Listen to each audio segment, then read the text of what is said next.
Hello, hello, hello. Good evening, everyone. How you doing? The PJ, some batteries with some sword fam.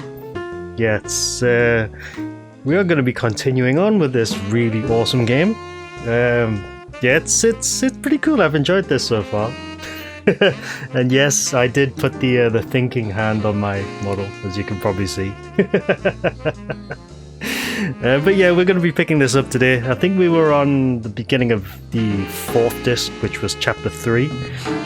And it's getting pretty interesting at the moment. I think we have a pretty good idea of who it could be, the culprit that is. Everyone seems to be pointing to the CEO of a BR company, but the parents seem kind of sus as well. So we'll probably get some more juicy details today. So let's find out what's going on. I did start a little bit later than usual today. I mean, it is 8 o'clock, but I was planning on streaming a little bit earlier. But I did receive a new soundbar, so I had to spend a bit of time getting that set up and also doing a bit of cable tidying because I've got some new stuff coming tomorrow to sort out the back of my PC. To actually make things a little bit more organized over here. So yeah, yes, I definitely did it. It's all my fault, yes. But yeah, how you doing? It's the weekend. Happy Friday. It should be a pretty good weekend because I've got some stuff planned for the weekend after this. I do have some ideas of what I want to play after this, but it largely depends on how long this will take. I'm hoping we can probably get it done today because certainly I don't think chapters 3 and 4 will be too long, given that we spent most of the time yesterday on chapter 1 trying to figure out how to actually progress.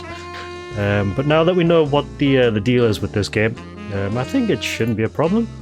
But yeah, let's get cracking. I think yeah. So we're gonna start with this one. Okay, it's probably gonna ask us to. Oh, okay, straight into it. Nice. So yes, we are right at the beginning of chapter 3, and we've got a fair bit to do. We've already seen like everything on the computer. Not going to advance time too much there. Let's just get straight to it, shall we?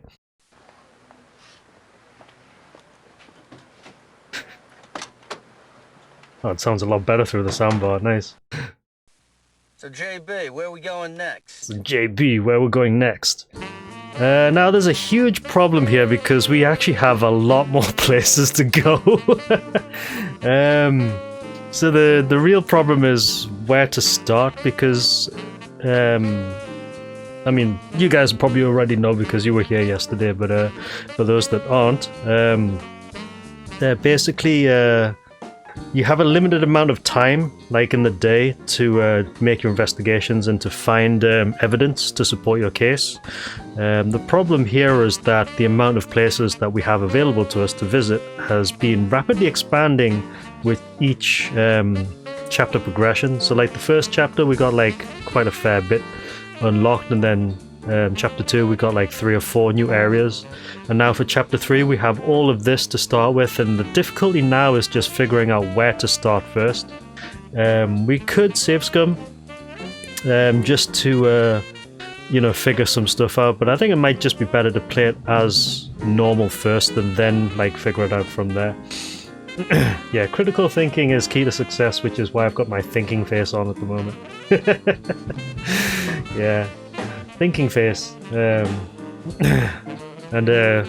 it's all attributed to the gaming chair. Anyway, yes, so we are starting off at 8:30. I think some of these places won't be available yet. Obviously, business hours. A lot of the places will be open from 9 onwards. But it might be a good idea just to bounce around and see if we can find people first. So let's start off at the school, I guess? So the music's changed as well though, so... Alright, let's start with the school. There's probably going to be nobody there since it is school time. Yeah, so... I have nothing more to say. Okay, well that helps. School's ruled out then, good. There is travel time, of course. Like, I think it's about 10 to 15 minutes. So JB, where are we going next? To travel to different places. We'll just do it, and see what people say. Yeah, the family probably aren't going to say anything. Look, I guess nobody's home. Wait. Yes? So you are home. Look, Melanie's not feeling well. If this isn't urgent, could you come back later? Mr. Hart. What?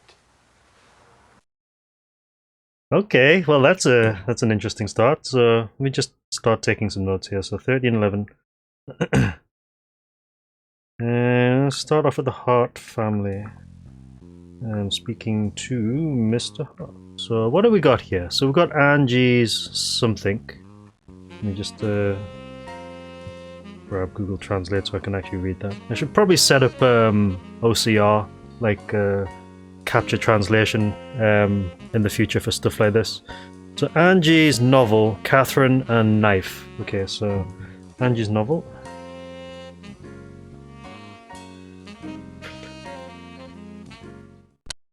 We want you to show us a story Angie wrote. Look, I don't know what you're talking about. I'll tell you. We're talking about Angie's story that you received from Bloody Mary. Angie was called Red Shoes at the club. Look, there's a whole bunch of stuff your daughter didn't tell you. All right, I admit she's a member of this club, but it's got nothing to do with her murder. Now, I'm not going to show you the story. Okay, then tell us about its contents. Anyway, it's got nothing to do with your case. Look, I want to keep this story in Angie's memory. You're not going to touch it. Okay, well, vehement denial, interestingly. So Catherine, that's kind of sus that he's actually not really cooperating with the investigation at the moment, even though we're trying to like get some information out of him. So we'll probably have to get the information for the story some other way. Yes, this guy is full of shit. In the afternoon of the day Angie was killed, Catherine White called on you at your office. Did you know that? No. Catherine was investigating a counterfeit birth certificate here in Chicago. Does this mean anything to you? Counterfeit birth certificates? I don't know anything about that.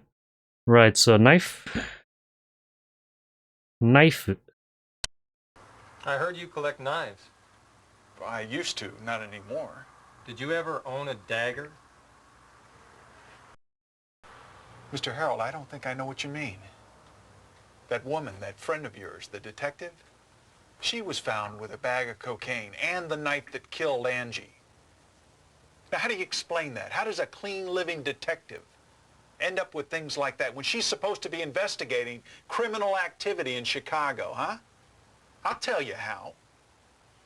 You don't give a damn about finding Angie's killer. I really feel sorry for Angie. All the police care about is clearing your friend's name. And Angie...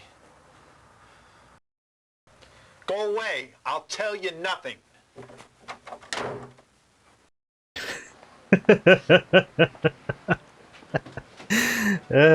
This guy. So, JB, where we going next? Okay, so that didn't take too long, and that was actually kind of informative, so let's have a look around. Let's check out the neighbor. I mean, if it's 15 minutes travel time... Oh, hello, dear. I knew you were coming. You went up to the Harts, didn't you? Okay. Right, so the neighbor.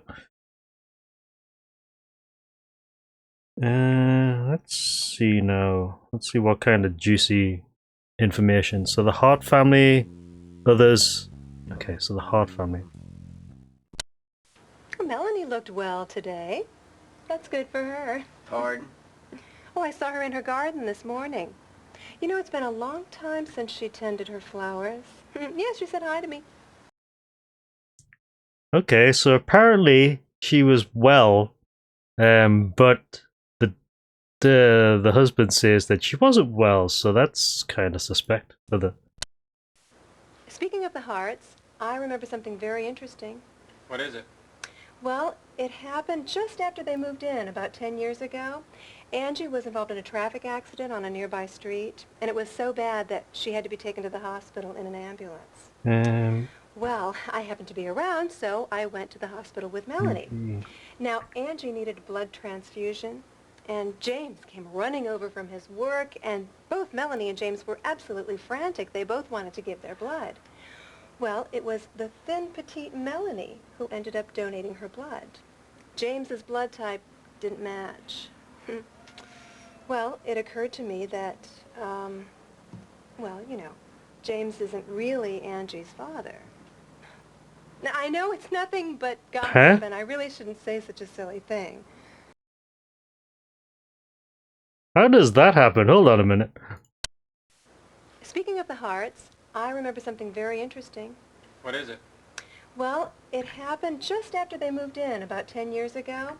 Angie was involved in a traffic accident on a nearby street, and it was so bad that she had to be taken to the hospital in an ambulance. Well, I happened to be around, so I went to the hospital with Melanie. Now, Angie needed a blood transfusion, and James came running over from his work, and both Melanie and James were absolutely frantic. They both wanted to give their blood. Well, it was the thin, petite Melanie who ended up donating her blood. James's blood type didn't match. Well, it occurred to me that, well, you know, James isn't really Angie's father. What's up, Energy? Good evening. Now, I know it's nothing but gossip, and I really shouldn't say such a silly thing. That's interesting. Huh. So maybe we should go to the hospital.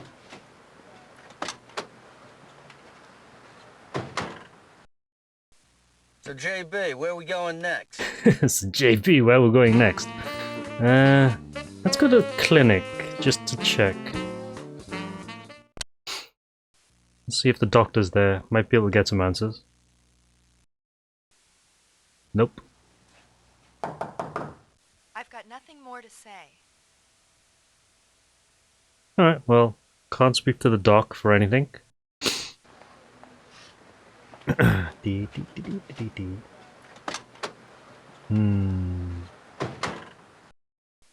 So, JB, where are we going next? So we've done those three. The clinic is done. Let's go to... Speak to this guy.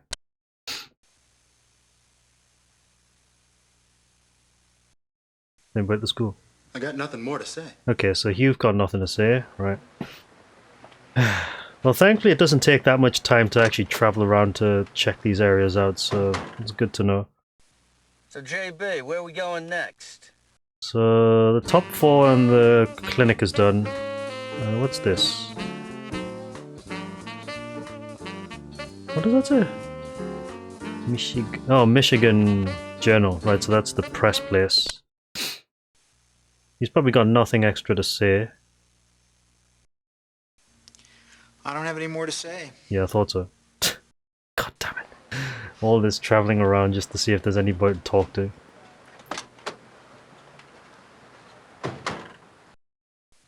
So, JB, where are we going next? For lunch, that's where we're going. So the Michigan Journal's gone. We speak, see if we can speak to the secretary or the CEO. I've got nothing to say to you.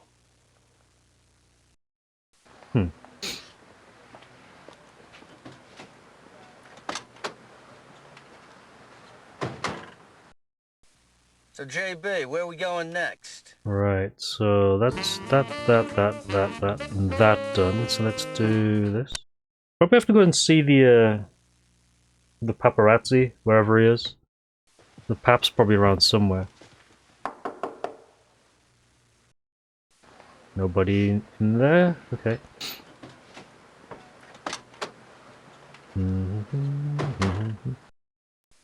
So, JB, where are we going next? I mean, I'm pretty sure that we have to go to the book club.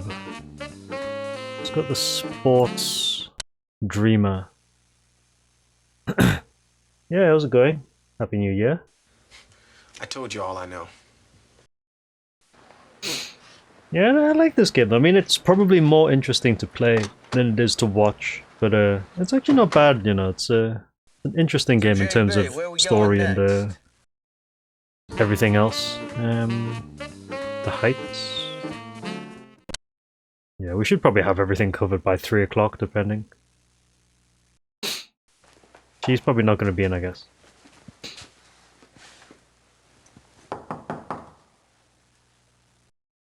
Nope, nothing.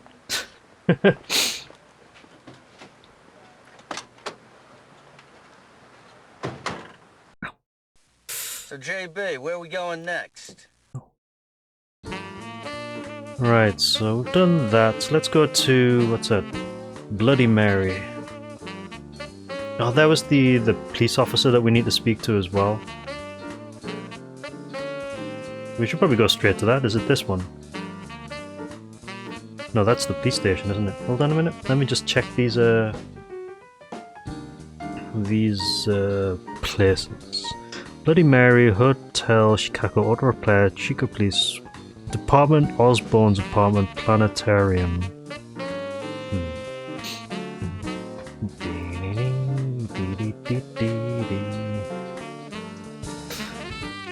Yeah, 2024 has been an interesting start, so hopefully it'll actually get better. Let's go Bloody Mary.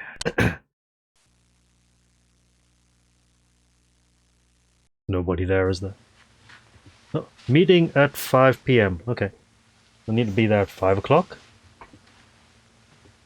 Right, so Bloody Mary 5 p.m. meeting. So, JB, where are we going next? JB, where are we going next? That's the bar. That's the police station, isn't it?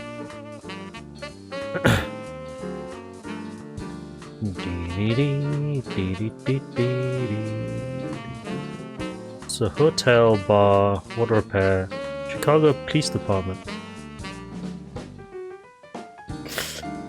Osborne's apartment. Just go straight there then. Alright.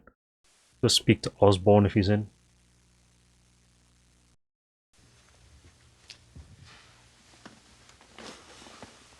So what do you guys want from an old man? Talk to him. Well, sir, I need some information regarding the Kevin Grady murder case in 1975. Kevin Grady. The report said the assailant was Danny Jackson. Danny Jackson. Yeah, I remember the case vividly. And the truth about the case is unknown. Unknown? Why unknown exactly? What we got here in options. So Kevin, Kevin's family, and the two photos. Alright, so Kevin.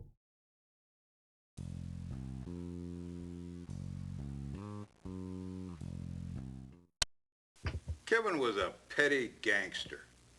To me, it was just another skirmish or a fight involving some dope dealer or some shit like that.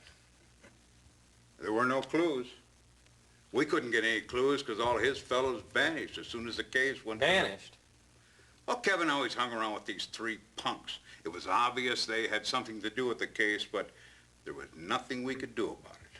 Yeah, well, being a cop, you always run across tons of cases like that. You know who did it from the get-go, but you just can't nail the sumbitch, you know? Yeah, you're telling me. Let me just repeat that. Kevin was a petty gangster. To me, it was just another skirmish or a fight involving some dope dealer or some shit like that. There were no clues. We couldn't get any clues because all his fellows vanished as soon as the case went... Vanished? Well, Kevin always hung around with these three punks. It was obvious they had something to do with the case, but there was nothing we could do about it. Yeah, well, being a cop, you always run across tons of cases like that. You know who did it from the get-go, but you just can't nail the sumbitch, you know? Yeah, you're telling me. Alright, so just go with Angie's photo first. Yeah, she reminds me of someone. That looks like Maggie. Who? Maggie, did he say? Yeah, she reminds me of someone. That looks like Maggie. Maggie, okay. Catherine's photo? That's Catherine White. She was a co-worker at JB's. She was killed on this case. White? Yeah. What's wrong, Osborne? JB, you go back to the station and you look up everything involving Danny Jackson. He died in '75. Danny Jackson died in '75, okay. So that could be a lead. Sounds interesting. I mean, maybe that's what Catherine was doing in Chicago. Kevin's family. Kevin I think he had a Okazuko. mother in poor health and a sister. Yes, Sister Maggie was one of those that vanished. Then his mother died in 7 years. Sister Hardly anyone Maggie went to the vanished. funeral. It was terrible. What were the names of the rest of Kevin's henchmen? Well, let's see. There was Gordon and Allen, I think. Kevin, Maggie, Gordon, and Allen. JB, are these people connected to the case or what? Could be. Let me just repeat that though, right quickly. I think he had a mother in poor health and a sister. Yes, Sister Maggie was one of those that vanished. Then his mother died in 7 years. Hardly anyone went to the Vanish. funeral. It was terrible. What were the names of the rest of Kevin's henchmen? Well, let's see. There was Gordon and Allen, I think. Kevin, Maggie, Gordon, and Allen. JB, are these people connected to the case or what? I mean, possibly. Right, okay. Right, so let's go back to... Well, actually... I was gonna say, let's go back to the station via pizza. You want a bite? It's not bad. You want a bite? It's not bad. Right, so we've done all of this up here. Done Bloody Mary. Nothing in the bar. That's the hotel. Let's go back to the auto place. And then we'll go back to the station and do a little bit of investigation. Told you guys everything I know.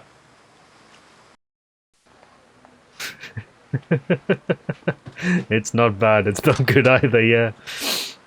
I mean, it's Chicago. Shouldn't it be deep pan pizza? But he's still going. You want a bite? It's not bad. Fucking lunchtime.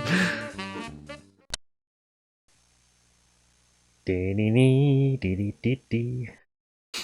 I have nothing more to say. Right, so these guys have nothing to say. We've spoken to the other detective, which means that we do have to go back to the precinct and So, JB, where are we going next? do a bit of computer diving. So we've done this, the school, we've done the Hart families. There's nothing at the neighbours besides a little bit of additional information. What's that? Urban model, that's nothing there. So Michigan Journal, nothing there. BR Company, nothing there. Beauty Vogue, nothing there. Sports Dreamer, he was doing nothing there. The Heights, the model's not there anymore. Clinic, nothing. The book club is not open until 5. There's probably nothing at the bar. Let's do a test. We just been there. What, to the bar? No, we haven't. We're at the auto club. The auto repair shop's nothing there. Alright, so go back to the station. Right, so look up everything involving Danny Jackson.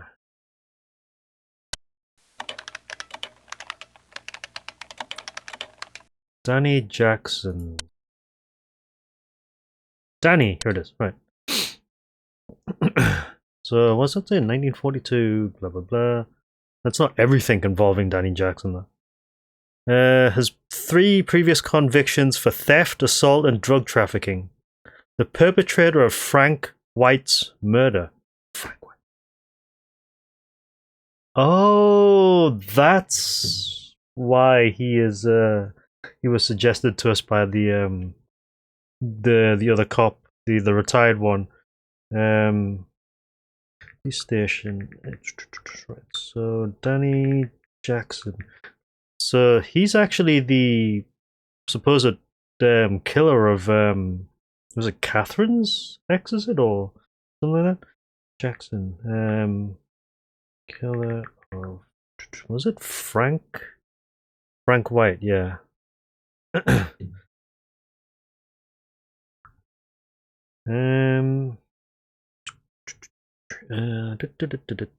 it theft, assault, and drug trafficking?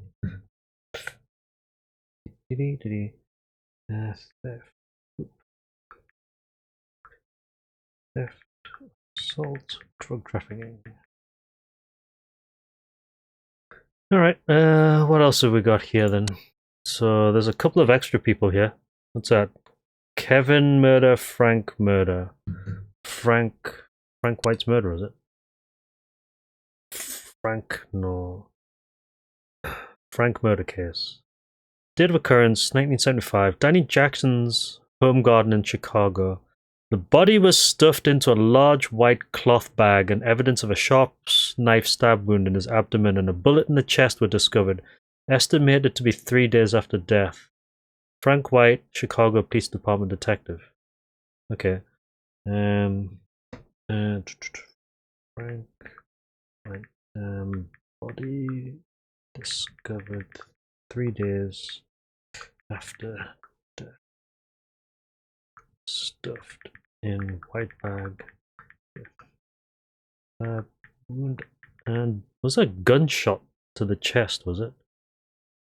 Stab wound in the chest. Stab wound abdomen. Bullet chest. Yeah, I mean, this is probably not really that important information, but I'm just making note of it anyway. Gunshot. Chest. Gun shit. Chest. Right, okay. So, more information here. Right, so what does this say? An anonymous letter reports that Detective Frank White's body is buried in Danny Jackson's garden. Investigators head to Jackson's house, but a gunfight ensues from Jackson, killing one police officer, Jackson himself, and his wife Jessica, and his brother Antonio. Frank White's body was found in a cloth bag in the garden. Okay. So anonymous tip-off. A non-tip-off. That Frank's body, excuse me, was found in Danny's garden. Gunfight ensues. Killing... Is it killing Frank? Killing one officer. Danny, his wife Jessica, and brother Antonio. Okay. Killing one officer. Danny, wife Jessica, brother Antonio.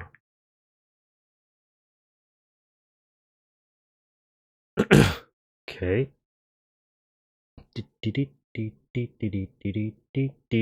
Page 3. What does this say? It turned out that the white cloth bag had been used to transport sheets and other items for cleaning at the hotel. Oh. Murder weapon was not found. Detective in charge, William Dixon. Okay, so white bag was from hotel. So the hotel might be somewhere we need to go. Murder weapon not found. Detective on case. Do we have to speak to the detective on case, perhaps? William Dixon. And there's probably still a bit more for that though. Alright, so there was another one there. What's this? It's a Kevin murder case. Kevin Grady. Okay. Body was stuffed into a large white cloth bag. Signs that the body had been stabbed in the chest with a sharp knife. Dead for 2 days. So both of these guys were killed and then stuffed into similar white bags from the hotel. So I guess the hotel might have something to do with this. Let me just take a note here. Kevin Grady.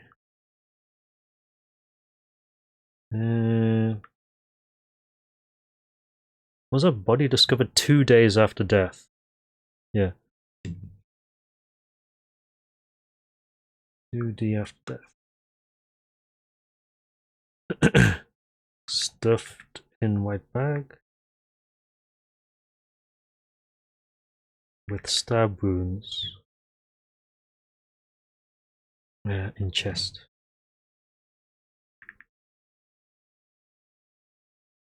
Why do I get the feeling that maybe there's more than one person like killing in the same way? Copycat killer type of thing? Possibly. Yeah, okay. Right, so next page. Right, so what does that say? The victim was a member of a delinquent group that hung out in the city and had contact with drug trafficking organizations. It turned out that the white cloth bag had been used to transport sheets and other items for cleaning at the hotel. Cleaning at the hotel. Okay. Victim was part of a delinquent... God, I can't spell today. God. Delinquent group with ties to drug trafficking. White bag from hotel. What does that say? Witness not found, weapon not found, culprit not found. Not found. Witness, weapon, culprit.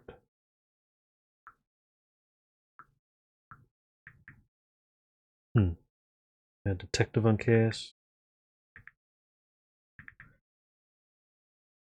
Gotta do some computer solving. Simon Osborne.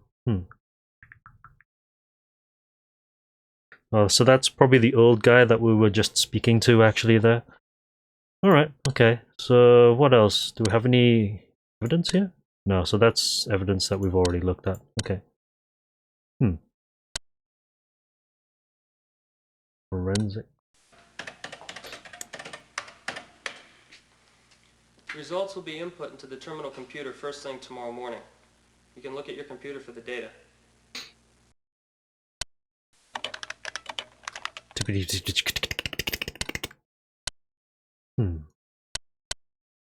Yeah, normally they would say something to advance it, but I guess we probably have to go somewhere to advance it. Simon Osborne. Let's just click through all of the evidence as well, just to be absolutely sure that we haven't missed anything.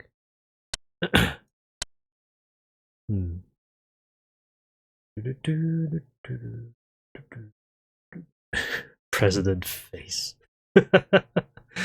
It's certainly an interesting name for a magazine. Right. Yeah, so this was the photo of... Was it Kevin Grady, is it? Yeah. Other three people unknown. Man in the rear left has a characteristic birthmark on his right hand, which we haven't really noticed anything yet.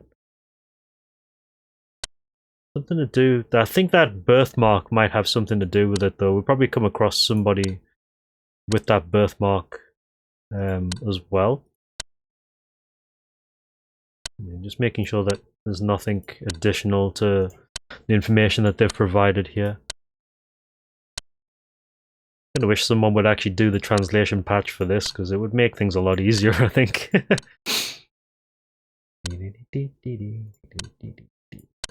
Catherine... No, that's Julia. No, nothing. Cindy... Oh, more stuff. No, that's just additional profile information. Is that James? Yeah. Catherine? That fourth page thing there. Was that it? Oh, yeah, it's just the wounds that she had.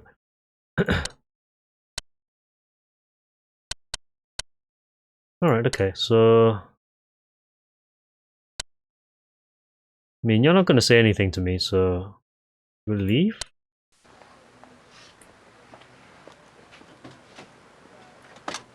Let's go to the hotel. So, JB, where are we going next? That's the only place I can think of, given the evidence that we've been given so far, and it doesn't look like there's anything additional that's popped up here. fact it looks like something has been removed for some reason. Hotel. We just been there. No, so we can't go to the hotel then.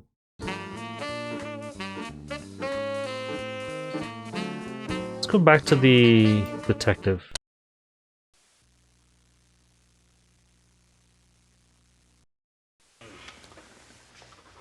Can we talk?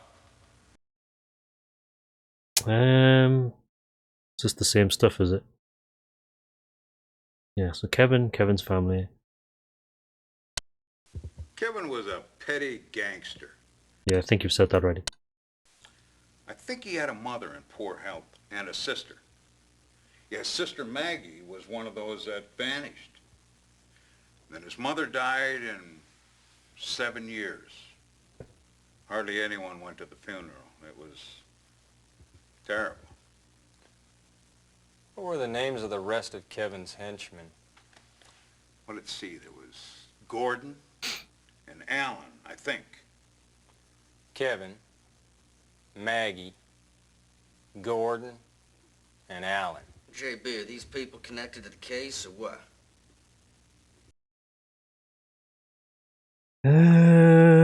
Fucking hell, okay, so...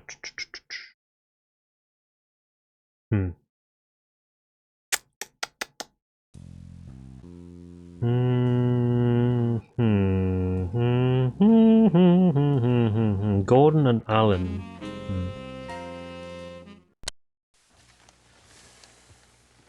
Yeah, she reminds me of someone. That looks like Maggie. That's Catherine White. She was a co-worker at JB's. She was killed on this case. White? Yeah. What's wrong, Osborne? JB, you go back to the station and you look up everything involving Danny Jackson. He died in '75. We just did that though. I don't think there was anything else that we needed to look up though.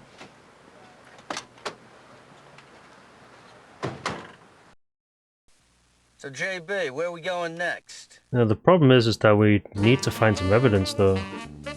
Not many places we can get it. There's probably nothing at the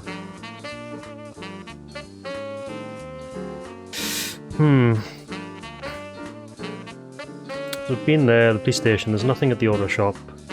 The hotel we can't access, the bar we probably can't access.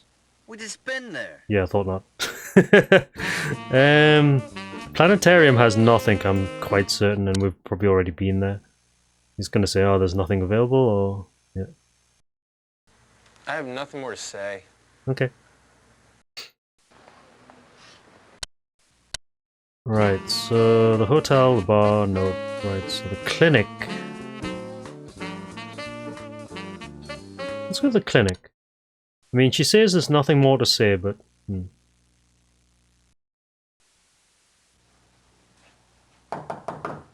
I've got nothing more to say. Ay. Right. Well, we dead-ended at the moment. Can we speak to the hearts then?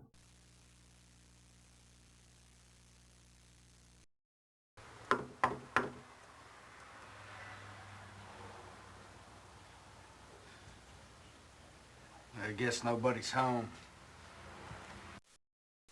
Oh, so they're gone now. Okay. We still have to wait until 5 o'clock before we can go to the book club. So, JB, where are we going next? We're trying to figure that out. But the neighbor again. Fled the country. Yeah, basically. Melanie looked well today. That's good for her. Pardon? Oh, I saw her in her garden this morning. You know, it's been a long time since she tended her flowers. Yeah, she said hi to me.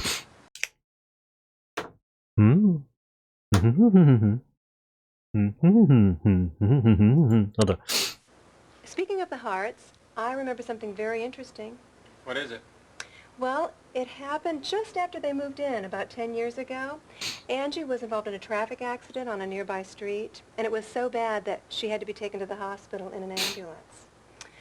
Well, I happened to be around, so I went to the hospital with Melanie. Now, Angie needed a blood transfusion, and James came running over from his work, and both Melanie and James were absolutely frantic. They both wanted to give their blood. Well, it was the thin, petite Melanie who ended up donating her blood. James's blood type didn't match. Well, it occurred to me that, well, you know, James isn't really Angie's father. Now, I know it's nothing but gossip, and I really shouldn't say such a silly thing. Gossip woman.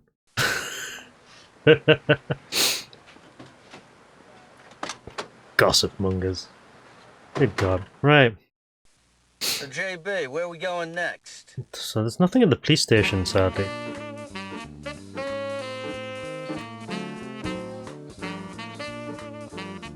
There's nothing at the school. Where did the pap go?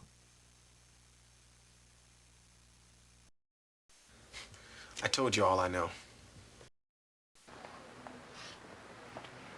Yeah, where did the paparazzi guy go?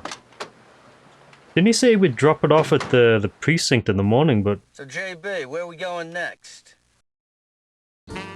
Where's he gone?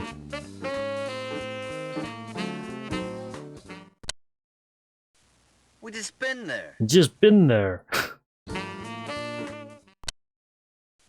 We just been there. Yeah, so those two areas are completely inaccessible at the moment. Yeah, it concerns me because the paparazzi guy hasn't shown up yet, and he says he was going to drop off some evidence in the morning. The problem is that, well, we did actually leave straight away. We could have probably waited, I guess.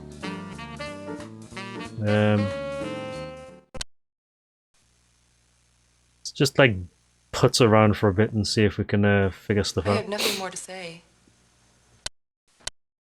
Skip those. Right, so I think most people have nothing to say, but I'm quite certain that we needed to wait for the paparazzi guy to show up first. I got nothing more to say. Got nothing more to say. Alright, you definitely have nothing to say. You've got nothing to say. You're not even in.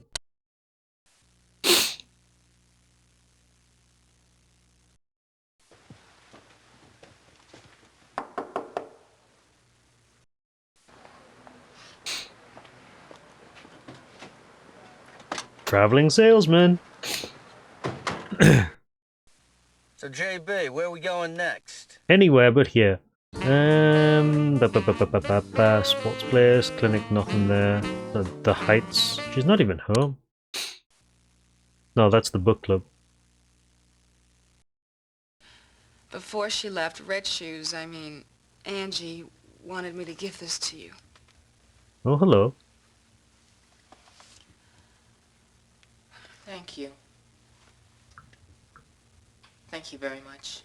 No problem. Is that Melanie?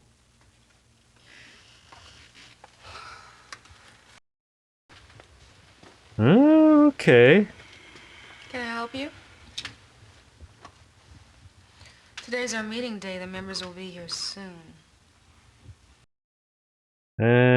After what? 3 o'clock? 3 p.m. Event scene with Melanie ? I think that did look like Melanie, didn't it? Being given a file from club manager. All right. Angie's novel, Angie's diary, and who? Yeah, the other thing as well is we were supposed to be getting a translation of Angie's dream diary from Cindy, but it's not happened yet. So it might be soon, I think. Like, maybe in the evening. Right, so what we got here? What's that? Who? I'm gonna make a save here as well, just so that just in case any of these actually advance the story in any way. The who? Who was that lady? What did you give to her? Red Shoes left it with me. She left it? I got a letter in the mail from Red Shoes. What, you got mail from Angie Hart? Red Shoes wrote me a letter and said that she had a premonition about her death. Oh, my God. Red Shoes, I got your message. Hey, look, just tell us straight, will ya? I don't understand what you're talking about. Just speak in plain English. Here.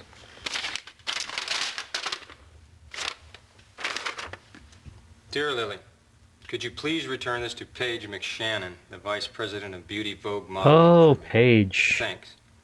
Red Shoes. Given What was in story the to package? Paige. I don't know what was in the package. It's her secret. I am not going to open up her secret by myself. Beauty Vogue CEO. I think that's what she said, right? Who was that lady? What did you give to her? Red Shoes left it with me. She left it? I got a letter in the mail from Red Shoes. What, you got mail from Angie Hart? Red Shoes wrote me a letter and said that she had a premonition about her death. Oh, my God. Red Shoes, I got your message. Hey, look, just tell us straight, will ya? I don't understand what you're talking about. Just speak in plain English. Here. Just speak in plain English. Dear Lily, could you please return this to Paige McShannon, the Vice President of Beauty Vogue Modeling, for me? Thanks. Red Shoes. What was in the package? I don't know what was in the package. It's her secret. I am not going to open up her secret by myself. Yes, does not know what's in package.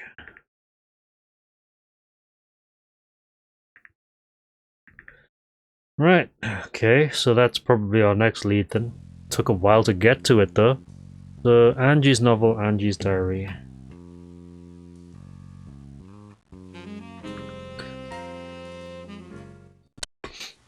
Could you tell us about the story Angie wrote? Red Shoes was killed before she presented the story to the club. What was the title? Kill Me. What? Said the title was Kill Me. I didn't know the contents. Hold up, hold up, hold up. Hold up, hold up, hold up, hold up, hold up, hold up. That's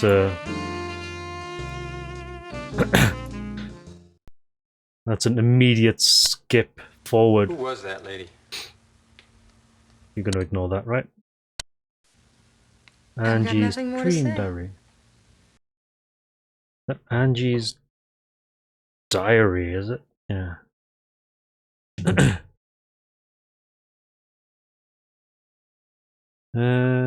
Nothing to say. Yeah, we can skip this because that immediately puts us back in the car. Right, so we probably have to go back to Beauty Vogue then.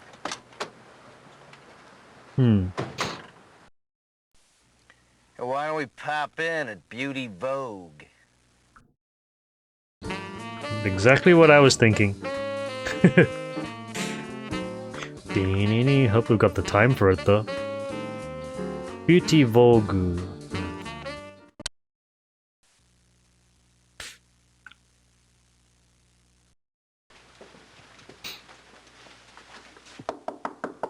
Come in. I'm sorry, I'm expecting company. Yeah, well, we just came by to see the nice little package you got from Lily at the Bloody Mary. What are you talking about? Please tell us about Angie Hart. Right, so what we got here. I'm gonna pop an. Oh shit! That's repeat. Right, hold on, skip. Right, you wanted to save that. Just in case there's a branch here as well. Because it seems like that's gonna skip us a little bit just with the types of options that we have here. So we've got what? Paper wrapping, relationship with Angie. Right, so. Package.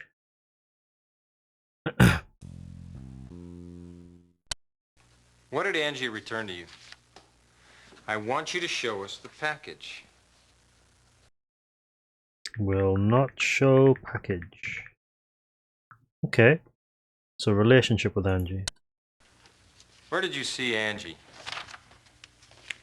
If you don't say anything, I'll begin to wonder if you're hiding something. You know, I'm starting to wonder if you really were in New York on the day Angie was killed. I didn't kill Angie. Yeah? Then who did? I don't know. Well, tell us what you do know.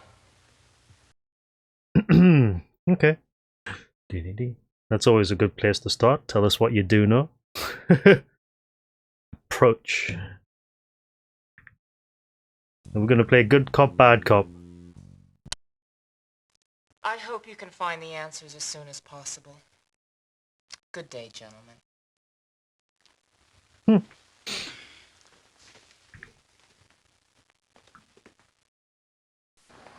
I think we might have to get that package somehow. There's one good way of doing it. So, JB, where are we going next? We're going to...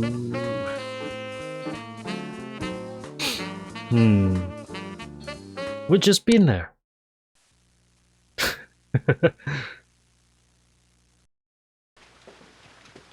Is she gonna answer? Come in. Alright, yeah. Okay. I hope you can find the answer. Yeah, so she's not gonna answer us at all, so we probably have to get in there and find that package later on. Tell you what's up, we're finding quite a lot of sus at the moment. Plenty of sus. The thing is, we're getting into some dead ends at the moment, so...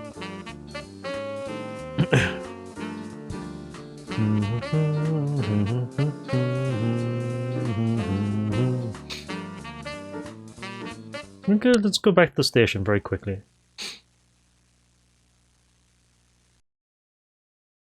Let's hand in this. Take a look at the computer. Right, so there's nothing else there. Yeah, I'm doing alright. Just getting on with this. Making our way through chapter 3, which has actually been pretty interesting so far. We've got a few more leads to deal with, but also a few more dead ends as well. We might end up being stuck here, though.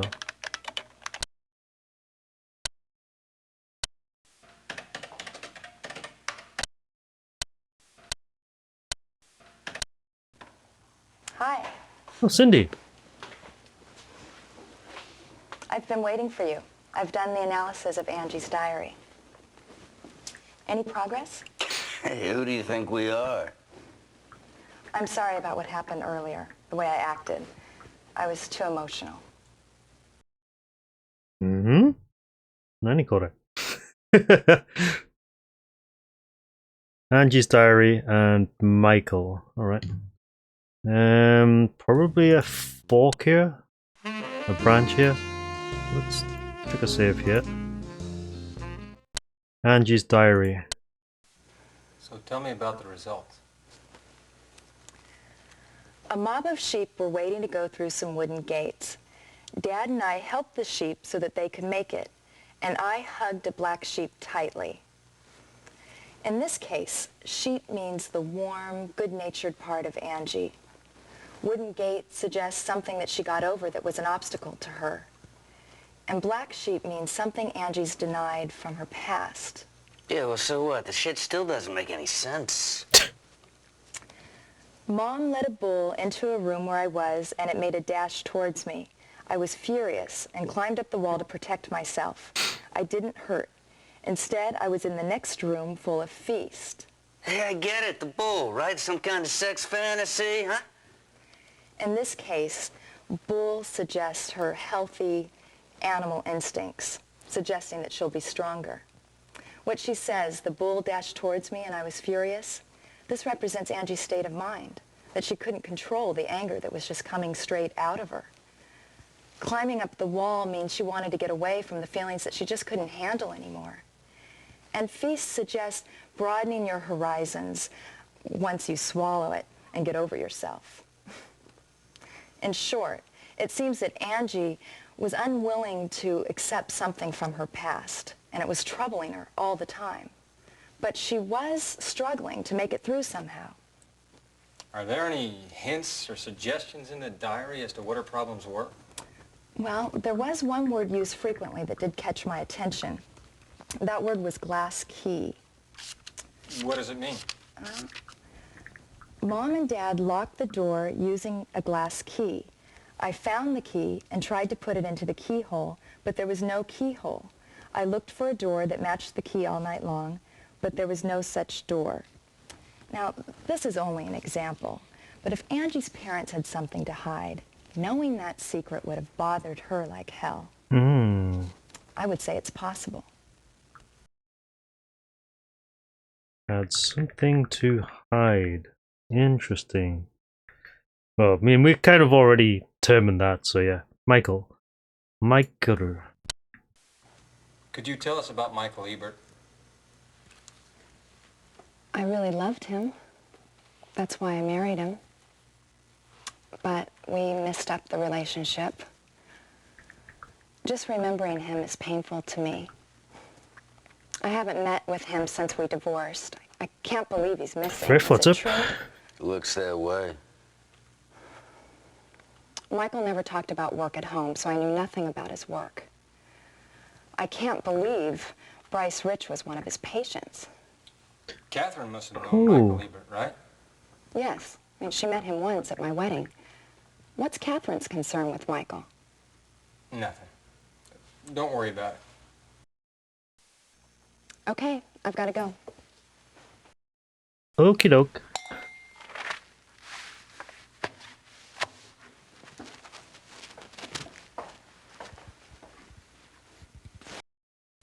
Right, so we've got the night portion now. The problem here is that there's not really many obvious places to go besides Beauty Vogue, where we're going to do a bit of breaking and entering if we can. Can we get in? No, okay.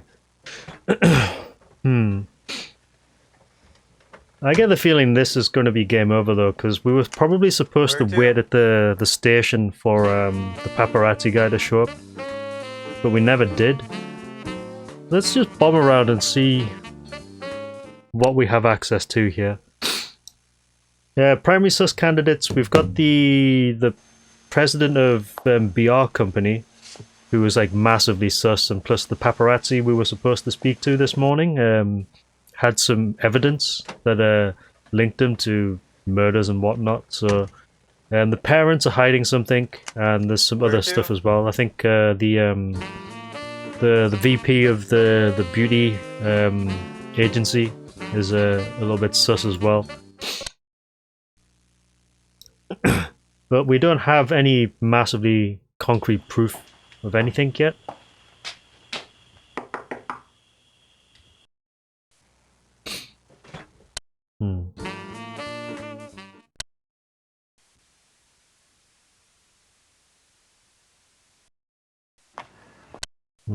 Probably nothing yet.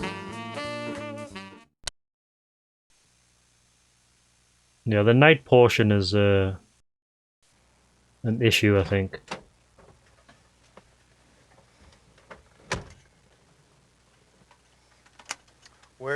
Where to next? So I think we've got enough time just to do a very quick cursory sweep of everything though. Yeah, so much sus and not enough evidence to back it up currently.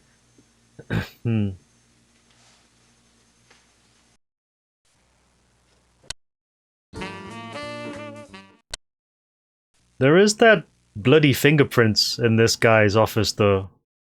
But we can't do anything in there currently. Sports thingy. Let's watch the pap turn up dead or something.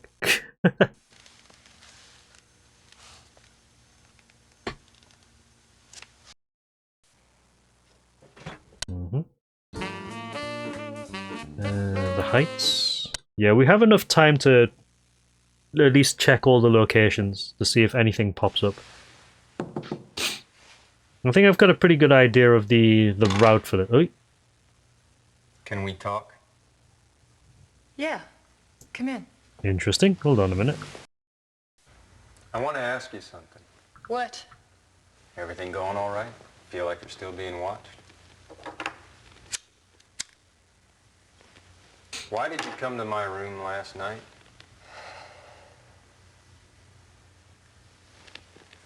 I've just gotten out of the shower. Let me get dressed. Hold on a minute. So Julia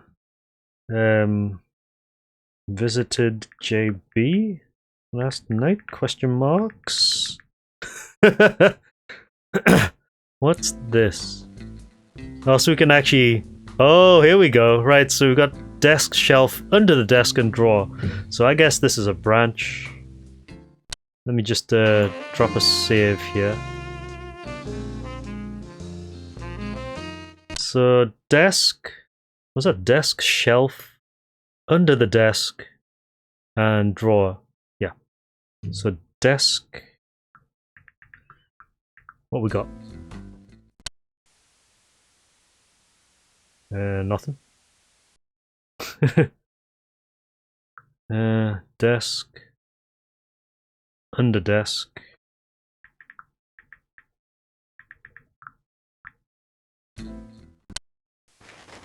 Ah, bugger. Want a drink? She got back pretty No, quickly. I'll have one.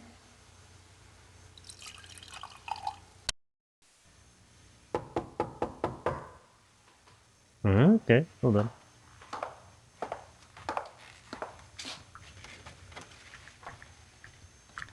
Okay, I got it.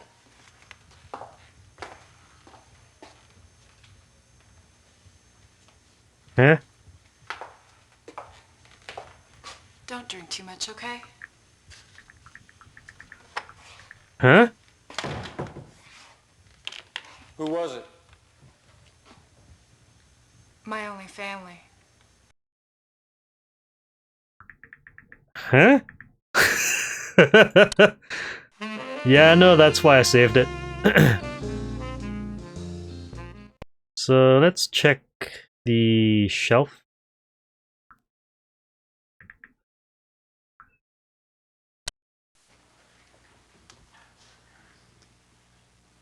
Nothing?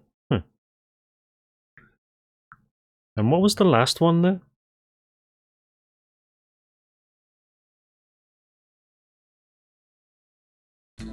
Drawer. Okay.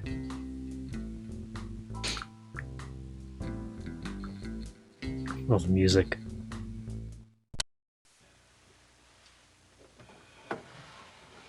Oh, paper. Torn piece of paper.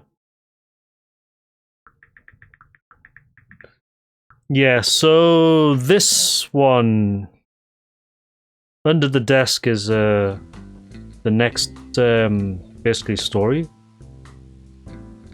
Yeah, so if we check the desktop, nothing. If we check the shelf, nothing. Yeah, because you can see I can check these like with impunity, but as soon as I check this one, it jumps straight to the next. Oh. Want a drink? No, I'm on duty. I'll have one. Not quite RNG, no. Hold on a minute. It's just trigger based, like all good, like text adventure stuff.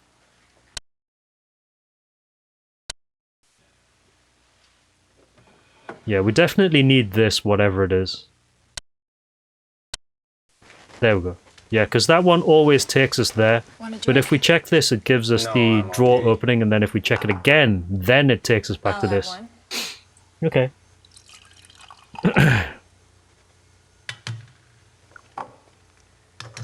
The detective you work with. Rosen, you mean?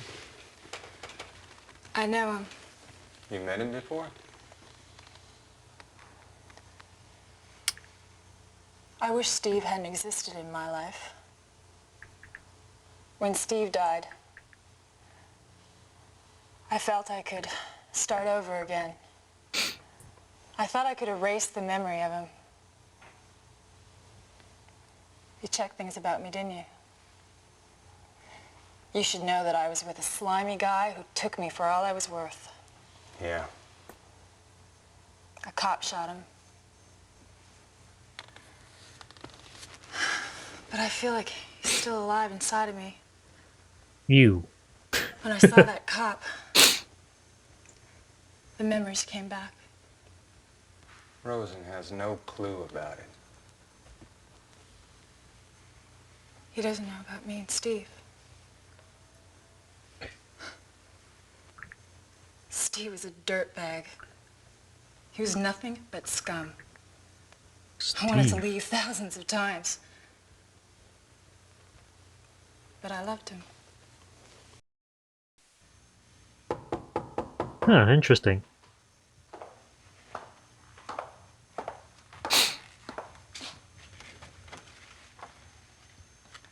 Okay, I got it.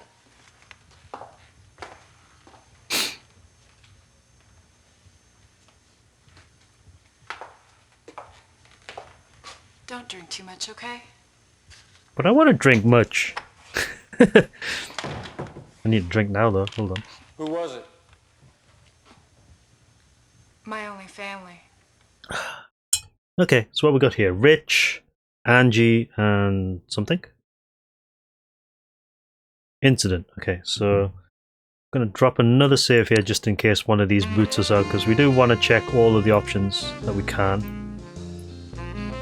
So, Rich...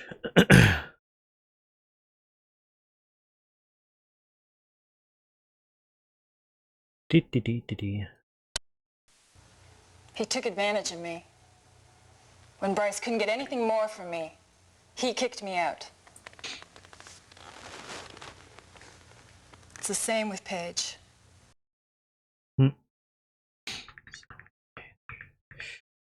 Angie. I heard Angie was a big fan of yours. She brought you flowers, didn't she? I don't know. I swear, I don't remember things like that.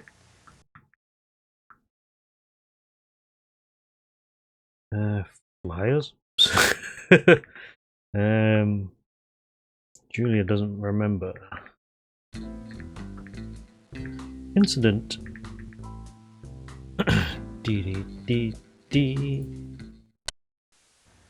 I want you to tell me everything you know. What are you hiding? I know you have something to do with this case. Get out of here. Tell me what's on your mind. Go away. Catherine was trying to break open memories which shouldn't have been opened. That's why she was killed. What the hell does that mean? Just leave. Get out of here. Trying to break open memories. Where to? Okay. That didn't really help that much, but yeah, okay. Let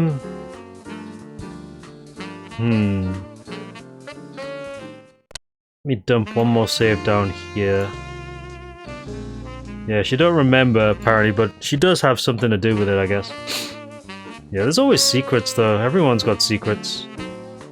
Is anybody at the Osborns? No, he's probably not awake. Old fart's probably asleep.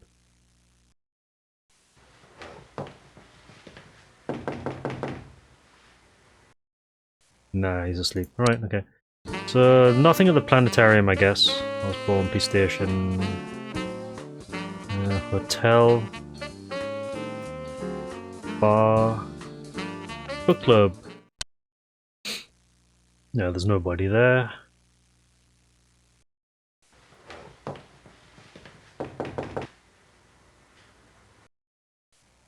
Nothing, okay. Alright, so... the clinic?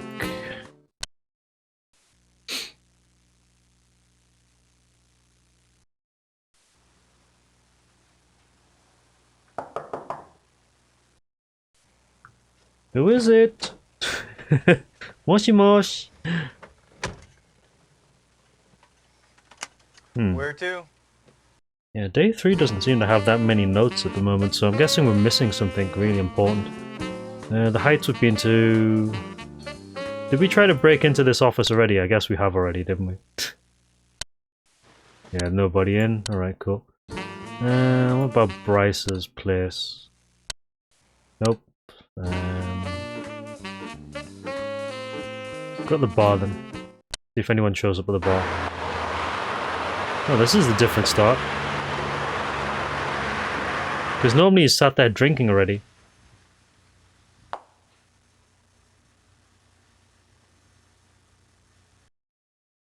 Nope, never mind. Right, so we go back to the hotel here, I guess. Because it is 11 o'clock. Where to? Oh, okay. We didn't go back to the hotel yet. Let's go back to the hotel and then see what happens.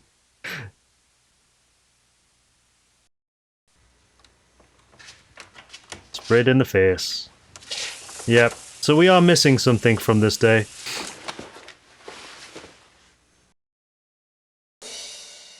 Okay, so let's load it from the very beginning then. Let's stick around until 9 o'clock because the paparazzi guy is supposedly is supposed to show up at some point. Because he's got evidence of what we need for the case. Just gonna skim read all of this stuff very quickly. Don't need to look at any of this stuff because we've already covered most of it. Gun, yeah. Coat, worn by Catherine. Camera, which we've not seen the film for yet. Diary, which has pages torn out. The watch, stopped at 10 o'clock. The knife, which looks suspiciously like James's. Got some coke, which kind of interesting.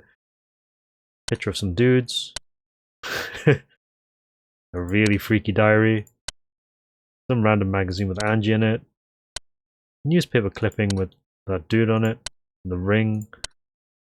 Okay, so let's time skip this very quickly. 1, 2, 3, 4, 5, 6. Yeah, no problem, Toy. I'll catch you later. Thanks for watching. Where is the paparazzi guy then? I'm just gonna time skip all of this to see if he actually shows up at any point.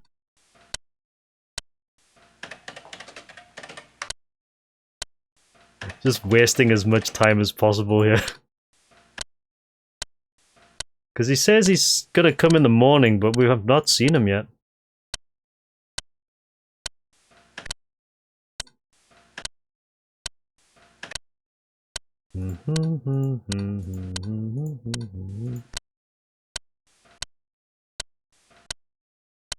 Or just find him dead in a ditch somewhere.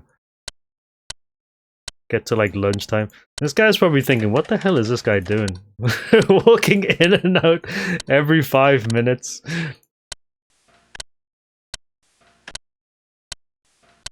Yeah, because it doesn't look like he's showing up at any point in the morning unless we have to do something to trigger him showing up in the morning.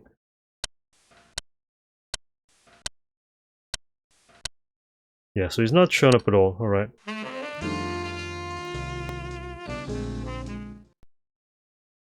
Right, okay, so the actual order of operations here is to go to the... Let's go to the neighbor actually first. It might be a better idea to go speak to the neighbor first.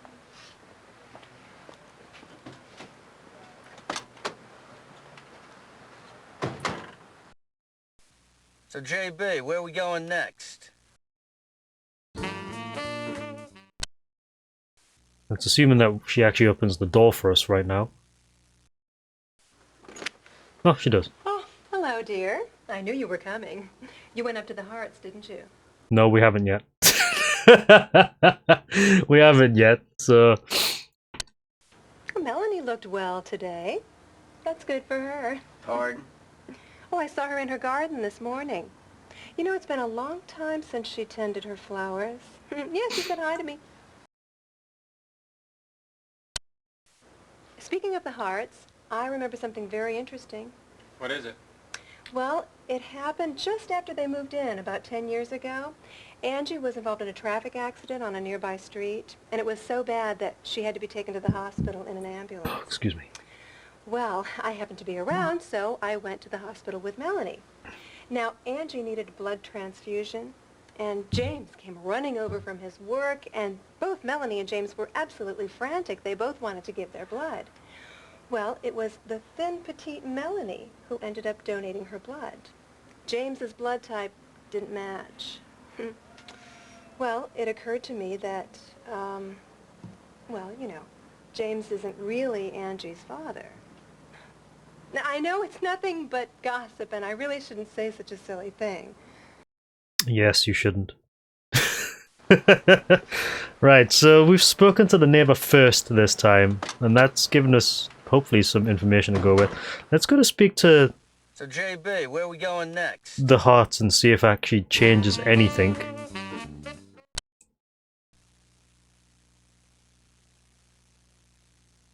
I'd be surprised if it did. Look, I guess nobody's home. Yes? So you are home. Look, Melanie's not feeling well. If this isn't urgent, could you come back later? Yeah. Mr. Hart. What? So, Angie's novel.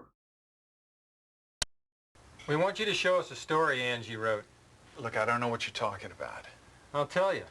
We're talking about Angie's story that you received from Bloody Mary. Angie was called Red Shoes at the club. Look, there's a whole bunch of stuff your daughter didn't tell you. All right, I admit she's a member of this club, but it's got nothing to do with her murder. Now, I'm not going to show you the story. Okay, then tell us about its contents. Anyway, it's got nothing to do with your case. Look, I want to keep this story in Angie's memory. You're not going to touch it. Mm-hmm. In the afternoon of the day Angie was killed, Catherine White called on you at your office. Did you know that? No. Catherine was investigating a counterfeit birth certificate here in Chicago. Does this mean anything to you? Counterfeit birth certificates? I don't know anything about that. Yeah, so I get the feeling that Angie is actually not their child, given this counterfeit birth certificate thing going on. The detective, the retired one that we spoke to, thinks that this person called Maggie, this girl called Maggie, looks like Angie, which leads me to think that Maggie is Angie, because Maggie had apparently vanished, which is interesting as well. The only thing is, we don't know where we can check the birth certificates outside of the clinic. I heard you collect knives. I used to, not anymore. Did you ever own a dagger? Mr. Harold, I don't think I know what you mean. That woman, that friend of yours, the detective, she was found with a bag of cocaine and the knife that killed Angie. So how do you explain that? How does So a it's clean possible living that detective Catherine end up with probably things like that when got a she's little supposed to be too close to the investigating truth activity in and was Chicago, knocked off for it. I'll tell you how. You don't give a damn about finding Angie's killer. I really feel sorry for Angie. All the police care about is clearing your friend's name. And Angie... Go away. I'll tell you nothing. Go away, I'll tell you nothing. Out of curiosity, if we go and speak to him again, do we speak to Melanie instead? So, JB, where are we going next? We've just been there. No, okay. Yeah, so he tells us to bugger off. Okay. So, JB, where are we going next? Right, so those two can be done at that point. I have a feeling we have to go to speak to Osborne straight afterwards, so let's just do that immediately. The detective here. Well, the retired detective. Yes, we can speak to him immediately, because we did leave it until like 2 o'clock the last time. From an old man. Talk to him. Oh, codger. Well, sir, I need some information regarding the Kevin Grady murder case in 1975. Well, sir, I don't like it. The report said the assailant was Danny Jackson. Danny Jackson. Yeah, I remember the case vividly. And the truth about the case is unknown. Unknown, huh? Okay. Kevin was a petty gangster. To me, it was just another skirmish or a fight involving some dope dealer or some shit like that. There were no clues. We couldn't get any clues because all his fellows vanished as soon as the case went... Vanished?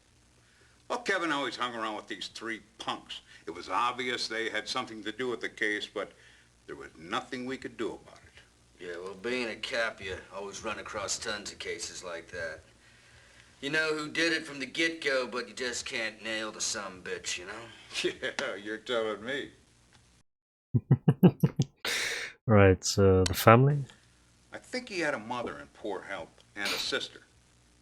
Yeah, Sister Maggie was one of those that vanished. And his mother died in 7 years. Hardly anyone went to the funeral. It was terrible. What were the names of the rest of Kevin's Oh, henchmen? that's how you open the remote. Well, let's see. There was Gordon and Alan, I think. Kevin, Maggie, Gordon, and Alan. JB, are these people connected to the case or what? No idea. She reminds me of someone. That looks like Maggie.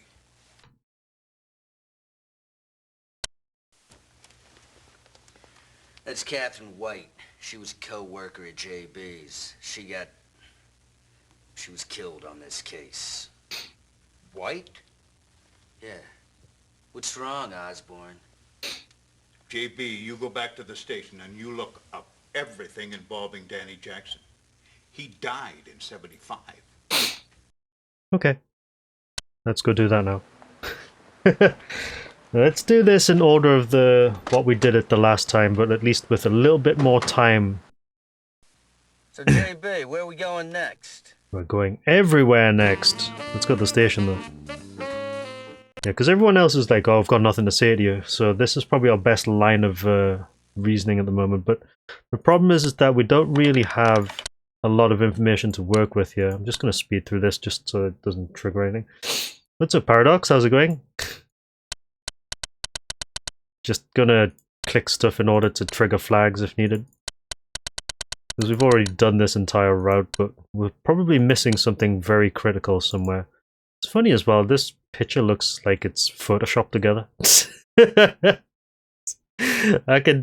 This looks like a shop, because I've seen plenty of shops in my time. Right, yeah, just click all the evidence just in case as well. Because we didn't really hit any other flags at this point, so there might be something that we're missing fairly early on, I guess. So where the hell is the pap? He said he was going to show up at like the morning at the station, but he hasn't yet.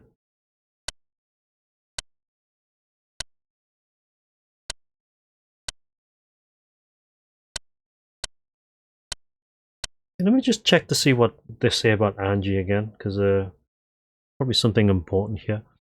Yeah, blah blah blah. Right. James Melanie Hunt. Yeah, okay. 1975. 17 years old. Okay. Hair blonde, eyes blue, new red dress. One bullet was found inside the body, penetrates the abdomen. 2 stab wounds to the back and right side. Wound is deep and sharp, local bleeding. Judging from the condition, place seems to be different from the place of discovery. Surgical procedure that took place some time ago on the abdomen. Okay. Catherine, don't really need to check anything. Looks like you can click anything else on here though. It's a skeuomorphic interface. James, who is probably quite sus. Cindy, who is also pretty sus. We'll get to see her at 6 though, so... Julia, who is also very sus. Right.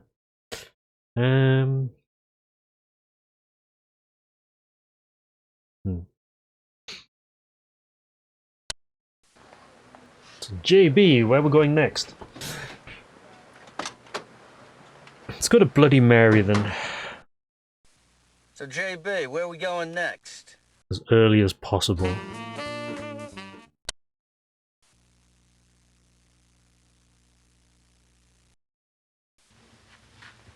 No, meeting at 5. Okay, so we probably don't get this event for a while then.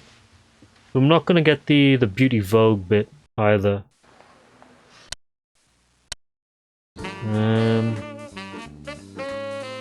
Let me just drop a save here. Wasted a bit of time, but that's fine. Is anything... Probably nothing at the school again.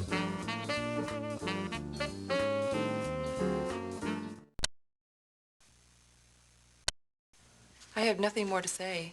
Alright, fine. So, JB...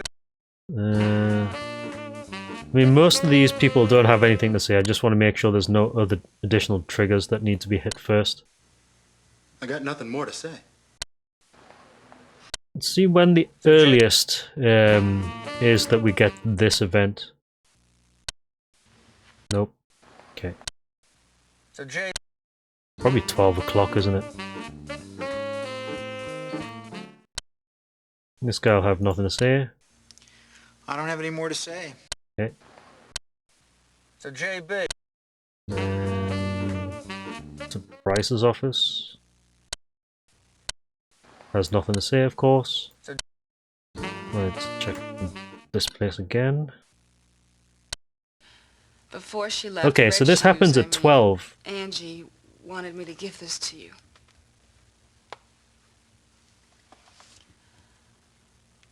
Thank you. Thank you very much. No problem. Yeah, so this event happens at 12.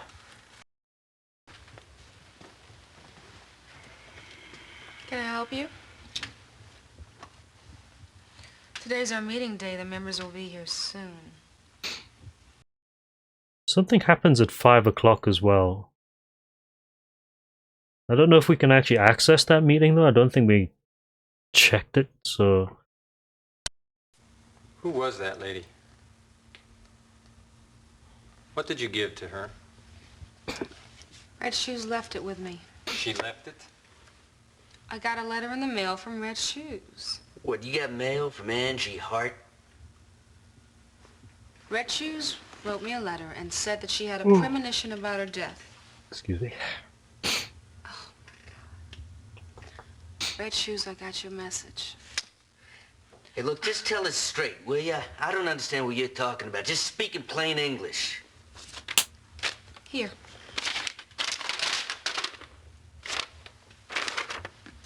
Dear Lily, could you please return this to Paige McShannon, the Vice President of Beauty Vogue Modeling, for me? Thanks. Red Shoes. What was in the package? I don't know what was in the package. It's her secret. I am not going to open up her secret by myself.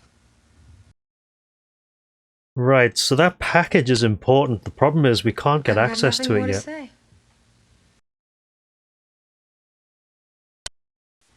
Could you tell us about the story Angie wrote? Red Shoes was killed before she presented the story to the club. What was the title? Kill Me. What? Said the title was Kill Me. I didn't know the contents.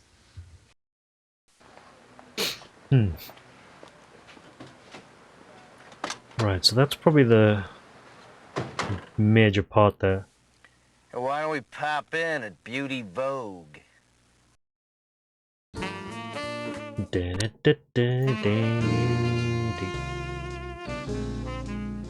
Right, okay, so we probably need to do Beauty Vogue and then find what's next after that. Because I'm sure there's some other parts after that and we might need access to that package somehow. The thing is though, we can't get access to that office at any point. maybe 5:30, I guess? Like after 5 o'clock, maybe? Because she's there for the remainder of the day, and we can't get access to the office until like... Well, we can't get access to the office at night. I'm sorry, I'm expecting company. Yeah, well, we just came by to see the nice little package you got from Lily, the Bloody Mary. What are you talking about? Please tell us about Angie Hart.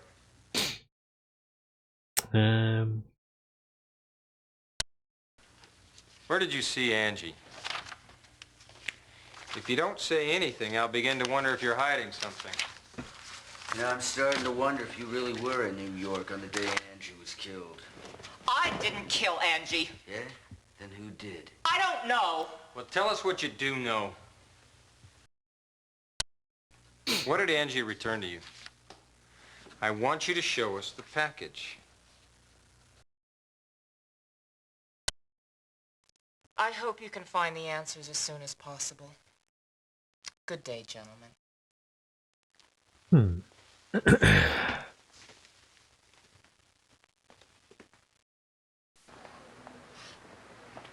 How do we get access to that package? Because that seems to be the last action that we have available right now up until 6 o'clock. Go to the station. Where the hell is the Pap?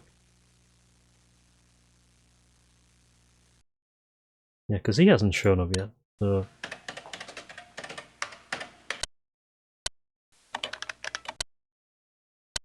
Yeah, so we didn't keep the note, so that's not evidence. We'll just advance it to past because it's 15 minutes per journey to different places. Right, so the only thing we can do here is try and figure out where to go next.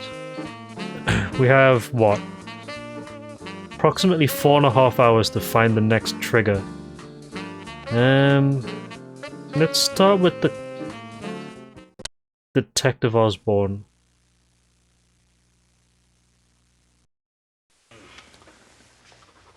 Can we talk? Yeah, it doesn't look like this is any different, does it?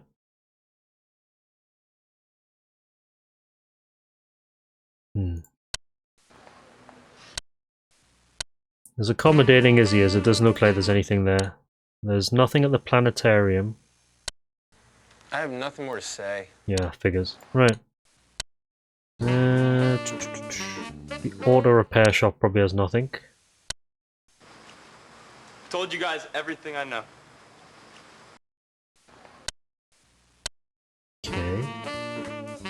The only other place we can go is the Bloody Mary at 5 o'clock, where all the members are. Can't access the hotel. We just been there. Yeah, of course. Can't access the bar. We just been there. Thanks. Got the clinic. It's gonna tell us to go away.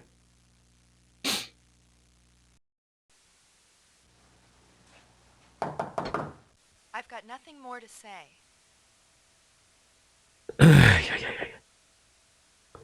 Nothing more to say until later. So JB. Let's go to the Heights. We probably can't speak to her until later though.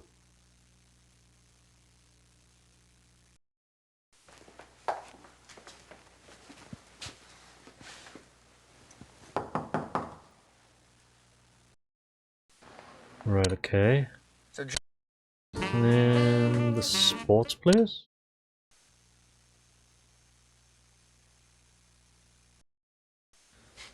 I told you all I know. Where the hell is the path? Anything at Beauty Vogue just to check? 15 minutes a pop is fine. And she just does this. I hope you can find the answers as soon as possible. So JB, where are we going next? Why did that take an extra 5 minutes? Oh, because we selected an option, didn't we? Okay. I've got nothing to say to you. Uh-huh. So, Jay...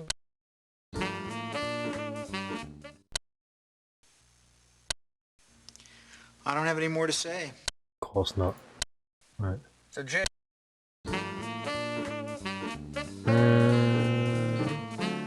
Nothing at the school. So, Let's go to the... here. Nothing. So, Gonna go back to the station. Gonna advance time twice. And then go to the book place at... Oops, shit. 1, 2... exit. Let's go to Bloody Mary at 5 o'clock. There's a meeting apparently.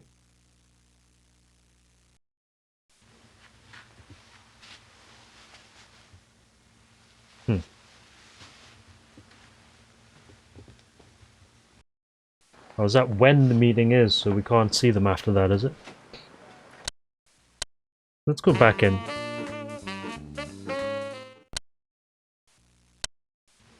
Yeah, so we can't see them anymore. So, Is she still there?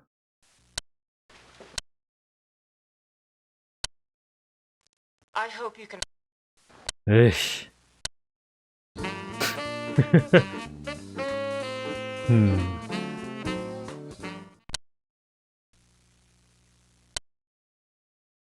Computer.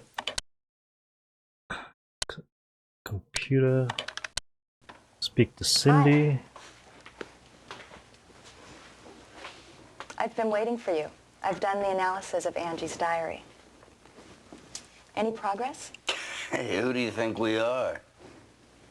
I'm sorry about what happened earlier, the way I acted. I was too emotional. Mm-hmm. So tell me about the results.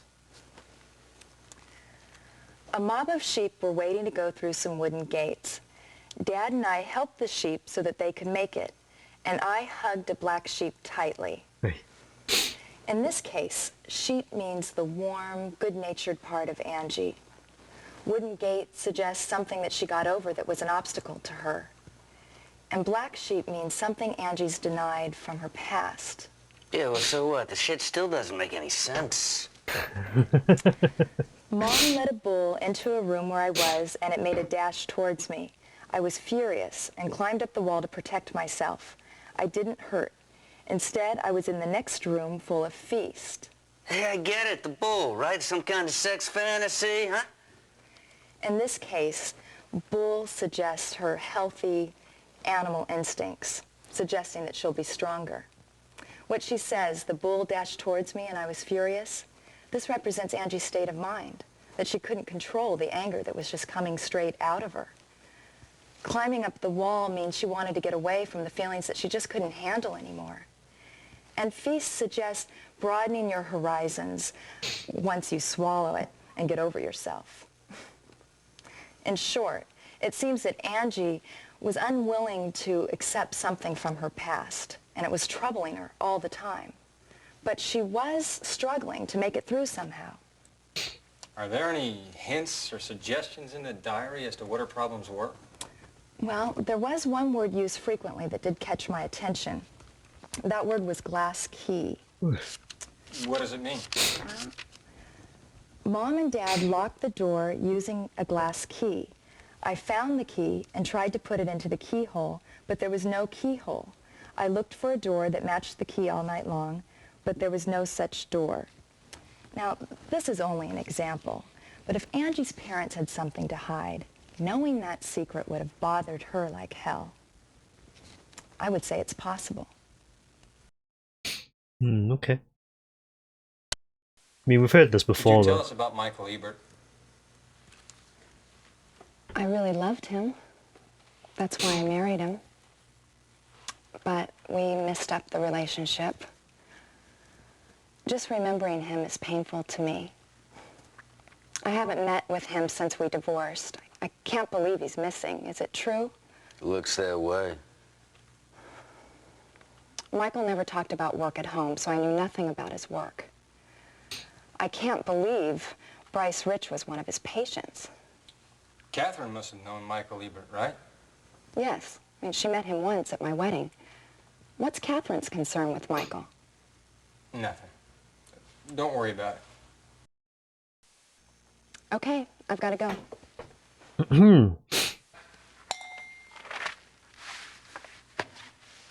Right. So the night portion. Spoken to Cindy. We should go and speak to Julia and then figure out what to do after that. I get the feeling we're still missing something really important though. Where to? Like something very important. Let's put this right about here.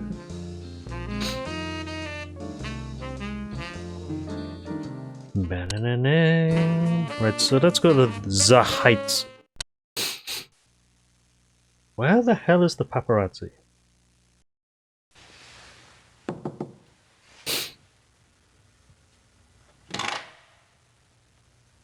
Can we talk?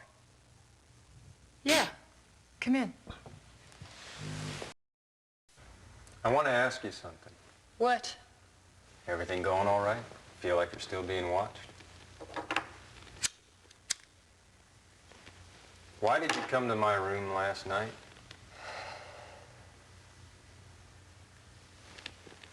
I've just gotten out of the shower. Let me get dressed.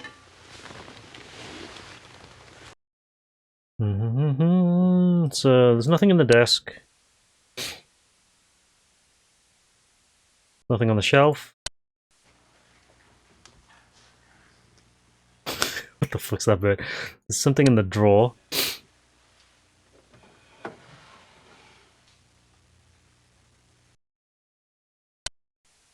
On top of the desk. And back. Want a drink? No, I'm on duty. I'll have one.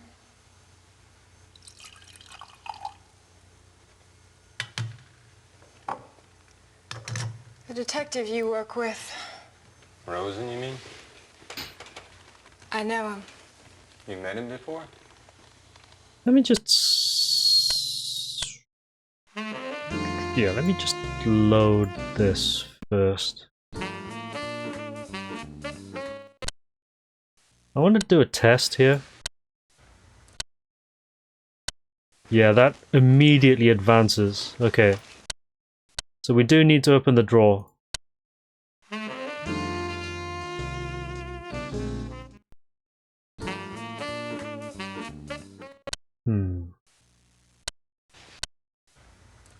So this one. This one. Open this one and then open the drawer. Look under the desk rather. Yeah, that's fine. Want a drink? Yes, no, please. No, I'm on duty. I'll have one. Sure, go ahead. Alright, so... Rich. He took advantage of me. When Bryce couldn't get anything more from me, he kicked me out. It's the same with Paige. Angie. I heard Angie was a big fan of yours. She brought you flowers, didn't she? I don't know. I swear, I don't remember things like that. Incident. I want you to tell me everything you know. What are you hiding? I know you have something to do with this case. Get out of here. Tell me what's on your mind. Go away. Catherine was trying to break open memories which shouldn't have been opened. That's why she was killed. What the hell does that mean? Just leave. Get out of here. Okay. Right, so there's got to be something else we need to do at night as well. Where to? Jersey Saw. Save on here.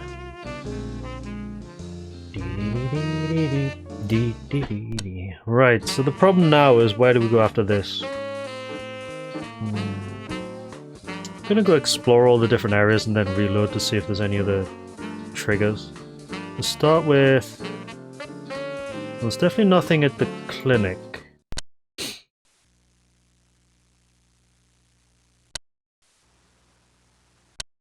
Nope, nothing at the clinic.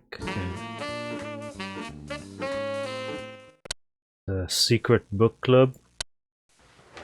Nobody. Okay. Sports shop. Nope. It's got a VR. Nope. Check in this place. It's a shame we can't break in here. It'd be funny if you could. Nobody? Nope. 5.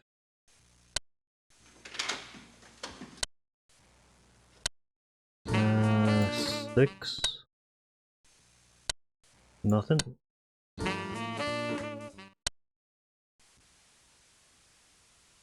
Just gonna say it's late. Come back later.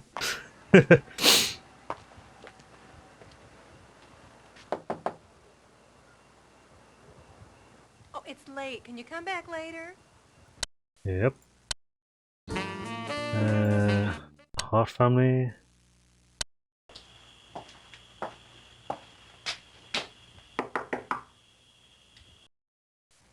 Nobody. Okay. School. Nobody at the school. Okay. It's it's early. Can come back later. Right. So I've covered all of that. The clinic, the book club. Then about the bar.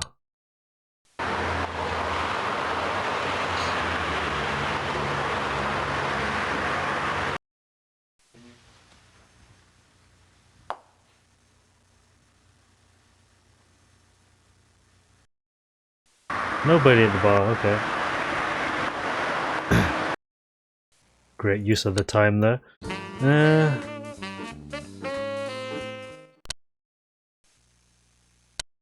Nothing there. Nothing there.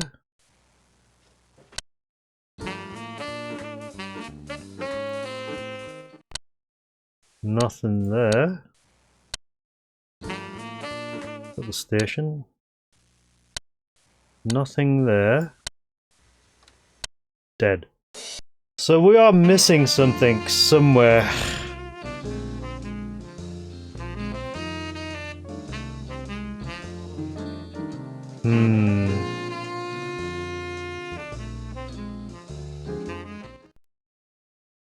Which makes this slightly problematic because I don't know exactly where we're missing it from.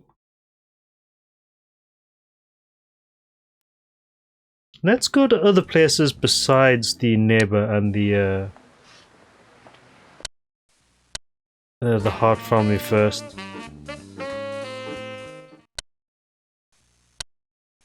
I have nothing more to say. Yeah, so you've got nothing to say. So Jay... Just want to ignore those two first. Nothing to say. Okay.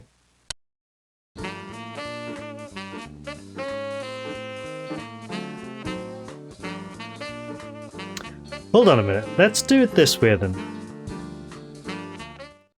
We'll speak to the detective at the earliest opportunity first. We're going to mix up the actual order here. For the first available opportunity, we'll speak to Osborn. Yeah, so we can't speak to him. We can't speak to him straight away. So what do you guys want from an old man? Talk to him. Well, sir, I need some information regarding the Kevin Grady murder case in 1975. Kevin Grady. Kevin Grady. The report said the assailant was Danny Jackson. Danny Jackson. Yeah, I remember the case vividly. And the truth about the case is unknown. Ow. Fuck. Ouch. Alright, I'm just gonna skip the dialogue here because we've heard it all. I'm just wanting to see if it actually does anything else. 2, 3, 4. Because at this point he says go back to the station.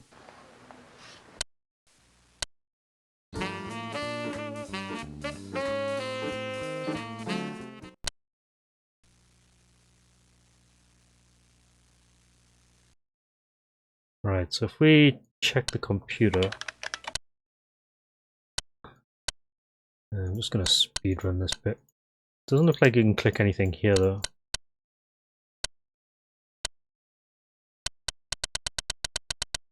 Click, click, click, click, click, click. Let's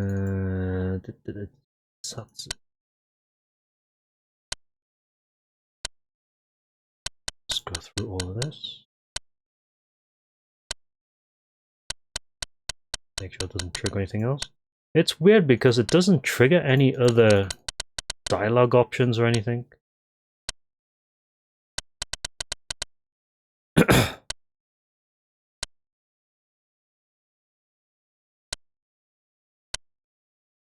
That's all of the stuff there.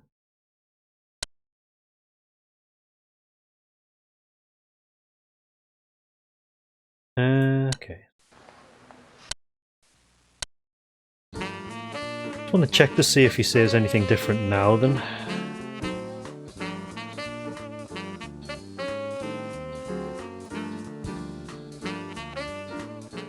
Probably not.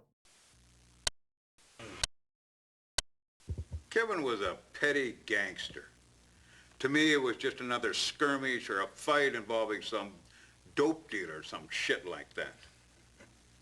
There were no clues. We couldn't get any clues because all his fellows vanished as soon as the case went... Vanished? Well, Kevin always hung around with these 3 punks. It was obvious they had something to do with the case, but there was nothing we could do about it. Yeah, well, being a cop, you always run across tons of cases like that.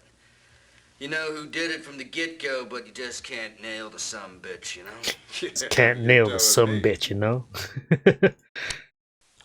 I think he had a mother in poor health and a sister. Yeah, Sister Maggie was one of those that vanished. I think he's just going to say the same stuff Mother as before, though. died in 7 years. Hardly anyone went to the funeral. It was terrible. What were the names of the rest of Kevin's henchmen? Well, let's see. There was Gordon and Alan, I think. Kevin, Maggie, Gordon, and Alan. JB, are these people connected to the case or what?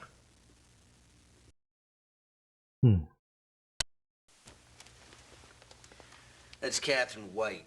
She was a co-worker at JB's. She was killed on this case. White? Yeah. What's wrong, Osborne? JB, you go back to the station and you look up everything involving Danny Jackson.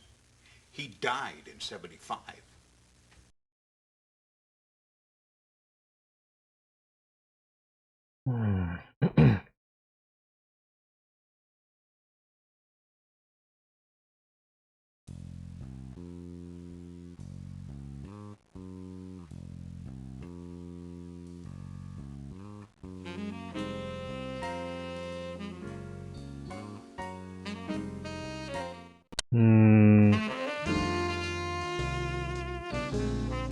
I don't think that's going to do anything just yet, though.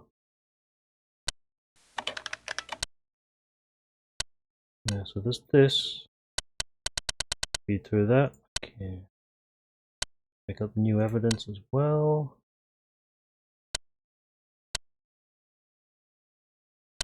Don't think that does anything, though.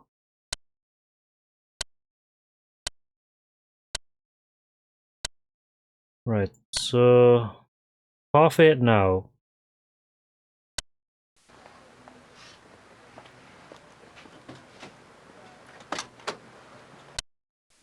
Let's just go do this as normal then. So the Hart residence.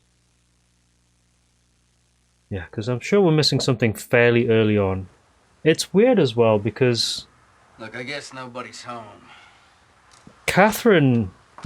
Cindy apologizes for her behavior, so we must see her before that at some point. Melanie's not feeling well. If this isn't urgent, could you come back later? Mr. Hart, What? we want you to show us a story Angie wrote. Look, I don't know what So you're let's talking just do this bit I'll first. tell you. We're talking about Angie's story that you received from Bloody Mary. Angie was called Red Shoes at the club. Look, there's a whole bunch of stuff your daughter didn't tell you. All right, I admit she's a member of this club, but it's got nothing to do with her murder. Now, I'm not going to show you the story. Okay, then tell us about its contents. Anyway, it's got nothing to do with your case. Look, I want to keep this story in Angie's memory. You're not going to touch it. Oh, fuck. In the afternoon of the day Angie was killed, Catherine White called on you at your office. Did you know that? No.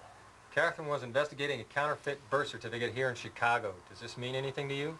Counterfeit birth certificates? I don't know anything about that. I heard you collect knives. I used to, not anymore. Did you ever own a dagger? I mean, this dialogue is Mr. the Harold, same. I don't think I know what you mean. That woman, that friend of yours, the detective, she was found with a bag of cocaine and the knife that killed Angie. Now, how do you explain that? How does a clean living detective end up with things like that when she's supposed to be investigating criminal activity in Chicago, huh? Blah, blah, blah. I'll tell you how. You don't give a damn about finding Angie's killer. I really feel sorry for Angie. All the police care about is clearing your friend's name. And Angie... Go away. I'll tell you nothing. Right, so the next thing we can do, at least on the list here, is to speak to the neighbor, which we'll just do anyway. I mean, we've seen most of the dialogue, but I'm sure there's something we're missing at this point. Because like I said before, when we see Where are we going next? when we see Cindy, she apologizes for her behavior, which is really interesting. Which makes it sound like we actually see her at some point before 6 o'clock.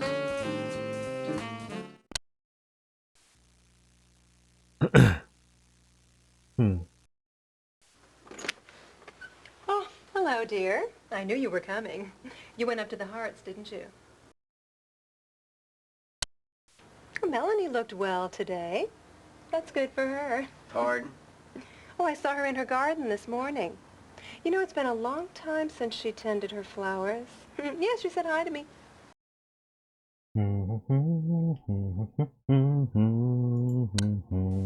Speaking of the Harts, I remember something very interesting. What is it? Well, it happened just after they moved in, about 10 years ago. Angie was involved in a traffic accident on a nearby street, and it was so bad that she had to be taken to the hospital in an ambulance. Well, I happened to be around, so I went to the hospital with Melanie. Now, Angie needed a blood transfusion, and James came running over from his work, and both Melanie and James were absolutely frantic. They both wanted to give their blood. Well, it was the thin, petite Melanie who ended up donating her blood. James's blood type didn't match. Well, it occurred to me that, well, you know, James isn't really Angie's father. Now, I know it's nothing but gossip, and I really monger. shouldn't say such a silly thing. Right, so that's all the same. So,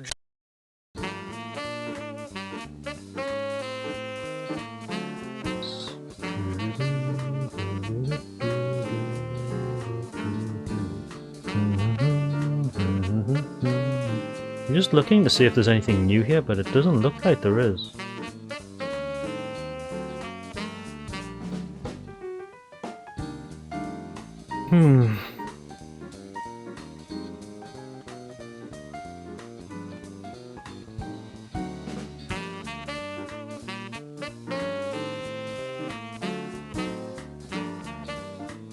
It doesn't look like you can actually change location either.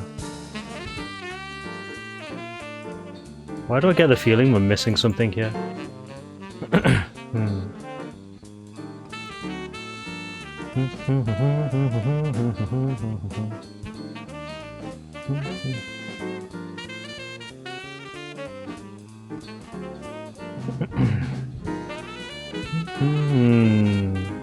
I'm just looking at my notes. Give me a second.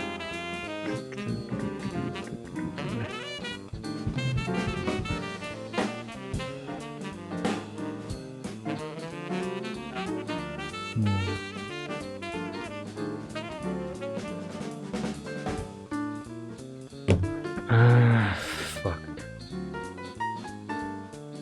Let's have a look at these. Are we actually missing something here?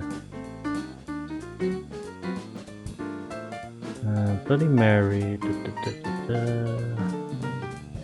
White Clinic. Sports Trimmer. Beauty Book. Blah, blah, blah, Michigan Journal.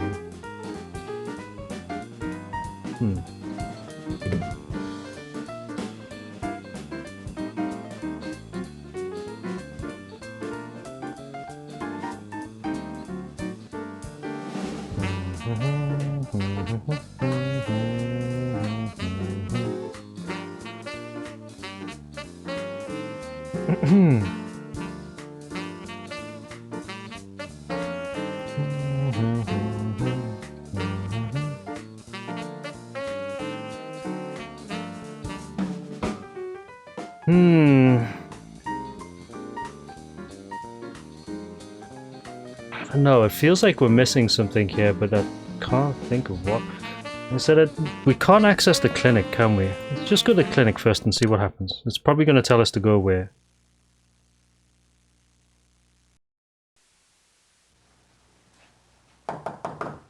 I've got nothing more to say. Yeah, so she's got nothing to say to us. I'm sure there's something we're missing here.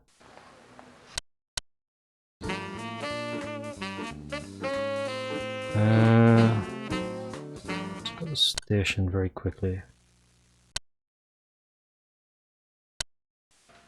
Okay.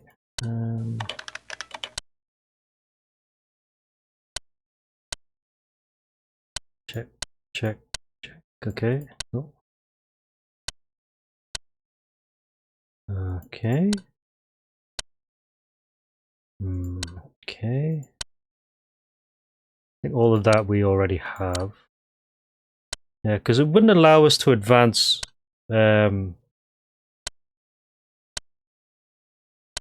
if we didn't find everything on the day.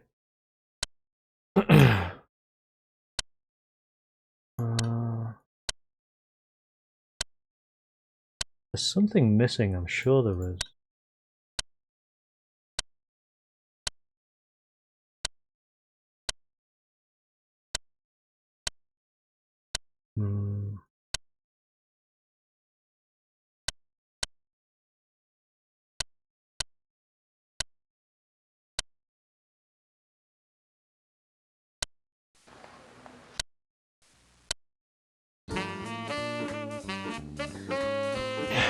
Okay, so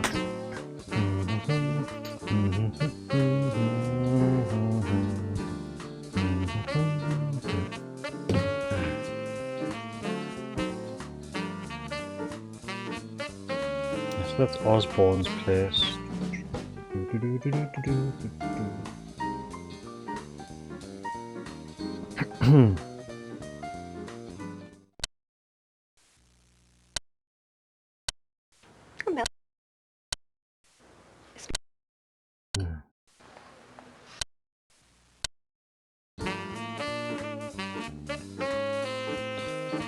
Let's reload that.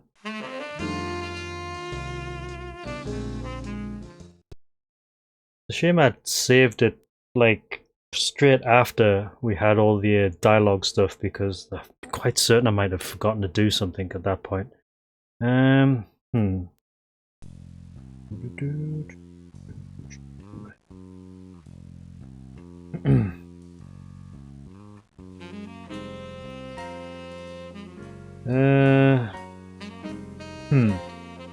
You see, that's a problem. I should have probably kept the save from like the previous day, just to be absolutely sure. Fortunately, we saved over it. Fuck.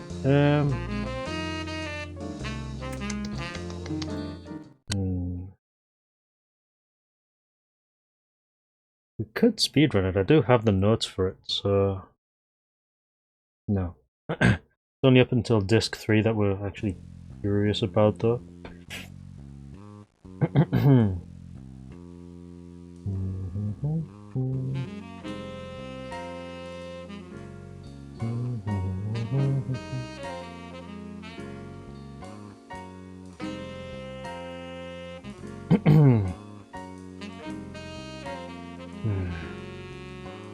Right, let's just go through that again. Right, so art residence. Just skip that dialogue very quickly. 1, 2, 3. Then he's going to yell at us. Tell us to go away. Right, now if we go to speak to Hayes, neighbor's resident.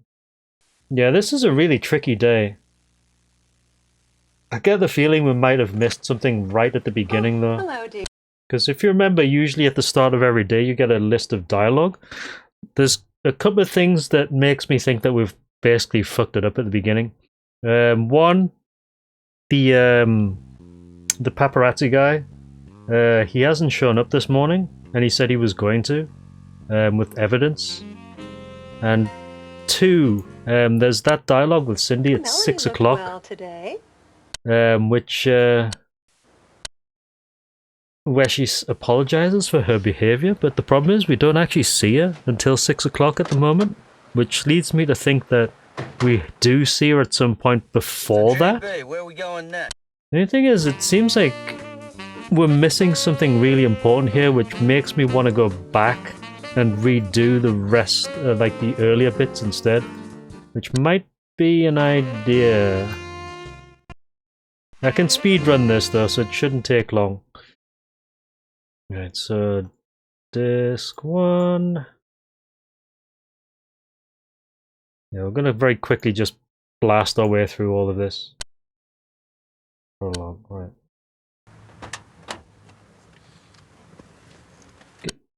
And go for a drink.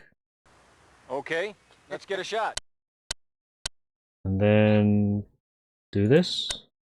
Yeah, I'm just checking my notes here. A bit early to be drinking though.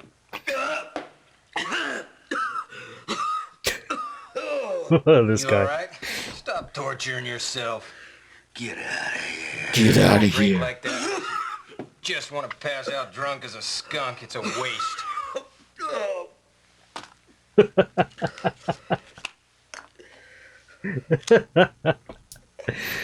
Oh god. This guy is hilarious. Listen. What? If the victim's a woman, it's no good. Why? A dream. This dream, the woman, it's always the same woman. She comes. She makes a pass at me. You're desperate, huh? Huh? What are you talking about? What are you talking about? Woman. What?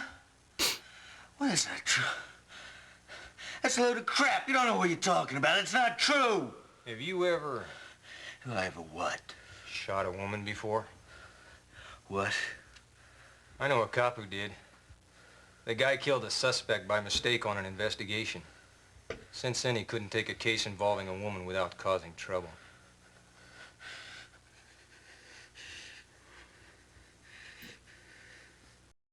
Right, so this one. 3 years ago. Blah blah blah, 3 years ago. This one. We're going after this illegal drug operation. Blah blah blah, go to the hotel. Don't get shot in the head, pick up the phone. Yada yada yada. Blah blah blah. Insert disc 2. Right, okay. So, this will be the start of the first proper day.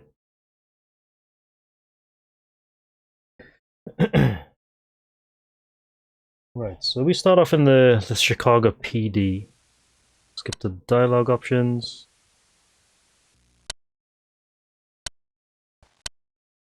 Start with this one. Do you frequent bars? Do you frequent bars? Yes. Hey, look, you know what I mean. That. All right.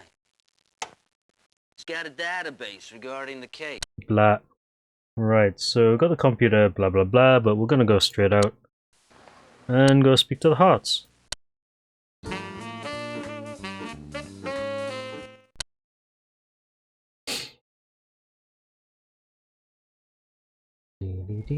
Right, so in here, I think this is the most important one that we need to go to, but we can just speed through this. 1, 2, 3, 4, 5, 6, 7. Ever seen her? Well, can we stop now? I suppose you want to see Melanie, too. Where's your wife now? She's in bed upstairs. I'll take you.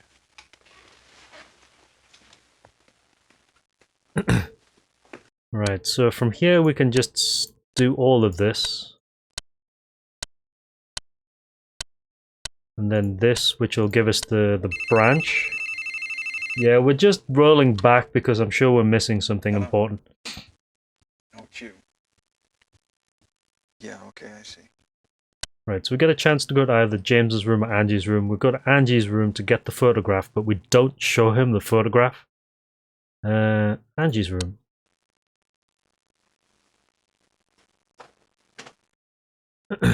Good. So the only thing that's really important here is the picture. Also, I need to remember to save it.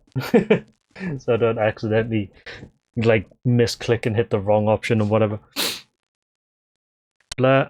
Alright, so if we don't actually talk to him about the picture itself. Looks like Angie was well read. Blah blah blah, get kicked out. Art, come here. Your wife's having some kind of fit.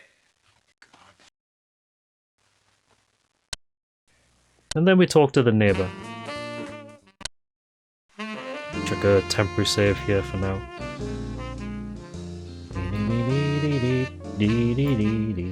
Right, so speak to the neighbor. Just gonna speed run all of her dialogue. Right. Blah. Blah.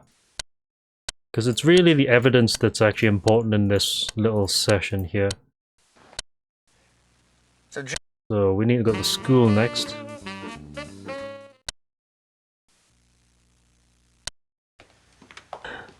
Talk about everything. Hello, I'm Mary. 1, 2, 3, Mr. 4, 5, and 6. And then go to the planetarium. Because the guy will give us the scrap paper, which is another bit of evidence that we need. We actually need to file the evidence as well, ready for the next day. Otherwise, what's up, Tips? 5, 6, 7. Time for pizza yet? We've got to go to the journal.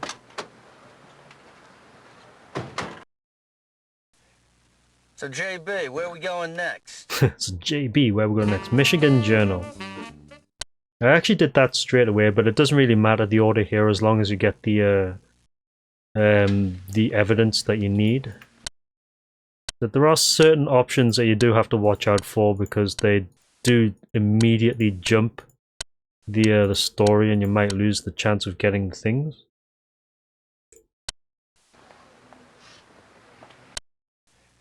Let's kill some time though.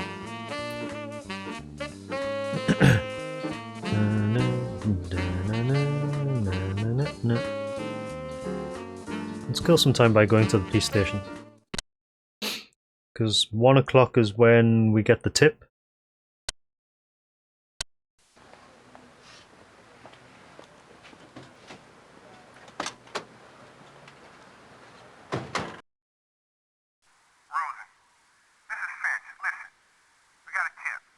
Good. What is it? There's reports Angie was seen earlier on the day she was killed. Really? Yeah, some guy saw Angie on Michigan Avenue around 5 p.m. on the 8th. She was in a white Ferrari. Bryce Rich Jr., the president of BR Company, was driving the car. The source was unidentified. Why don't you go check it out, okay? Roger. BR Company time. God, it's a good thing I made notes. Most of this should be fairly self-explanatory though. So my secretary... Right, so this is the most important one here. Just chuck a temp save down as well though, just so I don't forget. Blah, blah, blah, blah, blah, blah. Bugger off.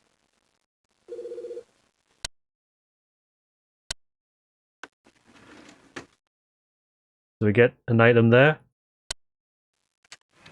Find some sus money here. Sus money. And find Tips's drawer. That's some saucy underwear though.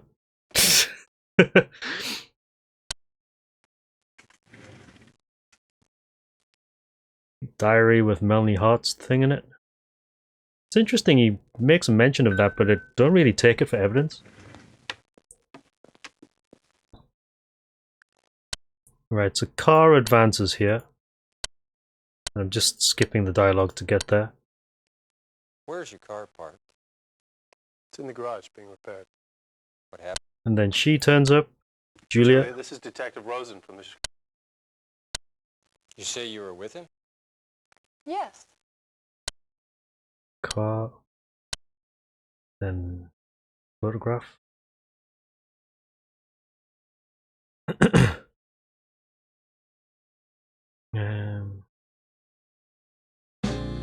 Just check something very quickly. Yeah,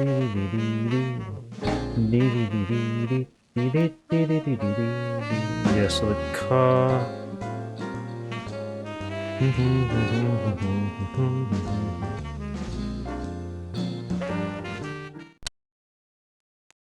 I don't know. What are those options again? Let me just double check. Because I think I might have missed the notes for this. Magazine, incident. Okay, so...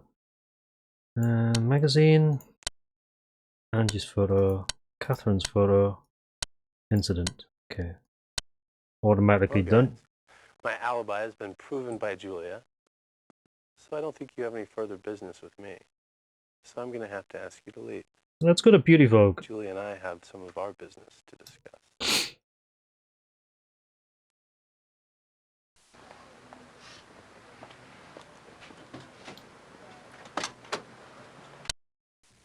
Those guys are full of shit.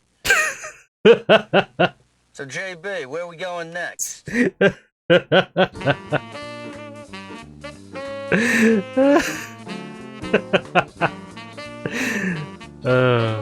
I'm gonna have to rip that video clip, the audio from that, and make it an alert because it's really fucking good. These guys are full of shit. Alright, Beauty Vogue.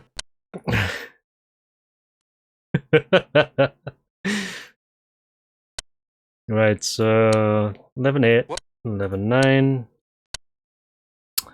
Rich. Julia. When did something to do with a car. Photo. Catherine photo. Then bugger off. So, JB, where are we going next? We are going to the clinic, but I think the clinic is only available at 4 o'clock. Oh no, it's there. Fine. Hi, you must be J.B. Harold. Thanks for coming down here. Perfect timing. Cindy White. Good to meet you. How you doing? You're looking good as ever. Yeah, so are you. Dude. Are you working on this with him? Yes. Must be hard for you. Right, so 1, 2, 3, 4, 5, 6. Then we're gonna be asked to talk alone. So, could you tell me about Catherine when you saw her last? It's obvious she had problems. She looked frightened. Did she mention what she was doing in Chicago? She said she was on vacation. Blah. If you Blah. Hey, so what's the story, huh? Blah. So, JB, where are we going next? We need to get back to the Chicago PD though, but we need to waste some time first, so Let's do it this way. Skip. Just gonna talk to this guy for ages because that's everything done for day 1 up until nighttime. Just check to make sure that the evidence is in the computer. Good. Right, so that's everything there. Off first.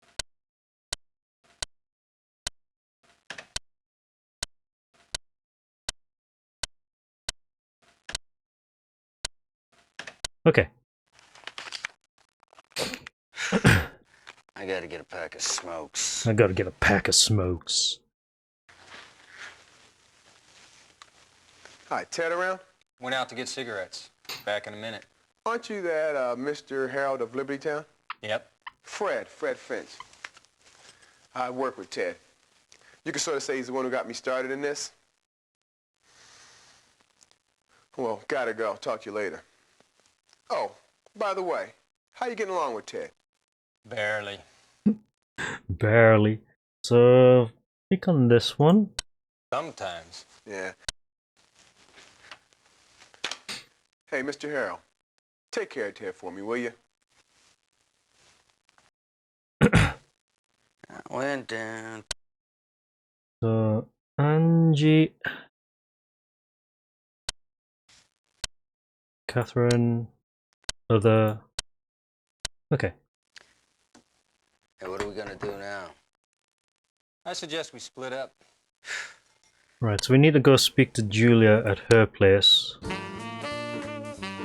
Let's grab a save here, actually.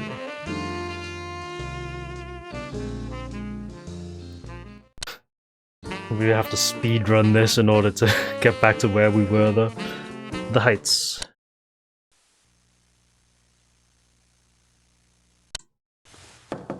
Moshi mosh. Right, so speak about this one. Cocaine? Don't know. James? Don't know. Rich? I know you lied when you told us Bryce's alibi today.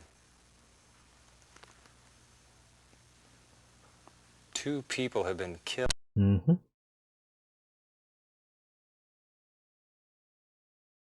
This thing here. Is there anything else you know? Thank you. And then we get told to leave. Then we go to the bar. Where is it? Bar. Oh, there it is.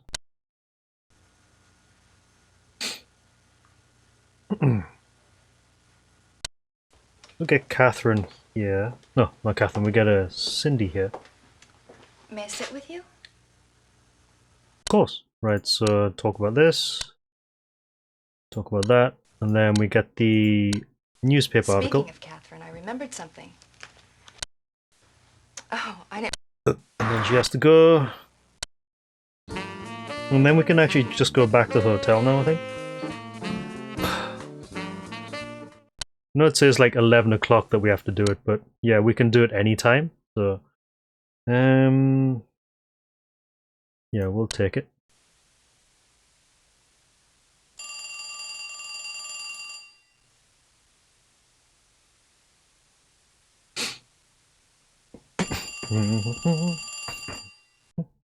Answer the phone, nerd.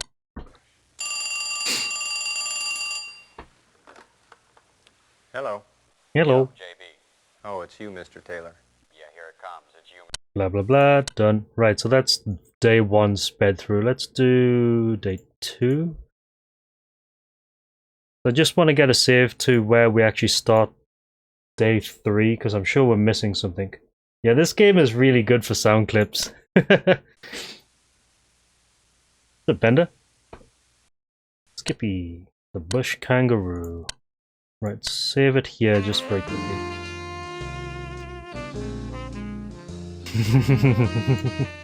Very dubious, yes. So, Julia, Cindy. I'm just gonna leave this one on though. Yo, pal, you better have a damn good reason for busting in here like this. So you the dicks handling the Angie Hart case or what? Come on, fess up.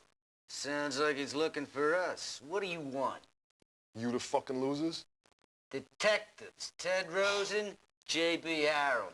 Now, if you want an interview or some goddamn pictures, you better talk to our boss. Man, hold up. I didn't come down here to take any fucking pictures, all right? I don't waste my film on dicks like you anyhow. Dicks, who are you, asshole?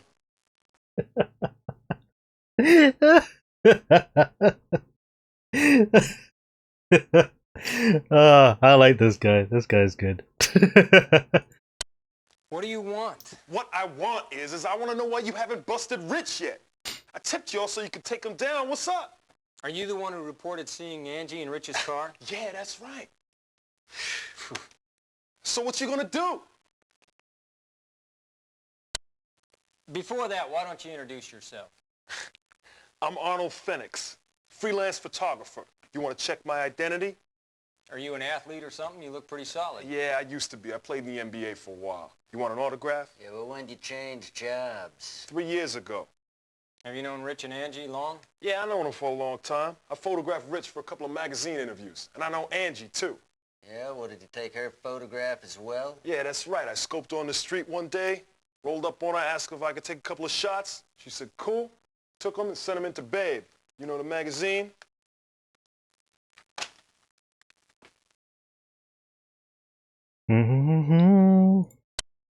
What's Babe? Babe, you know, it's a trashy magazine. A lot of photos of fine females in it. Guys write in and get the profiles and the models they got a hard-on for. It's like a younger version of Playmate, right? Exactly. When did Angie's photograph appear in this magazine? Last month.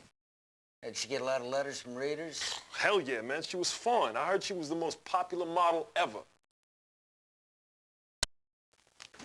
Yeah, I'm sure that's her. I know it. I photographed the bitch, okay? You're sure? Yeah, I'm sure. Look, y'all gotta understand something. This motherfucker is pure evil. Ain't no thing for a cowboy like Rich to whack a little girl. Oh yeah, Catherine White? I bet he dusted her too. Ain't this a motherfucker? He's out here doing anything he fucking wants, and y'all two sitting around here jerking off with me.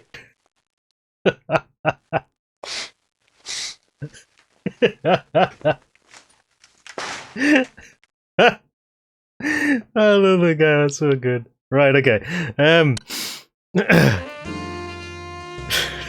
It never stops being funny, yeah. Honestly, he's probably the best character in this. Right, let's go to Heart Residence. I'm just speed running all of this back to day 3 just to make sure we haven't missed anything. Yes, serious journalism, exactly. Very, very serious. So Heart Residence.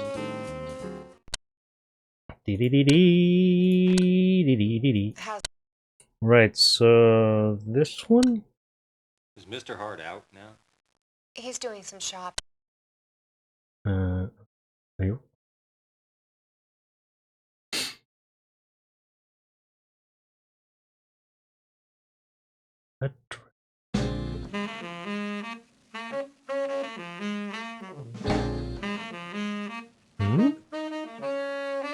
That's weird. Hold on a minute. Let me just go back a little bit first. Go to the computer very quickly.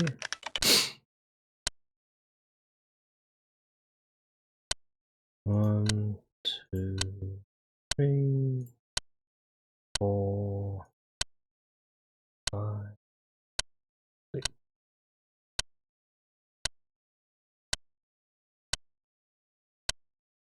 Just click all this to make sure that it's actually triggered the flags that we need to.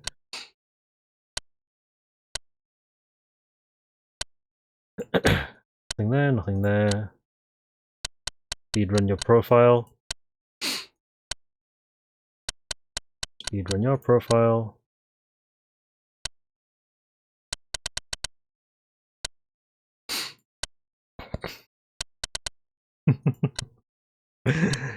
Honestly, they should have made more like scenes with the pap, because he is kind of hilarious. Excuse me. Right. So let's go.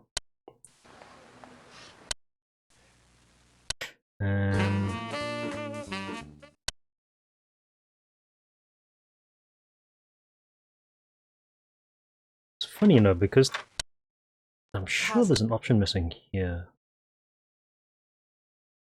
Let me just check. So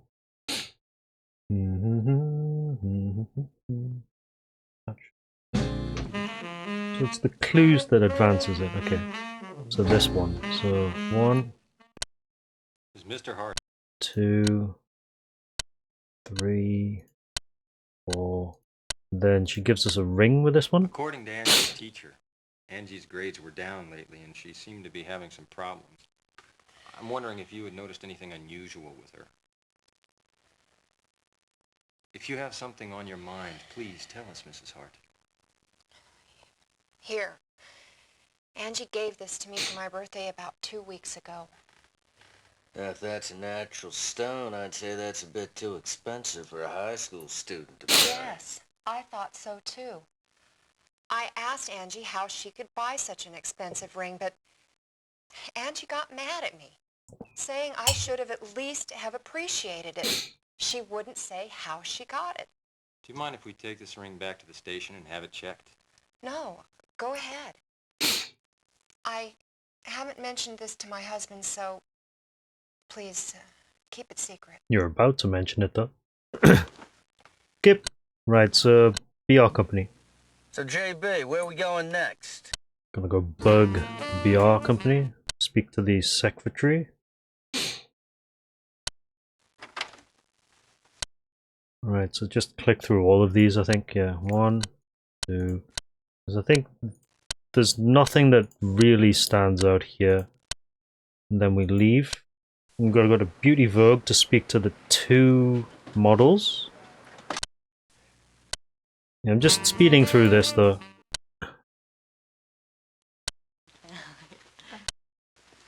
Do you have a moment? Yeah, what is it? We're with the police. We'd like to ask you a few questions. Police? Hey, look, you're scaring these beautiful young ladies, huh? Will you let me handle it?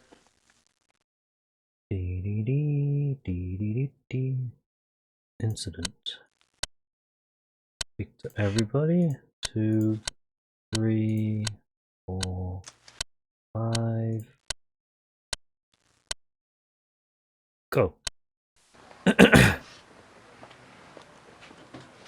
Then we need to go to speak to the Heights. So, JB, what... Really?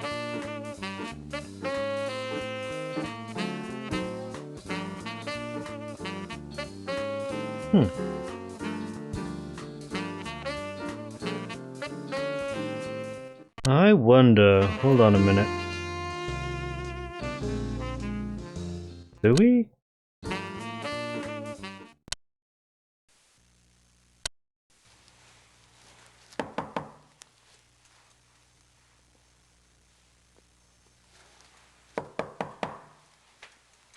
Yo, Ted! Hello. Man, what's up? You still a cop? Yeah, I'm surviving. Look at you. Never thought you'd sober up and get a job. Oh, shit, I'm a decent worker, you know, unlike you. Anyway, what's up today? Investigation? Yeah. Do you need my help? Yes, we do. Because I don't remember this bit. Hold on a minute. What we got here? Rich, Julia, James, incident. Okay, so let's make a note here.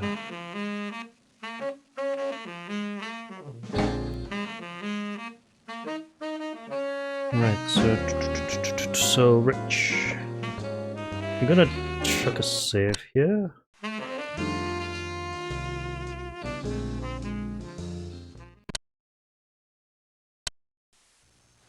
I don't know. You're not very helpful. Julia.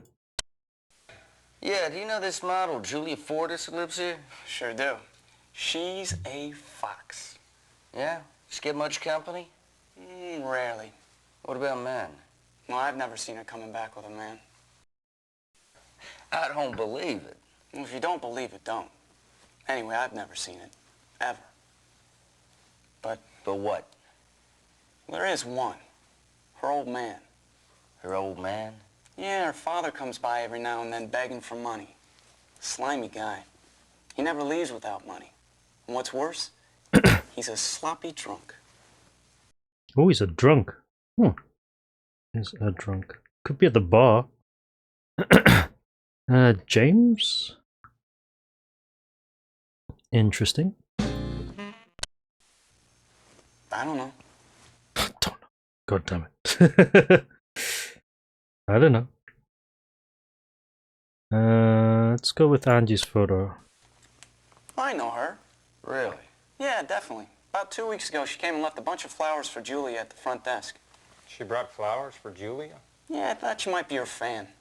You know, there are folks like that. Hey, don't tell me it was her. Really? Well, so that's how we get that bit of information then. Because if you remember, we were like speaking to her on day 3, then we asked her about the flowers. So that's how we get that bit of information. We did miss this bit, by apparently. Okay. Catherine's photo. Never met her. So there's definitely chunks of the game we're missing at the moment. Don't know. Incident.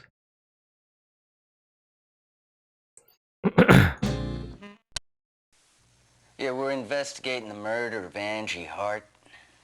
Yeah, read about that in the newspaper.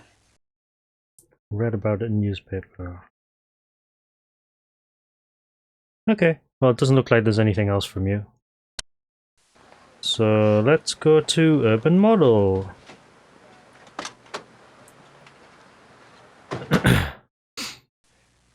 So, JB, where we... I mean, I think we've probably seen all this. Urban Model.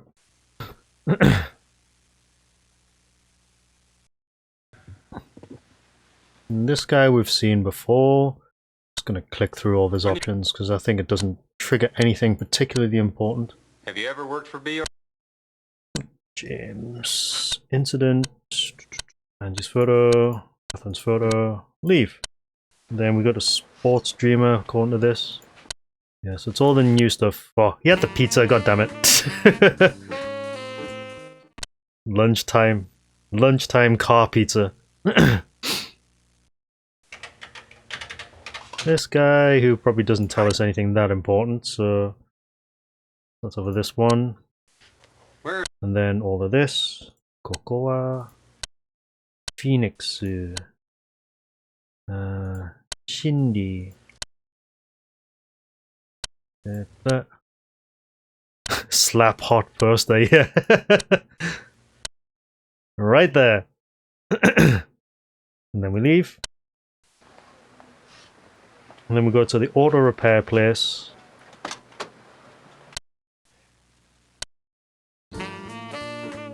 Auto repair place.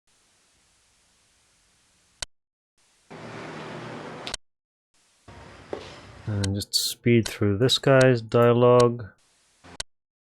Car repair. This, and this. Then go out here. And we have to wait until 3 actually, because I think something happens at 3 if I remember correctly. So, JB, where are we going next? Oh no, 3 o'clock is when we have to speak to the counselor at school, so we need to just kill a bit of time here. I'm just gonna hand in the evidence, check the computer, make sure it's actually there. Yep, so it's all ready to go. 2 bits evidence right there. I don't think I need to click through any of this anymore, so that's fine. I'll skip all that.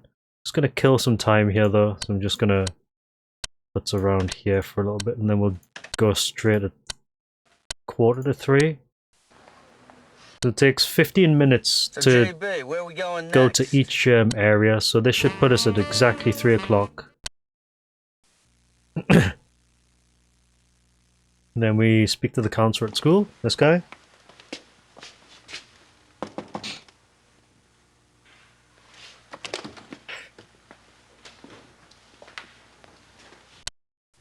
For the most part, we don't get anything from him in terms of evidence, but it's just more story exposition. So I'm going to click through this to speed through it. 2, 3, 4. And then we leave. And we should kill some time until 4 because that's when we start tailing James. So let's do this. Let's go to the precinct for 15 minutes. And then exit. And then go back to the precinct for 15 minutes. And then exit.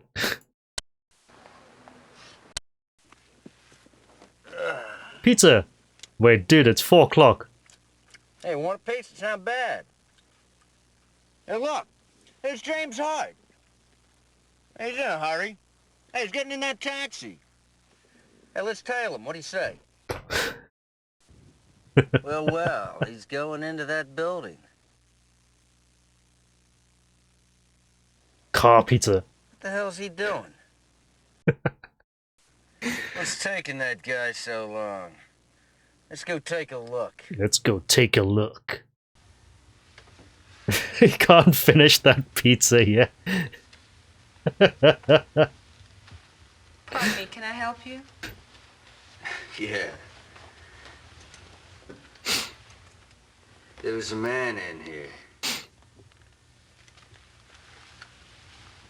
Oh, you must be talking about Hart. Yes.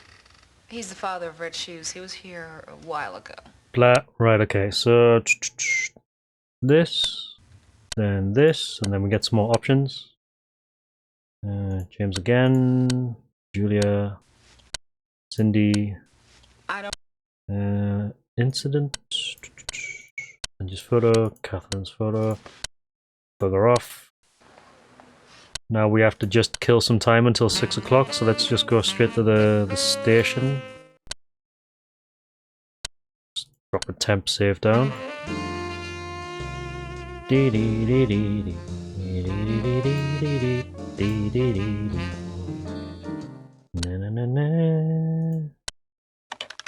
It's enter any evidence that we've acquired along the way. Check the computer to make sure that it's all there. Yep, good. Right. Kill some time until 6.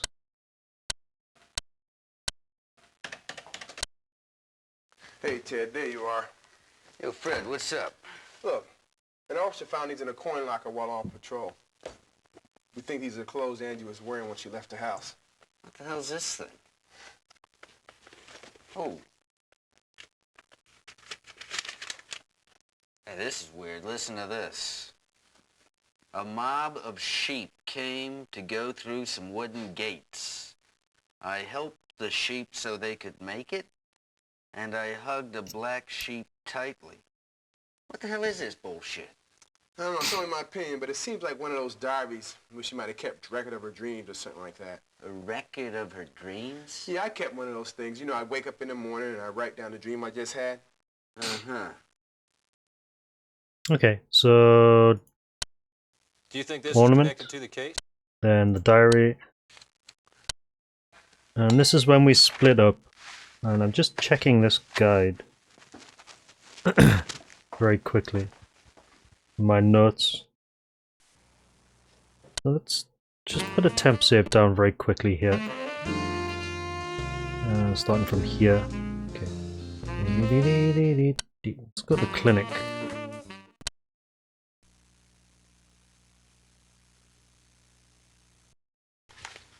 Well, hello.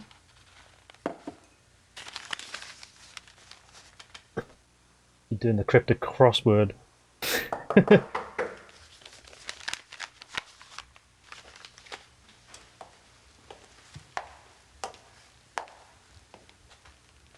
Hi, I've been waiting for you. Again. Sorry to bother you. I want to ask for your help. I know. An analysis of Angie's diary, right? Rosen just called and said you were on your way. I see.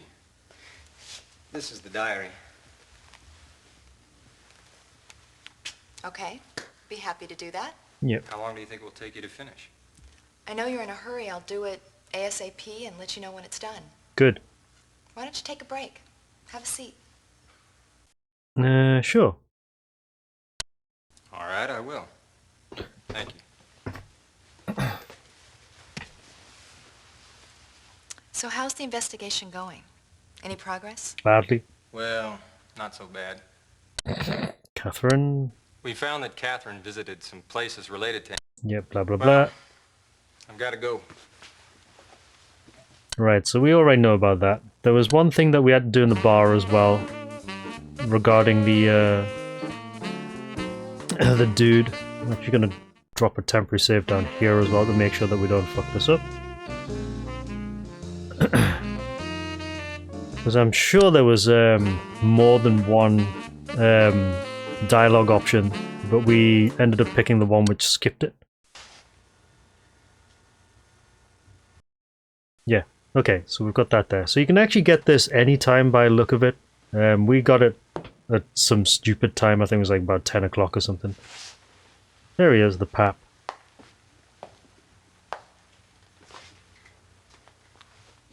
Hello, personage. My man in blue. What's up? You left us standing at your buddy's shop. Yeah. Can I sit? Go ahead, man. Go ahead, man. Right, so let's start with this one. I don't know. Sounds like you got a big story, huh? Yeah, well, I thought I might step by the precinct tomorrow and give you all a little gift. And what would that be? Nothing, just definite evidence that Rich did Angie Hart. I'll have it in no time. Don't beat around the bush. Tell me now. Chill out. Be patient, babe. You're gonna have a lot of fun tomorrow. I certainly hope so. Why are you so pissed off at Rich anyway? He's a slimy sneak. A slimy sneak? Okay, he's a scumbag. I hate Rich far more than I hate cops. Also, he don't know a thing about design. All his designs, he's cribbed from other people's work.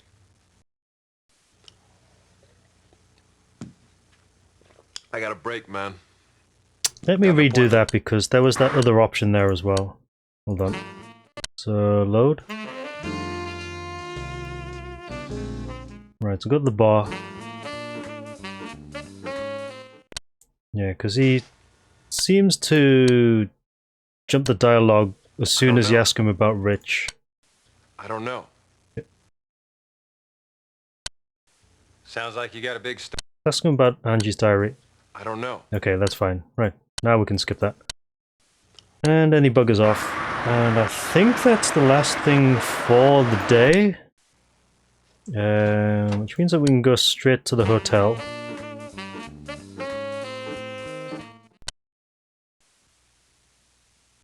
Right, so we'll rest for a bit.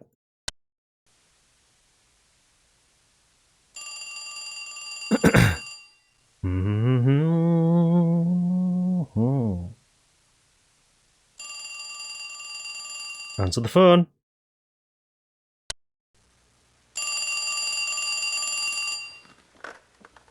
Hello. Yo, JB. Oh, Mr. Taylor. Listen, JB, we have found a case Catherine was in charge of involving other crimes. What other crimes? Forging birth certificates. She was investigating this guy, and it's reported that she had inquired to the Chicago police several times about these criminals. JB, this is nagging me. She must have known something. I'll talk to you later. Bye. Okay, cool. 1. Did we skip this bit? I think we did yesterday, didn't we? Hello. What's the matter?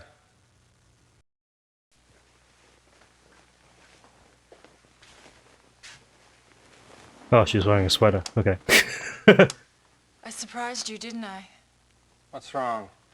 Something's happened that makes you feel you need to see a cop? I'm so scared. I feel I'm being watched. Watched? When did this begin? I don't know. I just don't want to be alone tonight. Tell me in detail. Answer the phone.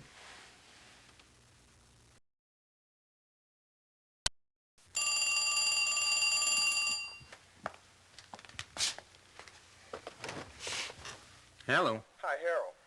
This is Finch. Yeah. What's the matter? Well, Ted asked me to check out Rich's background and stuff, and the report just came back. Where is Rosen? He got a call from some guy named Phoenix. Then he rushed out of the office. Ted told me to contact you. I see. Yeah, I found something that might help. Listen, Rich broke his leg and was in the hospital in '88. Guess what? The doctor in charge was Cindy's ex-husband, Michael Ebert. Michael Ebert? Yeah, and Ebert's been missing since he went to South America 2 years ago. Here's more. In '81, Rich started his design business with a partner in Manhattan. But the partner vanished after that Black Monday in '87. Now Rich is the financer of Beauty Vogue. Somehow he's gotten ownership from the president. Anyway, I'll give you all the details tomorrow. Sus. Okay. Thanks, Mitch. Oh, she's asleep. What does that say? Go somewhere else. Let me go home or stay in the room. Yes, stay in the room.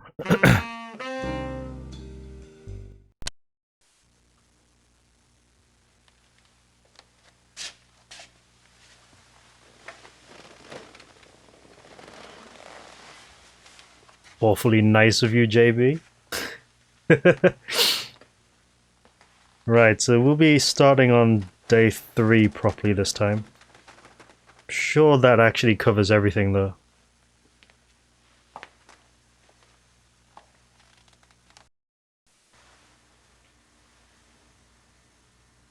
I'll be back this weekend.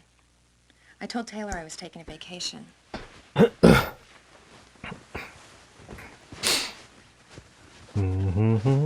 come you haven't asked me anything?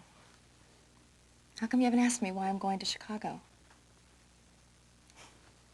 That's right. I told you not to ask. Tch, women.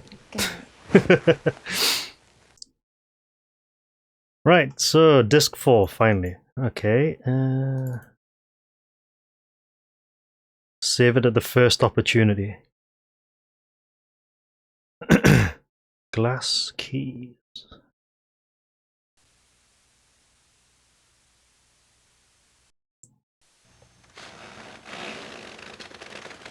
Yeah, so he actually wakes up in the seat this time. And she's gone. Oh, thanks, Harold.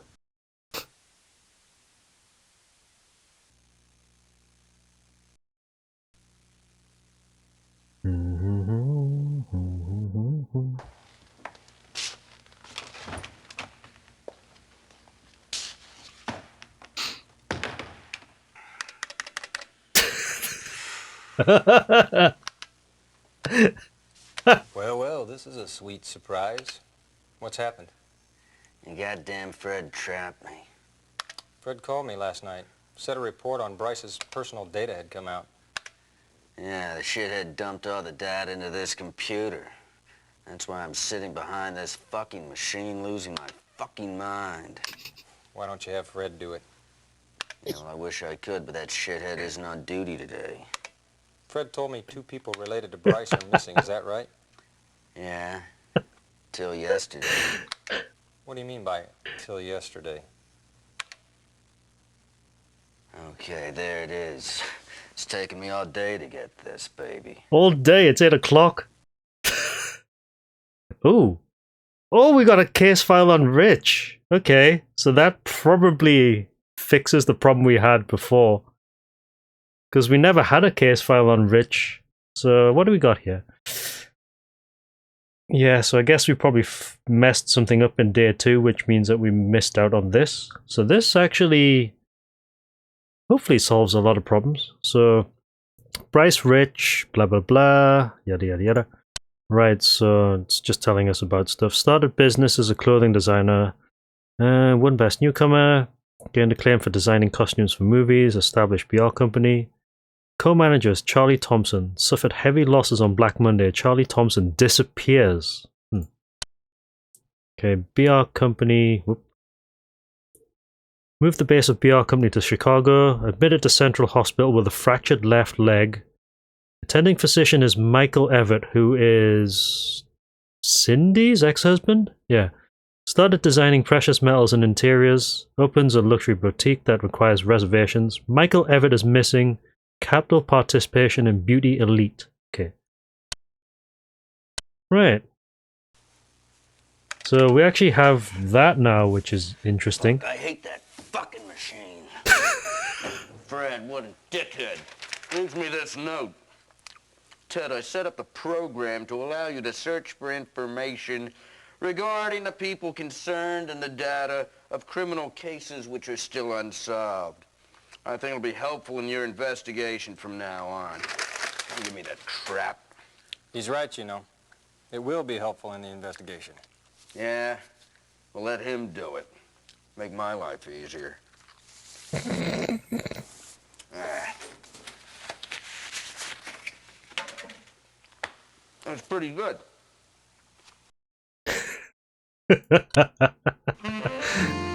Finally ate the rest of that pizza.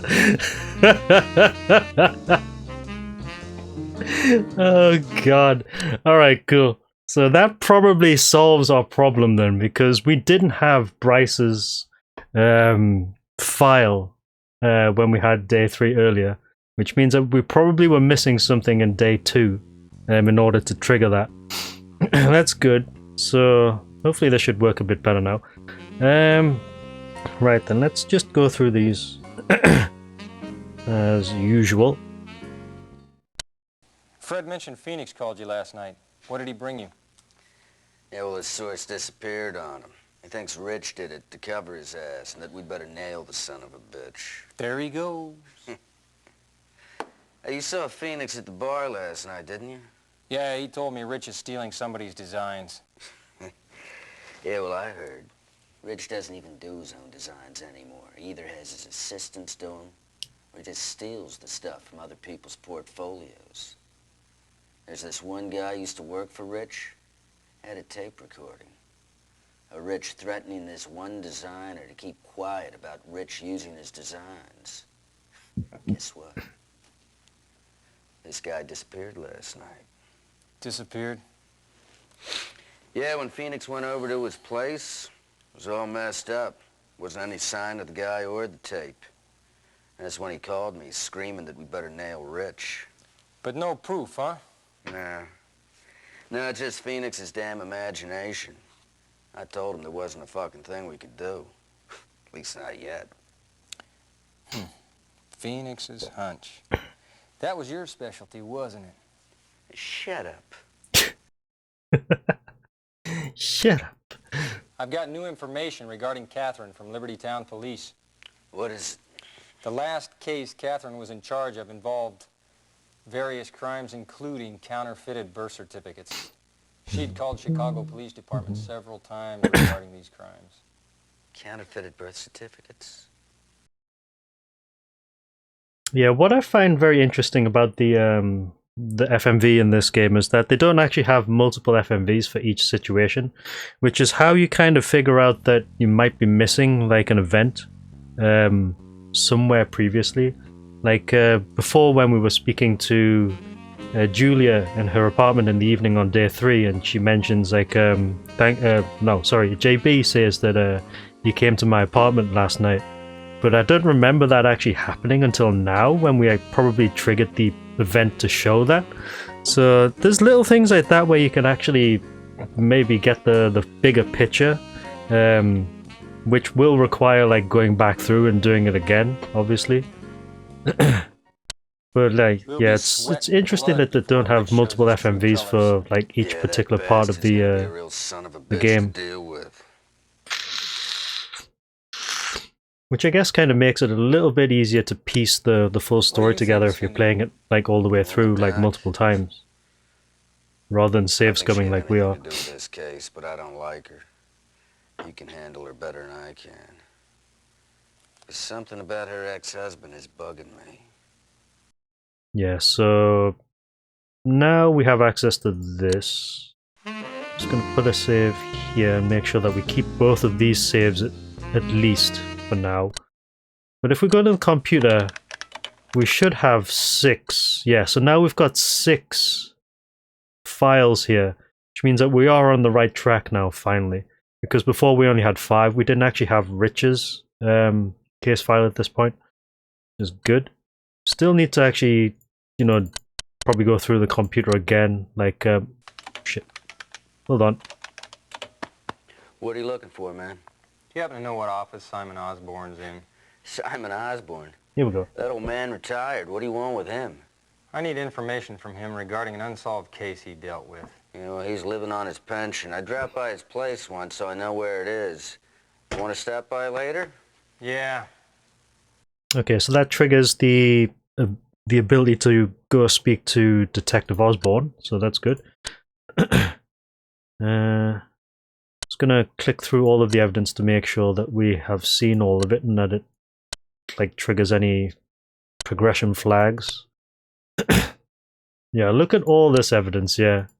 I mean, we still haven't got the right evidence that we need though, so still got quite a lot of stuff to do. And just making sure that we cover all of this so that it's all done, because we have to come back here anyway to use the computer again after we speak to Detective Osborne. The old man. Not even going to bother reading it, it's just to make sure that it's all, like, quote-unquote seen.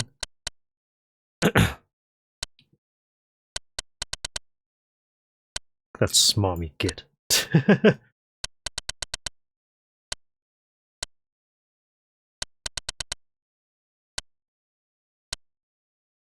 Okay. Right, so I'm actually gonna drop a save about here. I don't think we need any of these now though, but it's just in case we have to restart the entire day again, like through the stupidity or whatever.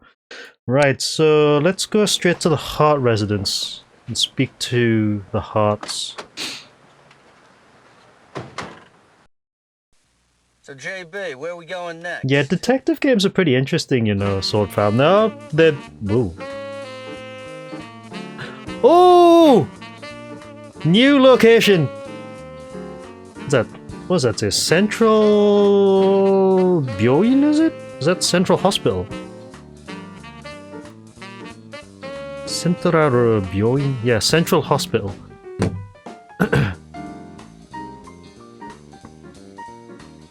So we actually have a new location here we can visit. So I think we'll do that after we've spoken to the Hayes and the neighbor.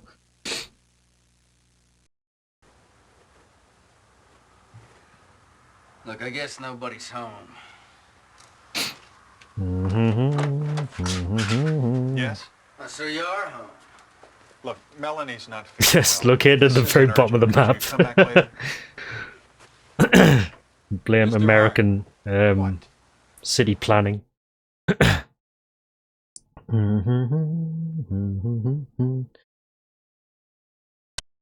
We want you to show us a story Angie wrote. Look, I don't know what you're talking about. I'll tell you. We're talking about Angie's story that you received from Bloody Mary. Angie was called Red Shoes at the club. Look, there's a whole bunch of stuff your daughter didn't tell you. All right, I admit she's a member of this club, but it's got nothing to do with her murder. Now, I'm not going to show you the story. Okay, then tell us about its contents. Anyway, it's got nothing to do with your case. Look, I want to keep this story in Angie's memory. You're not going to touch it. Oh, excuse me. I mean, we obviously don't get access to the story here, so... White called on you at your office. Did you know that? No. Catherine was investigating a counterfeit birth certificate here in Chicago. Does this mean anything to you? Counterfeit birth certificates? I don't know anything about that. Yes, you do. I heard you collect knives. I used to, not anymore. Did you ever own a dagger? Mr. Harold, I don't think I know what you mean. That woman, that friend of yours, the detective, she was found with a bag of cocaine and the knife that killed Angie. Now, how do you explain that? How does a clean living detective end up with things like that when she's supposed to be investigating criminal activity in Chicago, huh? I'll tell you how. You don't give a damn about finding Angie's killer. I really feel sorry for Angie. All the police care about is clearing your friend's name. And Angie... Go away. I'll tell you nothing. Dude. Right, so the next stop will be to speak to the neighbor.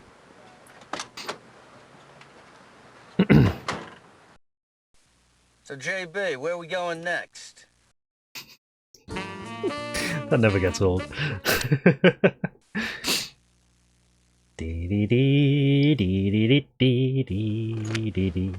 Oh, hello, dear. I knew you were coming. You went up to the Harts, didn't you? Yes, we did. How did you know? Melanie looked well today. That's good for her. Pardon? Well, I Huh? saw her in her garden this morning. You know, it's been a long time since she tended her flowers. Yes, she said hi to me.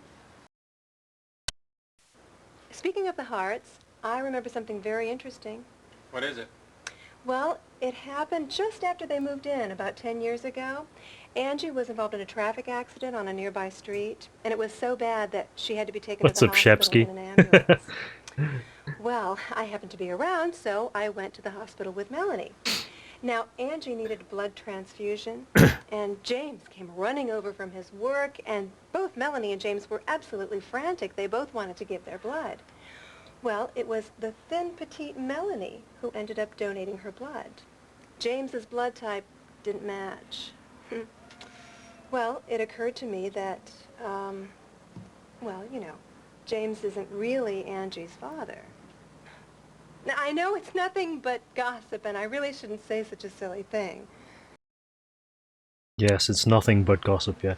Let's go to the hospital now, since some of the dialogue is pointing in that direction. So then, hospital. So, JB, where are we going next? We're going to the hospital, that's where we're going next. Right, so save. Just pop a temp save down here where we need it, just in case. Now we can actually go to a new place.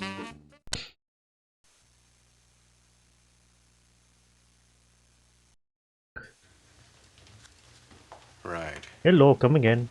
Got it. Okay, it sounds good. I'll call you later. This is Scrubs. Dr. Green, Yeah? we'd like to ask you a few questions about Michael Ebert, who used to work at this facility, and we have a moment of your time. Sure. Anything I can do.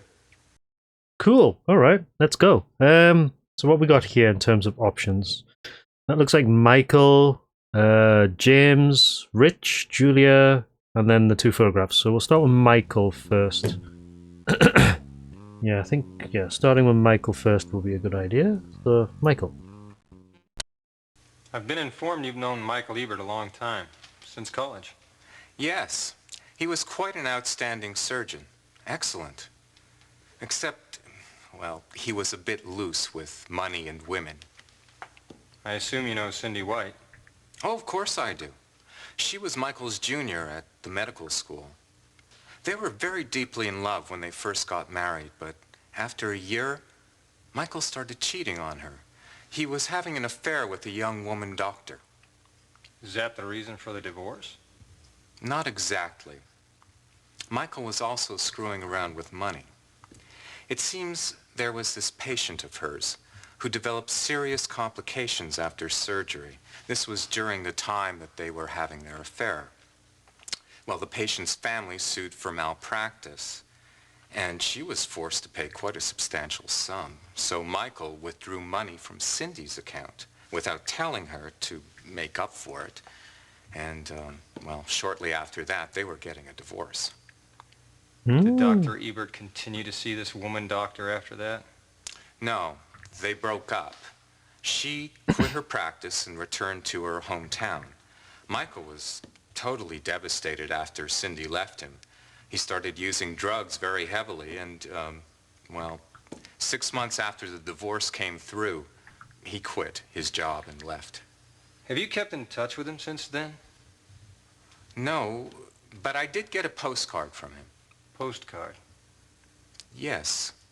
It was from South America, or at least I believe it was from South America. He said that he was on a trip and had found a new job, and I'm afraid that's the last I heard from him. Interesting. James. It's a lot of dialogue. I don't know. Don't know. Well, that kind of makes up for it. Rich. Richie. Do you remember Bryce Rich, one of Dr. Ebert's patients? Bryce Rich. Yes, he was in the hospital while Michael was having all that difficulty with his divorce. Yeah. It kind of seemed like they were getting along very well together. They were becoming friends. You know, I don't think Michael would really appreciate this. I think he'd be embarrassed, but I think he was borrowing money from Bryce. Right, let me just replay that again. Do you remember Bryce Rich, one of Dr. Ebert's patients? Bryce Rich. Yes, he was in the hospital while Michael was having all that difficulty with his divorce. It kind of seemed like they were getting along very well together. They were becoming friends. You know, I don't think Michael would really appreciate this. I think he'd be embarrassed, but I think he was borrowing money from Bryce.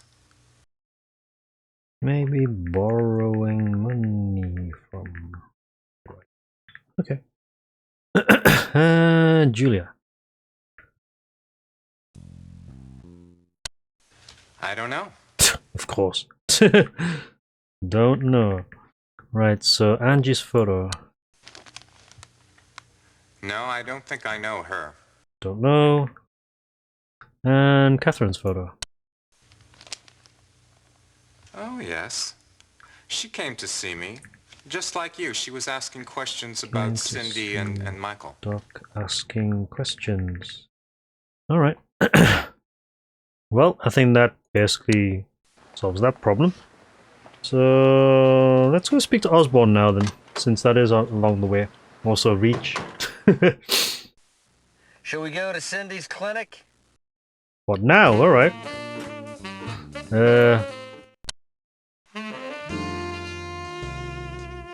Is this where she kicks off?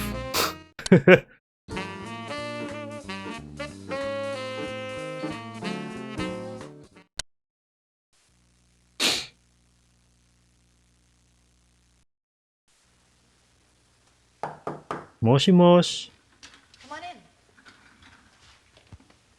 It's kind of hot. Have a seat.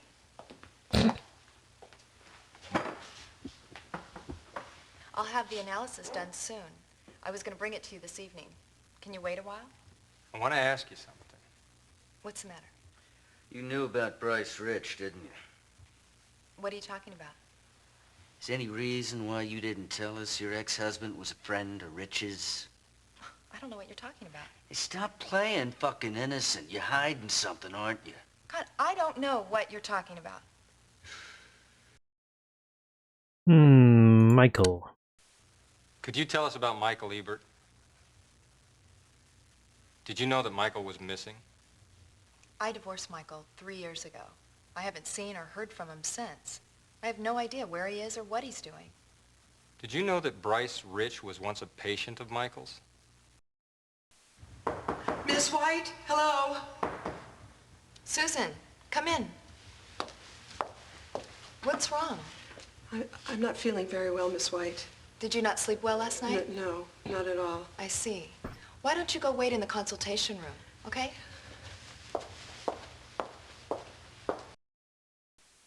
I have a patient. Can you wait a while?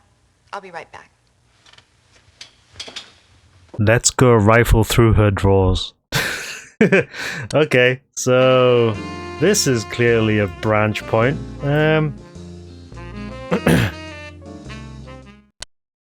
Let's see now. What's on A?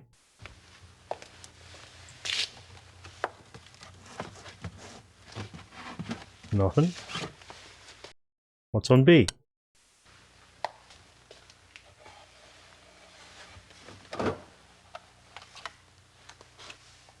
Oh, the film!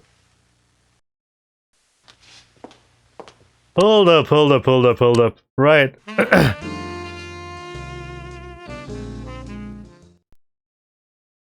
Just check the other places first.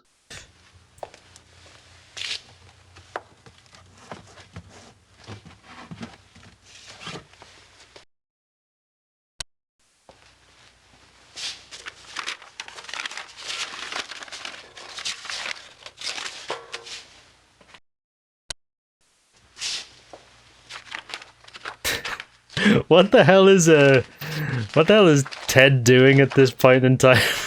Is he just sitting there watching us going through all the stuff? Like, what the hell are you doing?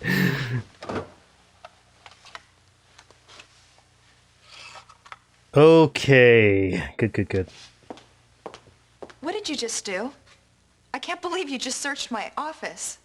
You're suspicious of me, aren't you? I see. You count me amongst your suspects. Okay, go ahead. Search to your heart's content.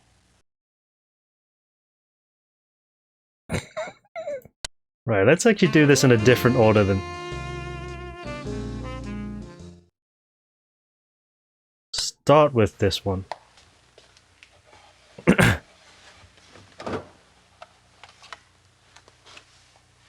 She knew anyways, yes. What did you just do? I can't believe you just searched my office. You're suspicious of me, aren't you? I see. You count me amongst your suspects. Okay, go ahead. Search to your heart's content. Don't worry, we will. Okay, so A.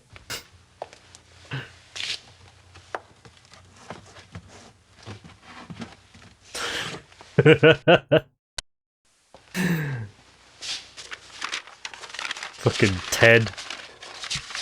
Useless.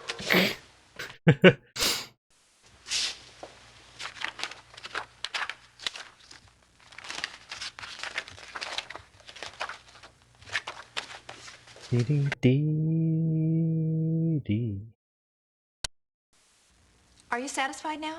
Hey, look, we didn't mean to offend you, all right? Yeah, I'm sure you didn't. Listen, I've got patients to see. I will be by around 7 with the results of the analysis and to talk to you about Michael. Goodbye. We got the film though. We got the film though. Right.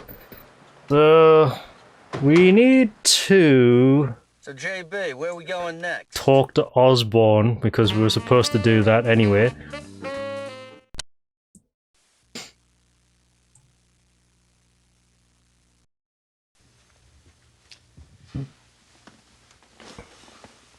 So what do you guys want from an old man? Talk to him. Well, sir, I need some information regarding the Kevin Grady murder case in 1975. Kevin Grady. The report said the assailant was Danny Jackson. Danny Jackson. Yeah, I remember the case vividly. And the truth about the case is unknown. Are you sure about that? Kevin was a petty gangster. To me, it was just another skirmish or a fight involving some dope dealer or some shit like that. There were no clues. We couldn't get any clues because all his fellows vanished as soon as the case went. Vanished? Well, Kevin always hung around with these 3 punks. It was obvious they had something to do with the case, but there was nothing we could do about it. Yeah, well, being a cop, you always run across tons of cases like that. You know who did it from the get-go, but you just can't nail the sumbitch, you know? Yeah, you're telling me. Okay. Doesn't look like this is any different I think though. he had a mother in poor health and a sister. Yeah, Sister Maggie was one of those that vanished. Then his mother died in 7 years. Hardly anyone went to the funeral. It was terrible. What were the names of the rest of Kevin's henchmen? Well, let's see. There was Gordon and Allen, I think. Kevin, Maggie, Gordon, and Allen. JB, are these people connected to the case or what? Maybe. She reminds me of someone. That looks like Maggie. Yeah, I hope we actually get something to do with the photograph Catherine later White. though, because She was a co-worker at JB's. She was killed on this case. White? Yeah. What's wrong, Osborne? JB, you go back to the station and you look up everything involving Danny Jackson. He died in 75. right, so let's go to the station. Need to look up the 2 cases. So, JB, where are we going next? Station, that's right. Blah, blah, blah, blah, blah, blah, this one. Right. Dee, dee, dee, dee, dee, dee, dee. So he tells us to go back to the station, which is what we should be doing anyway. Let's file the evidence that we found, at least. Yeah, there is no evidence, of course. Right, so here it is. Right, so I'm just going to speed run this. We've seen this anyway, but I'm assuming this probably triggers something new, like considering that we are on the proper path now. Check the other evidence as well, just in case. Not all of it though, just need to check the case files, I think. Alright, cool. There's nothing else involving these numpties, is there? Nope, think so. Okay, cool. Right, so Shentop, what's up? Good evening. How's everyone doing tonight? So Happy Friday. where are we going next? Where we're going next? I think the idea was to go to Bloody Mary next, if I remember correctly. Watching heavy metal. That sounds pretty cool. We just had to redo the entirety of the game in order to get to the proper Disc 3, or rather Day 3, because we were missing something pretty critical in Day 2. And I think we're on the right path now. Bloody Mary, right. Because this is where we eavesdrop. Before she left, Angie wanted me to give this to you.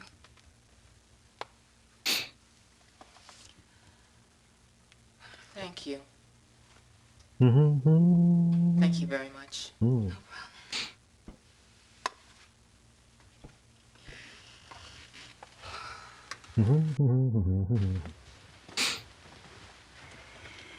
Can I help you? Today's our meeting day. The members will be here soon. Right. Yeah. Who was that lady?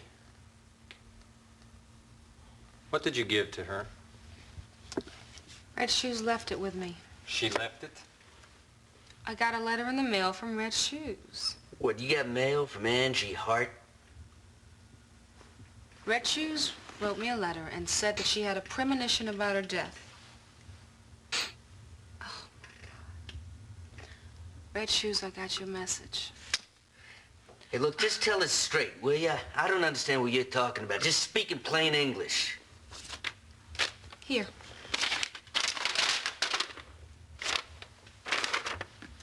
Dear Lily, could you please return this to Paige McShannon, the Vice President of Beauty Vogue Modeling, for me? Thanks. Red Shoes. What was in the package? I don't know what was in the package. It's her secret. I am not going to open up her secret by myself. Mm-hmm. Okay, so package. Relationship with Angie. Actually, speak about the diary first. I've got nothing more to say. Could you tell us about the story Angie wrote? Red Shoes was killed before she presented the story to the club. What was the title? Kill Me. What? So the title was Kill Me. I didn't know the contents. Kill me. What? Right, so Beauty Vogue, I guess, is next.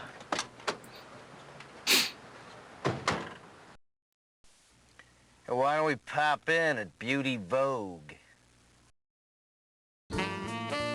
Sounds like a great idea. Let's do that.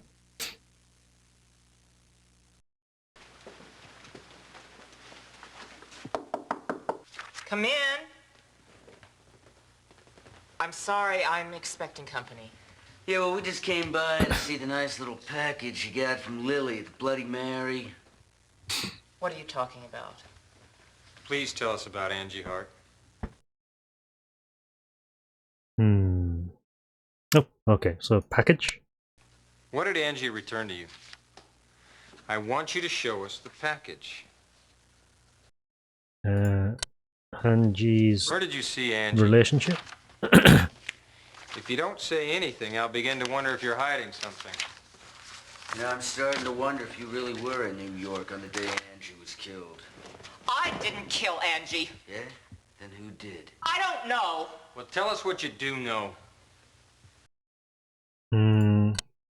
Two models said they saw Angie Oh, here. different dialogue. Your relationship with Angie will come out if we take action. I scouted her. As soon as I spotted her picture in Babe, I went to work. I got her telephone number from the magazine editor and I called her up. She answered the phone and she agreed to see me. As soon as I met her, I just knew that she had it all. I mean, she had star quality. I knew Bryce was going to be happy with my choice. You introduced her to Bryce. BR Company was looking for a new image model for next year. I thought Angie Hart would be just perfect for the image. I think we need to go to BR Company. When you scouted her. She was surprised, but she was happy. She said she wanted to sleep on it, but I had a feeling that we could go for it. So I gave her these.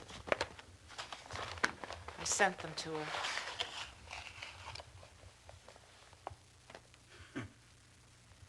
Some kind of present, huh? Did Angie accept this? I expected her to. I mean, it usually worked. But she was different. But you forced her to take them anyway. How many times did you see Angie? Twice, and that's it. When was the second time? On the last Friday. With Bryce Rich. You set up that meeting, didn't you? Yes, I did. But that's all I know. I had nothing else to do with that. Okay. I guess we need to go to BR Company. Rich. That son of a bitch. So, JB, where are we going next? Hang on. Hang on. Two models said they saw...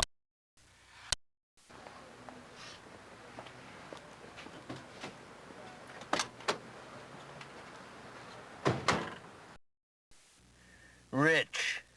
That son of a bitch. So, JB, where are we going next? Oh god, Ted is so funny in this. Rich, that son of a bitch. Oh, he is meme worthy. I love him. Right, BR Company.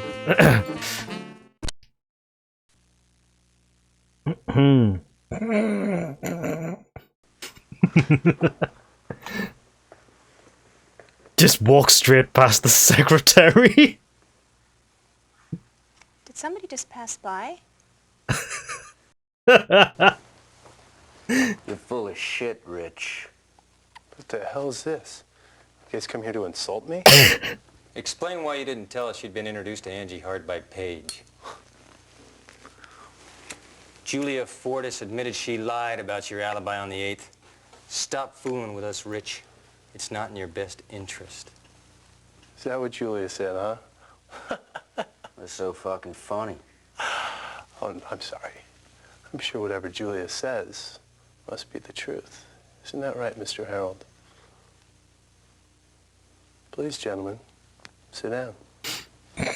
What a dick. So, Mr. Harold, who were you with last night? I suppose Julie would probably say anything you want her to, wouldn't she? Hey, JB, what's this dickhead talking about? I mean, you've got some nerve. Letting a woman involved with this case into your hotel room? Seems like a pretty unprofessional thing for a cop to do. You're a little bit sus, bro. I don't think I need any of these now, so let's go with saving over this one. Should be fine. Right. Okay. Just in case any of these are like skipper ones. So let's I don't know. Let's start with, was it Angie? Why did you say you didn't know her? Didn't want to be involved. I mean, that girl had the makings of a fine model. But I had nothing to do with her death. I mean, first of all, what would our company have to benefit from announcing that we were eyeing Angie Hart to be our new image model? And you can't blame me for wanting to cover ourselves from being involved in a scandal, can you? By whatever means necessary, huh? You're quite right. That skipped a bunch of dialogue. Hold on. So that one is the dialogue skip. So let's go with, was it? Alibi, right. Where were you from 5 to 8 p.m. on the 8th? I was with a woman. Who? Well, I don't know. I mean, I don't remember her name. It was another one-night stand. You know what I mean. Car? Why did you have your car fixed? I bumped into something in the parking lot. I thought I told you that. And why did you have your seat reupholstered? I don't remember. Something in the parking lot. Doesn't remember why the seat was fixed.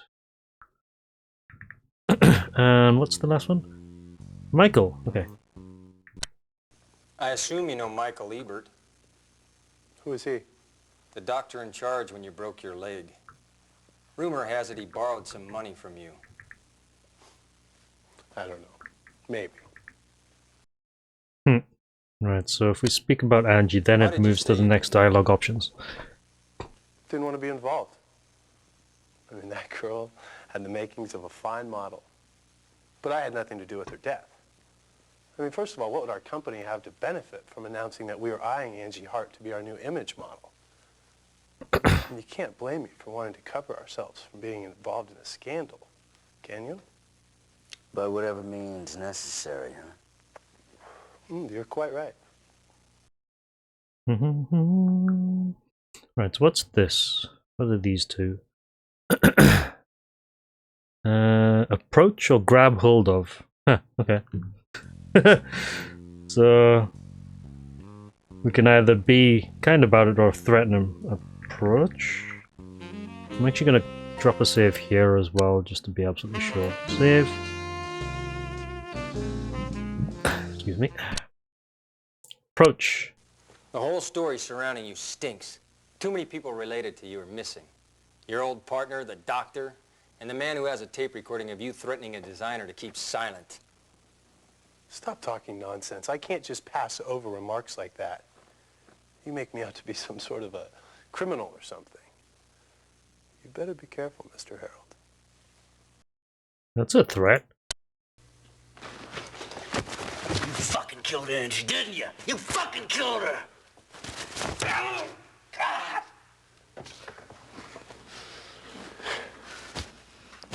Stupid people like to use muscle. Don't bother me with your goddamn investigation unless you have real evidence. I'm perfectly clean. And if you two keep sniffing around here, I'm gonna have to take real action. Like what? Get your buddies at City Hall to pressure the police commissioner into stonewalling this investigation? You're right. At least you're learning. If you're truly innocent, don't play dirty.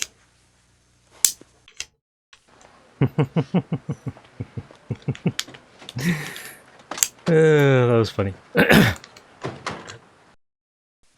So, JB, where are we going next? Well, it looks like we have to wait until 6 o'clock, so let's just go drive around and see if there's anything else that we need to do. I very much doubt it, though.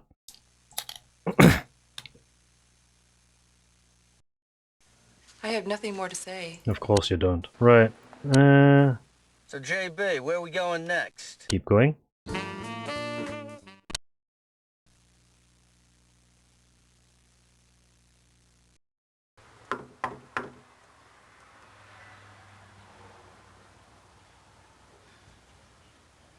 I guess nobody's home.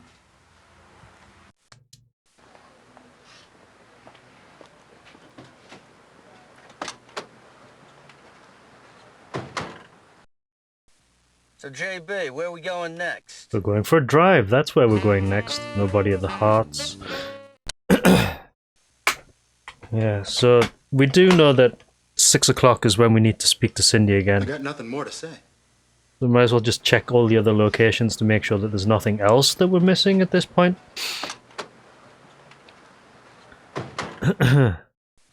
So, JB, where are we going next? We are going everywhere.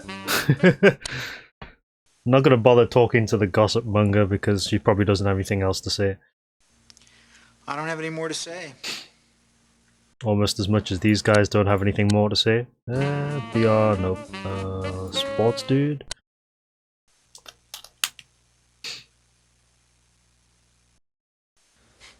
I told you all I know. Warp speed driving scene, yes. Yeah, no problem, batteries. I'll catch you later. Where are we going next? Thank you for watching.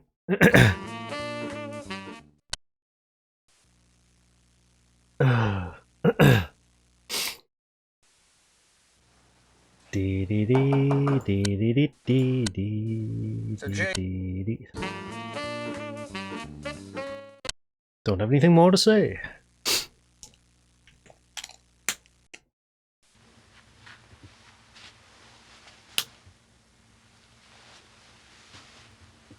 Meeting at 5. Okay, so they're all gone now.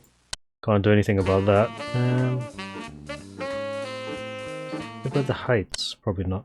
Just killing some time before 6 o'clock here. She's probably not home.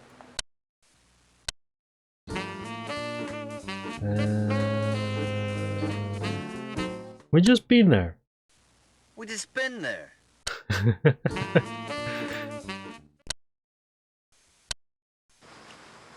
Told you guys everything I know. Okay.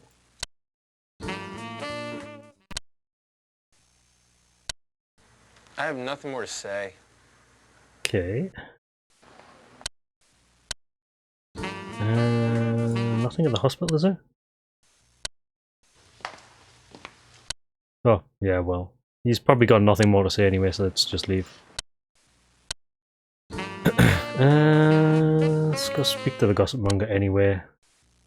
Speak twice to make it a nice even number. And then leave. And then bomb around for a little bit longer. Yeah, no problem, G. I'll catch you later. Thanks for watching, dude. Have a good night. I'm just driving around annoying people.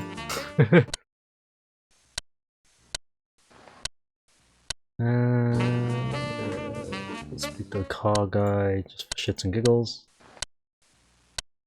Speak to the book people. Speak to the planetarium guy. And it's 6 o'clock, so let's go back to the station. Hopefully Cindy should be there.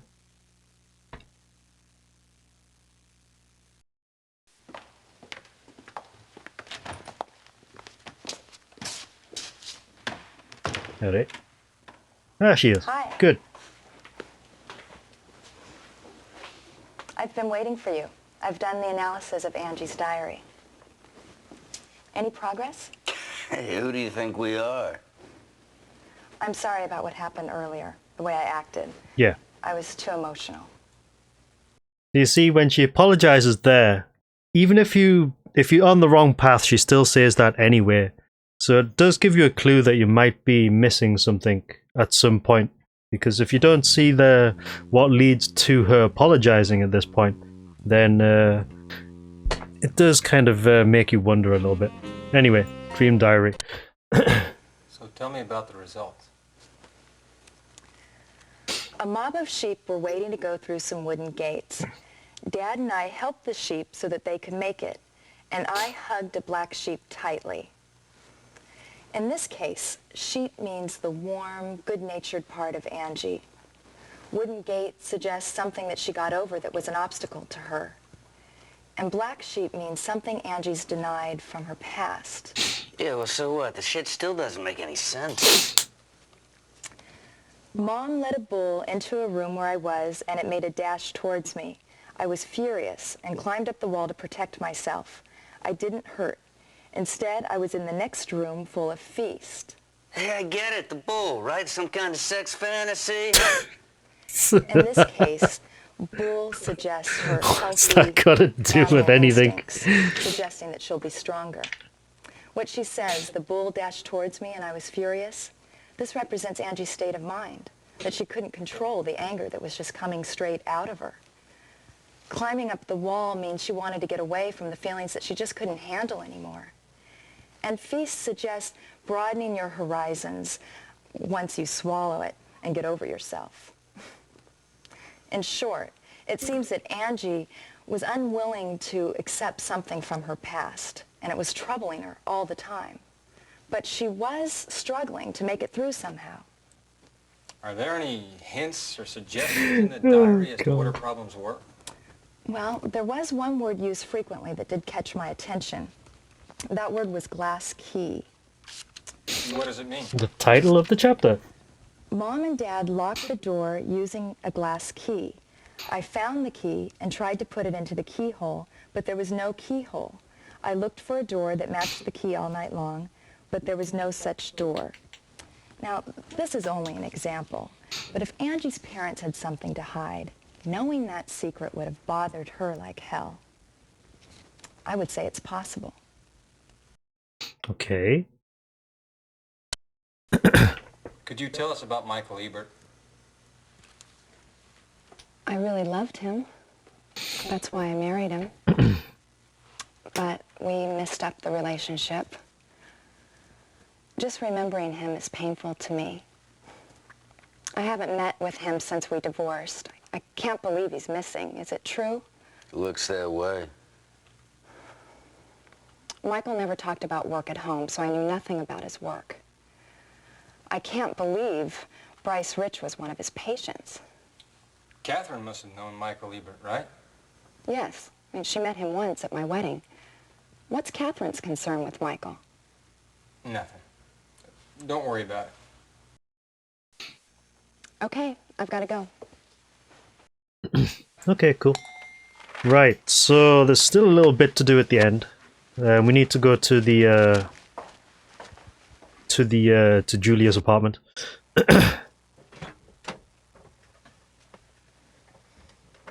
And then maybe see if there's anything left. Where to? Yes, he is. Right, so I'm gonna save it here very quickly.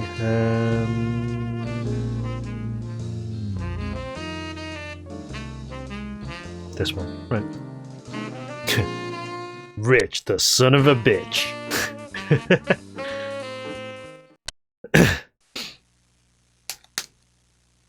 Dee dee dee dee dee dee.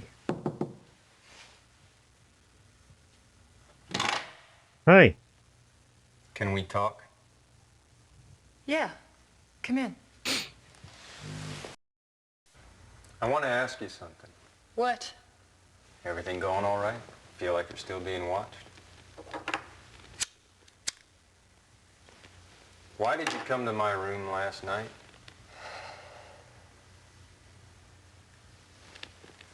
I've just gotten out of the shower. Let me get dressed. Yeah, so when he asks her why she came to the room last night, if you don't do day 2 properly, you don't actually get to see that cutscene, but they still talk about it in day 3. So again, it's a clue that you might be missing something in like a previous day. It's actually kind of interesting that. Like if you're not paying attention to it, then yeah. Save, because I completely forgot what I need to do here. Alright, consult Manuel. Right, so yeah, so under the desk triggers the progression, and the drawer is where you get the evidence. So this one. Nothing there. And this one. And then we do the drawer, and then we do under the desk, and that should be everything. Because there's that torn piece of paper there, which is probably a page from the notebook, perhaps. Hey, oh! Oh! Want a drink? No, I'm on duty. I'll have one. Oh! So that changes that cutscene completely. The detective you work with. Rosen, you mean? I know him. You met him before? I wish Steve hadn't existed in my life. When Steve died, I felt I could start over again. I thought I could erase the memory of him. You checked things about me, didn't you? You should know that I was with a slimy guy who took me for all I was worth. Yeah. A cop shot him. But I feel like he's still alive inside of me. When I saw that cop, the memories came back. Rosen has no clue about She's pregnant. He doesn't know about me and Steve. What's up, Degenesis? Degenesis Phi.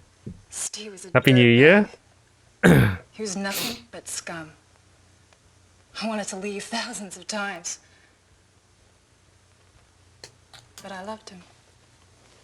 And this is when the dad shows up.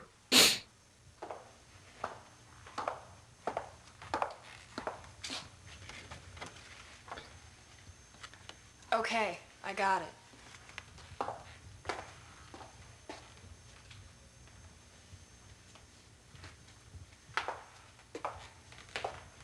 Don't drink too much, okay?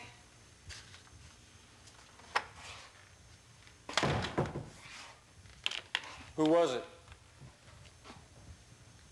My only family. Richie. He took advantage of me. When Bryce couldn't get anything more from me, he kicked me out. She has an Same with OnlyFans. Angie? I heard Angie was a big fan of yours. She brought you flowers, didn't she? I don't know. I swear, I don't remember things like that. Yeah, so again, they talk about Angie bringing flowers to Julia's apartment, but unless you actually get that cutscene with the bellhop, like in the previous day, this comment doesn't really make any sense in context until you do that. Pretty interesting incident. I want you to tell me everything you know. What are you hiding? I know you have something to do with this case. Get out of here. Tell me what's on your mind. Go away. Catherine was trying to break open memories which shouldn't have been opened. That's why she was killed. What the hell does that mean? Just leave. Get out of here.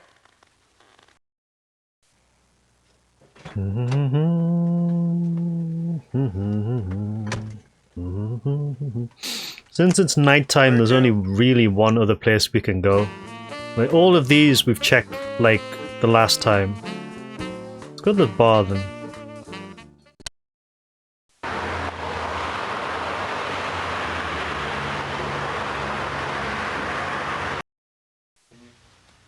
Probably gonna be nothing, is it?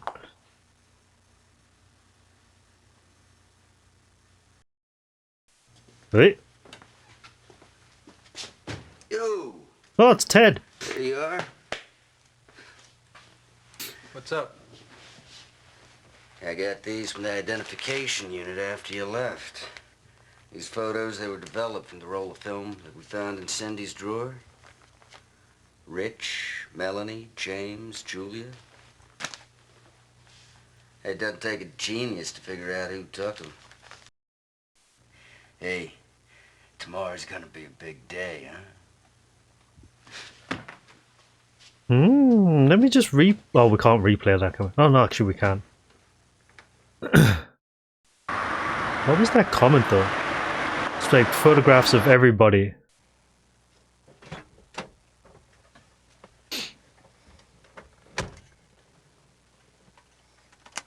Where to? Rich, that son of a bitch. Let me just replay that again.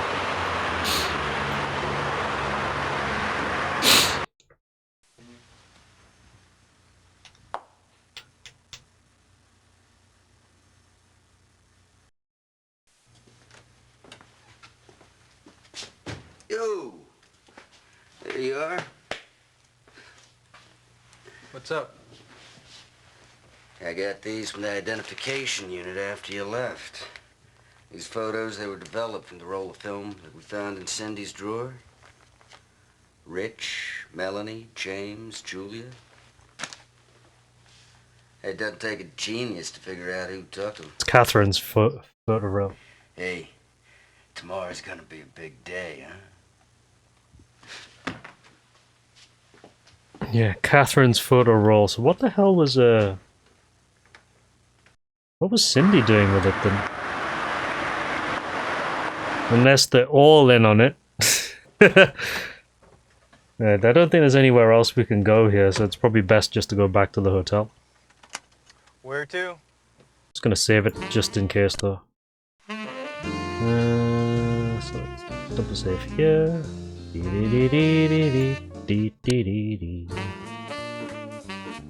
Hotel. Assuming we don't get shot in the head for any reason at this point. Oh no, cool. So we can wait. Nice.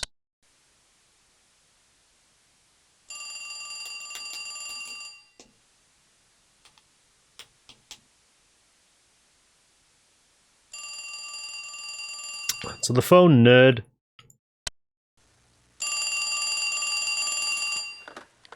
Hello.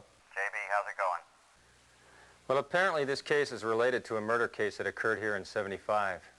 Mr. Taylor, have you ever heard of Frank White? Frank White? Yeah, he was Catherine's uncle. I heard that she became a detective because of him. It seems like this background's getting a little complicated, JB. Mr. Taylor, Catherine seemed to be investigating the people concerned with Angie. JB, you have got to clear up this case with these clues she found. Yes, sir. Cool. Okay, so that's progression at least. JB, my parents are not happy about me being a detective. I mean, they still don't like it. I've had the same old argument over and over. And again yesterday. My brother was a cop, you know? But he was killed while on duty. So they're afraid that might happen to me.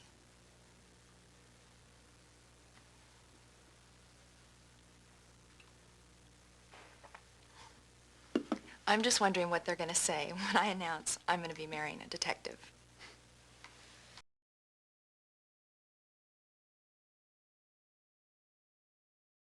Alright, give me 1 second. I'm just going to go to the bathroom. We're going to start day 4 straight away.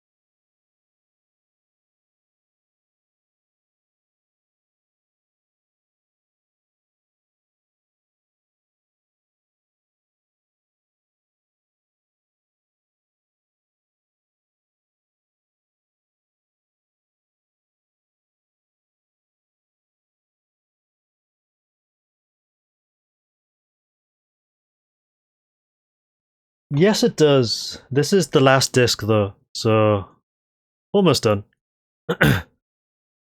It's primarily 5 discs just for the video footage, though, because the PlayStation and Saturn versions actually compress the whole game down into 1 disc, but that's like 1 disc of ultra compressed footage. So that's why we're playing the Windows version, because the footage is like at its highest quality. Okay. That should be ready.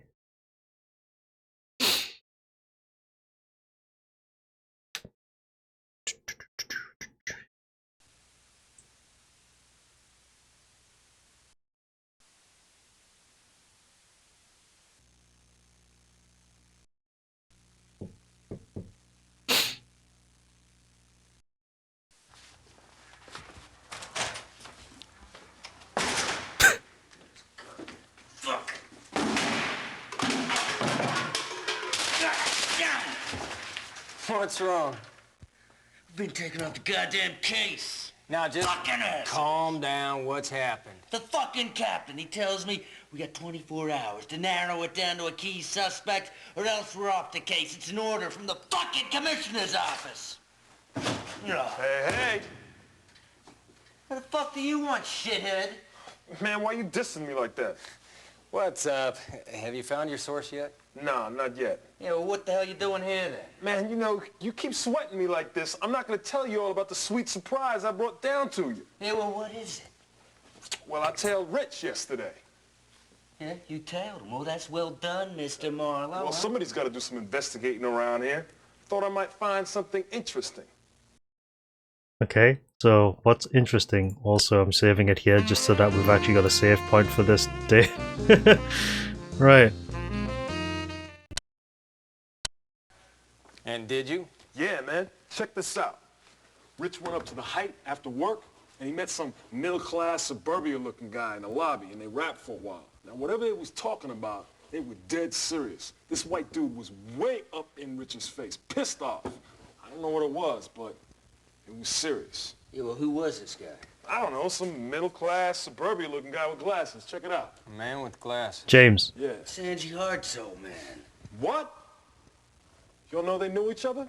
No way, man. This is right out of the fucking blue.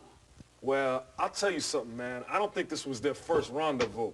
I think Rich said something like, it's been a long time, or some shit like that. Now, this is weird, man. What the hell's happening here? It's getting all tangled up in a web, huh? That's why y'all get the big bucks. So why don't you, go make like cops and investigate?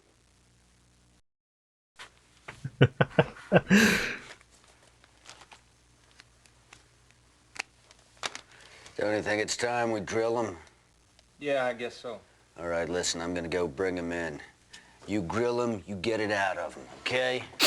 All right. I guess we're doing this in the station then. Right. So time for interrogation. Right. So we got here James, Julia, Rich, Cindy, and what the hell is that? Computer. We don't even need the computer. What the fuck? Right. Okay. Let's start with James then. From the top down.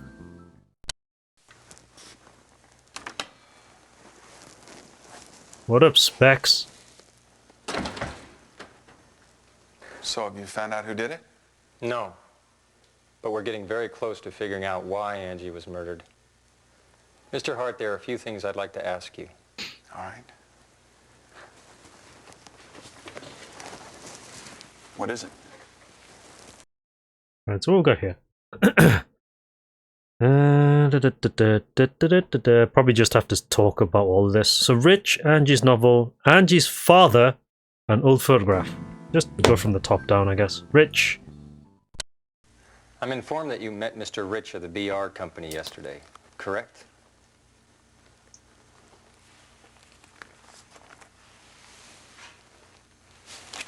It is you, Mr. Hart.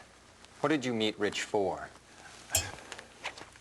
The truth is, I found his business card. It was in the pages of Angie's story that I was reading. I don't know, it kind of nagged me, so I called the number. This Mr. Rich, he wanted to meet with me, so he suggested we meet at the Height. Actually, I was surprised to find out he was scouting Angie as a fashion model. She never said anything about that to us. Oh, and he's pretty annoyed at the police investigation, too. He's got nothing to do with this. So he asked me to keep it a secret. How did you respond? We had told you there was a possibility that Bryce Rich did it. I would say it's rather strange you did him a favor anyway. You've known him a long time, haven't you? No, that's ridiculous. Lies. I've never met the guy before. Bullshit. You're talking shit, son. What's that? Angie's novel? Is it? Yeah, Angie's novel. Yeah. Okay. What kind of story was Angie writing? Yes, I press know X to nothing doubt. particularly interesting. It was same old story. Did you find anything which might be related to the case? No, nothing. Fine. Angie's father. Mr. Hart, let me ask you something personal. Was Angie your real daughter? The No. story is you couldn't give blood when Angie had an accident 10 years ago. Angie's my daughter. I don't care if we're not related by blood. She's my daughter. Ah, so the truth How comes did you out. meet your wife? I was friends with her brother. I've known her since childhood. What is her brother's name? It's,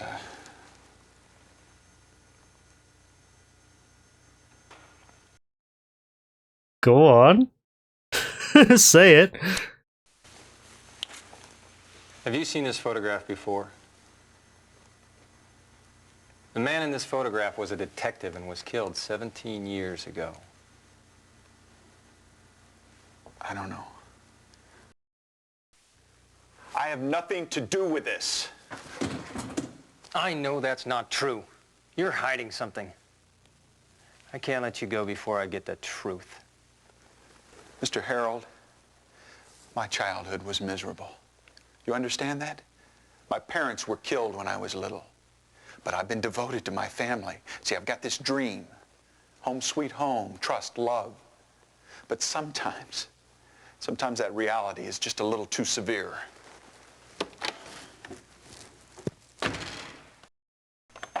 Hmm. Oh, Melanie.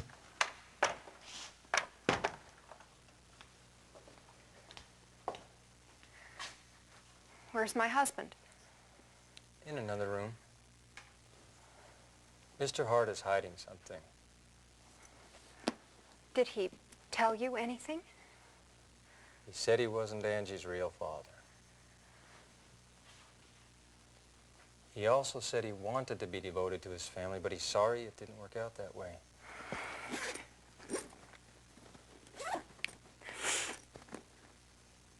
Tell me, Mrs. Hart, who is Angie's father?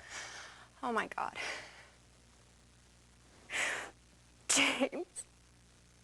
Mrs. Hart, can we talk for a while?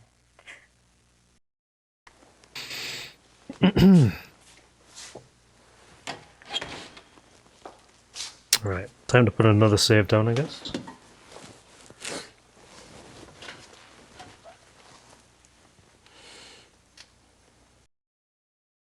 Yeah. This music does not fit this actual section of the game, though. Right, so let's just go from the top down then. Is that Angie's Diary, I think, is the first one. Yeah, Angie's Diary, old photograph, Angie's father, and Kevin's murder case is the last one. This is Angie's diary. Hi, Wins, what's She up? implied in this diary that you and James Good evening. had some secret. She sensed your secret and was suffering because of it. Mrs. Hart, can you tell me what it is?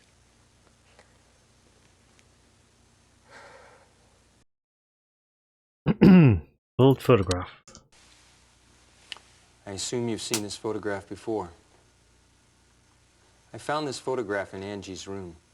These are you and your husband when the two of you were younger, right? Kevin Grady, the man standing between you, was found dead at Chicago Harbor in 1975.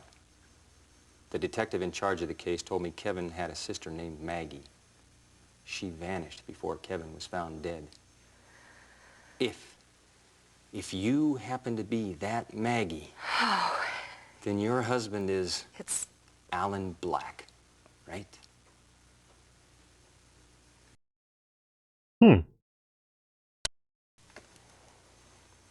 Tell me, Mrs. Hart, who in this photograph is Angie's father?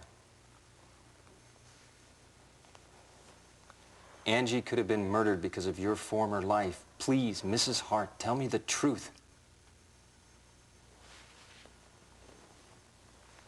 What is this man's name? Gordon. Oh. Gordon Lewis. Did you tell Angie about that? Do you know what happened to this man or where he is? I don't know anything. Why was Kevin Grady killed? Who killed him? Kevin was... Oh, God. James knows everything. Angie was the victim of our...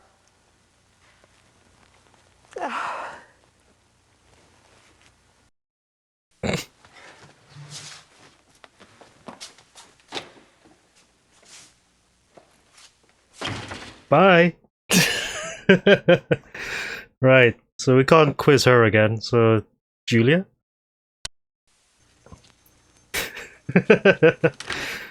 The plot thickens. Oh, hello.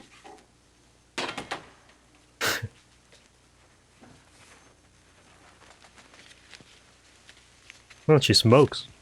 Oh yeah, she smokes anyway, doesn't she?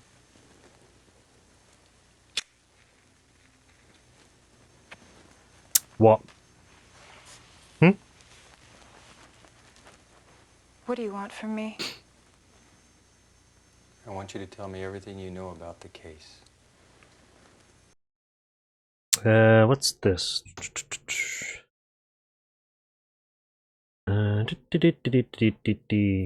High heels or Angie? Yeah, so the high heels refer to the red shoes that we found under her desk. She's so hot, yeah, clearly. I found it in your room. It supposedly belongs to Angie Hart. Can you give me an explanation for this?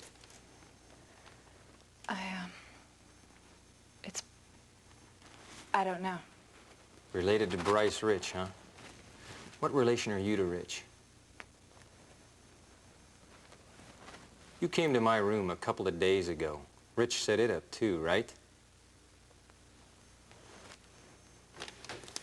You said you hate asking people to do you favors as much as you hate being asked. Now I know it was a lie. You do whatever he wants. An obedient little puppet. No, I'm not. Really? Then why do you follow him? I'm in his debt. So I just repaid him. What obligation do you have? Soon after I signed with Beauty Vogue, I was threatened by this guy that Steve used to hang around with. I used to do anything if it made a buck. The guy had a blue movie that I'd done before, and he threatened me, saying he could ruin my career as a fashion model. Bryce settled it for me. I owe my success to him. I mean, he saved me from being spoiled by a nasty scandal. Are you saying you're paying him back by covering his murder? One of the doormen witnessed a woman in a red dress visiting your room on the day Angie was killed. I don't know. Can you explain what the stain is on the carpet in your room? I spilled coffee. It's not coffee, Julia. You should know that. It's blood.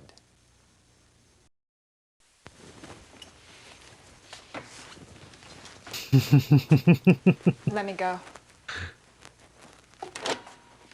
Don't leave. I got more things to ask you. Rich next. So James, Julia, Rich. Cindy's next after that. There's no point in using the computer because we've already covered all that. The smarmy git. What do you want now? I'm surprised you came here. Well, my theory is you never turn your back on the enemy. So we are your enemies, I presume. It's a figure of speech, you know. I'm sure it is. James. What were you doing last night? I forgot. I think I've already told you I'm not interested in the past. I'm concentrated on the future. What did you talk about with James Hart? I don't know. I forgot. Have you known him long? What? Wasn't the first time you met him, was it?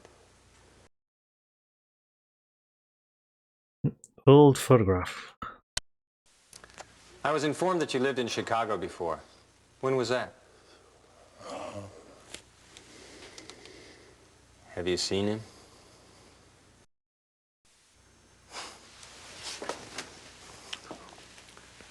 What's wrong, Mr. Rich? This is ridiculous. I don't have time for your shitty little investigation. I'm leaving.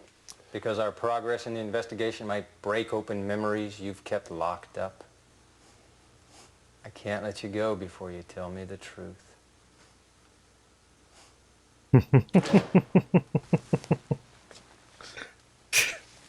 You see how short Ted is compared to Rich? He has to look up in order to tell him to get out. Oh god. Right, Cindy. Fucking midget. If you need me to analyze Angie's diary, I'll take care of that later. No, that's not what I want. I'd like to ask you about the case. Will you sit down?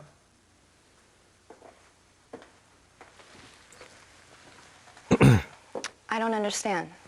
What's going on? So what are these options again?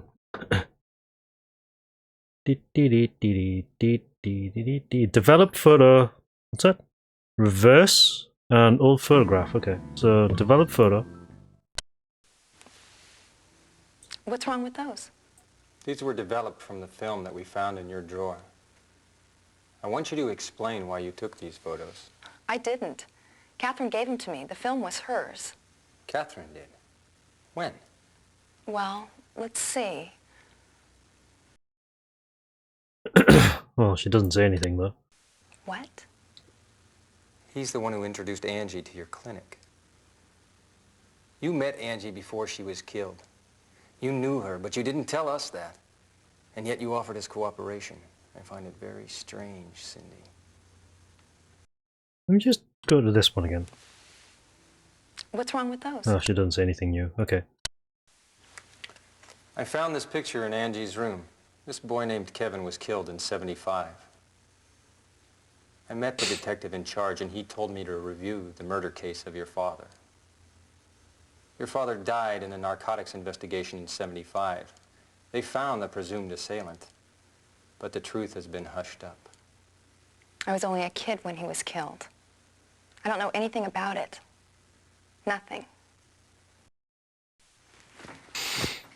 I'm leaving. Don't. I want to ask you more. What do you mean? I need your cooperation, Cindy.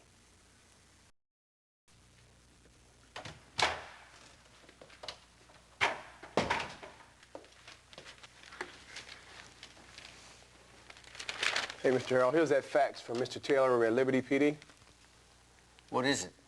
Things about the case Catherine was investigating.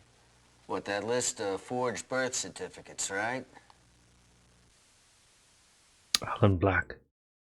Hmm, interesting. Okay. Save. Right, let's plop it about here. Cool.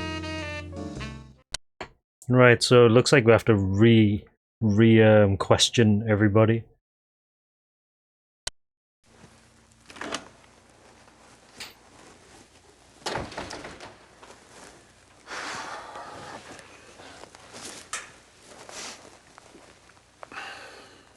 Can we hurry up and get this thing over with?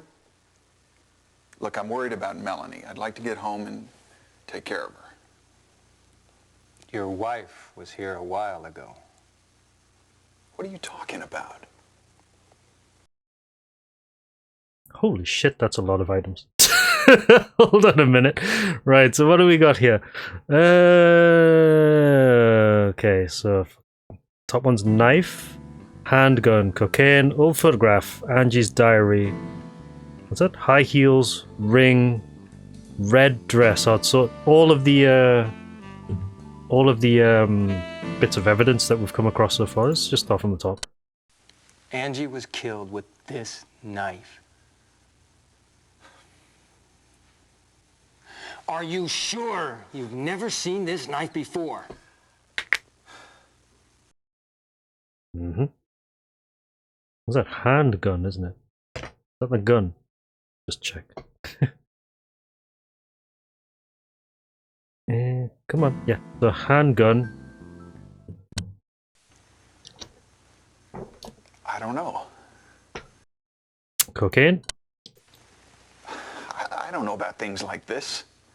I've got nothing to do with it. Old photograph.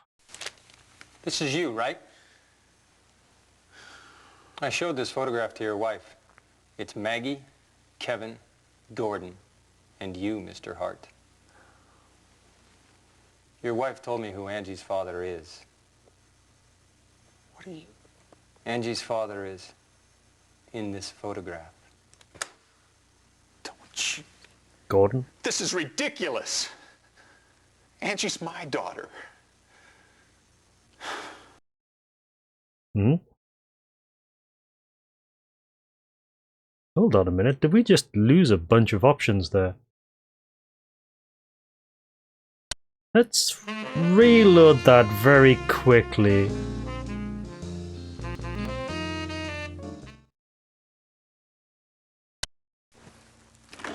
Right, so the old photograph is what triggers the next section, so let's very quickly just do this first. Angie was killed with this knife. Yeah, we know, right. The gun, yeah, doesn't know anything about the coke. Angie's diary. God, Angie. What's that? High heels, alright. I don't know. Just make a note of this so I know which one skips the dialogue. So old photograph. Just so that we actually cover everything. Did we check this one right? Yeah. I don't know. I don't know. What's this last one down here? Is that a...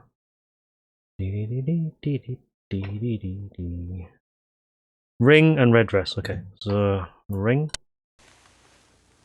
Yubiwa. Okay. I don't know. Yeah, of course. Red dress. Akai doresu. Angie was wearing this dress when she was killed. Yeah, so the old photograph triggers the next two items. This is you, right?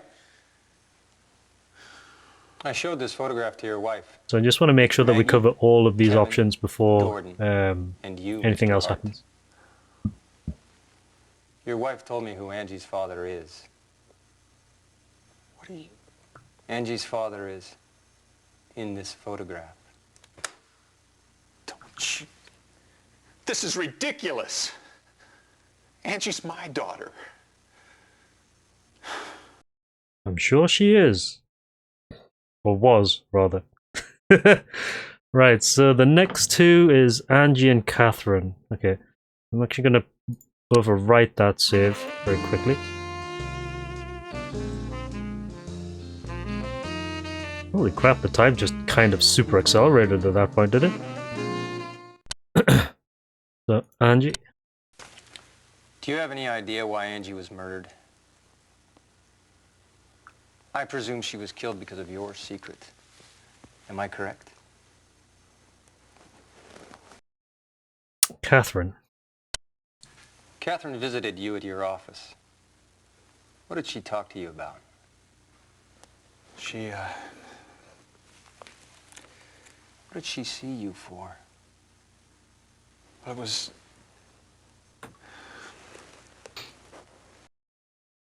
What's that? What does that say?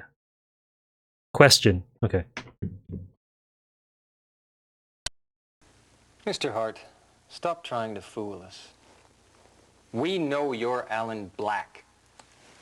Catherine White was investigating your forged birth certificate. What did you do 17 years ago? This is my assumption.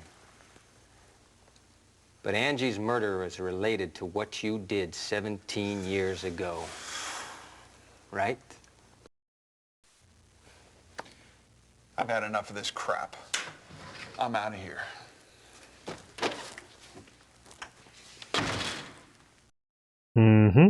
Okay, so go with Julia next.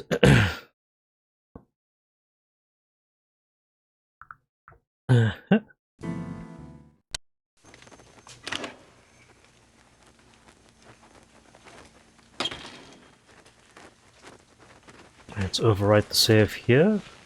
Of course she checks the I mirror. have a session in the evening. Hurry up and let me out of here.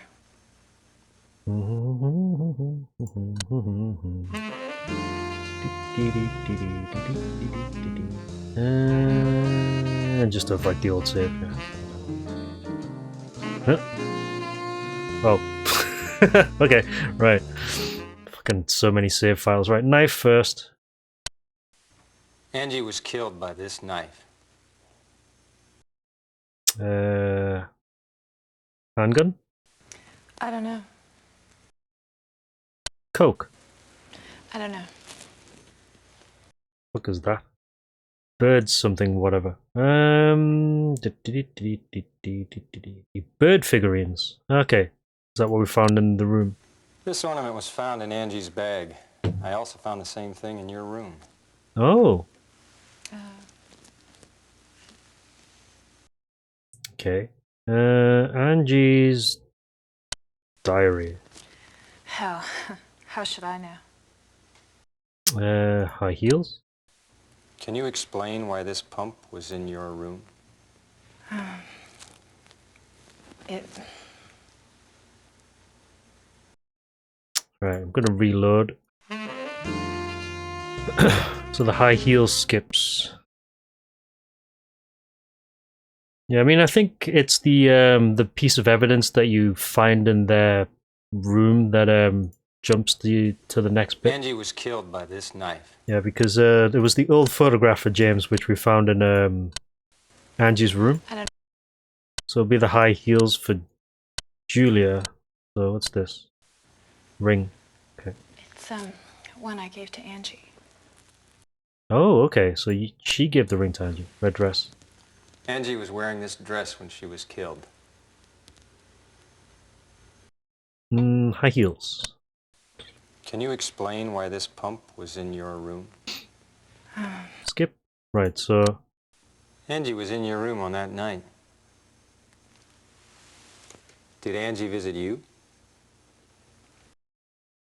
Catherine. You've met Catherine before? I didn't talk to her.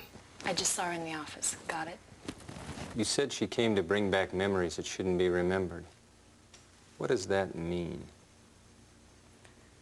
That's what Bryce told me. Flashback.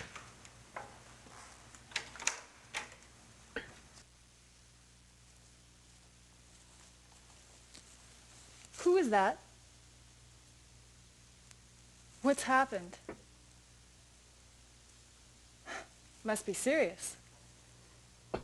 That woman came back to bring memories that I'd locked away. What? I thought I'd erased everything. What do you mean, Bryce?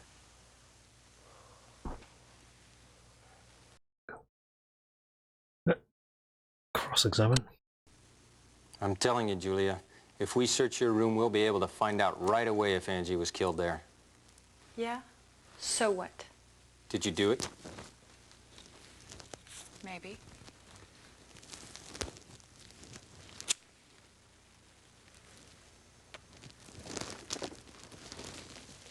I was so annoyed when I found out she was scouted.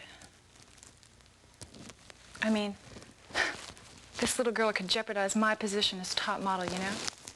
That's weird. You don't seem like you worry about your career so much. Why do you defend Bryce? Is it because of a former life you've kept hidden, just like Bryce? Stop wasting your time on such a worthless game. Don't give up on yourself. You could do better for yourself. Don't talk like you know everything about me. You're a slave to your former life, to your old dead boyfriend. Why is that? It was me who tipped the police about Steve.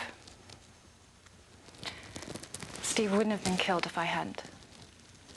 Don't blame yourself, Julia.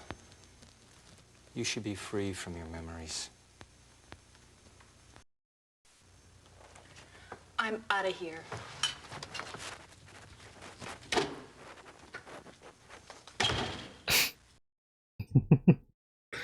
Rich.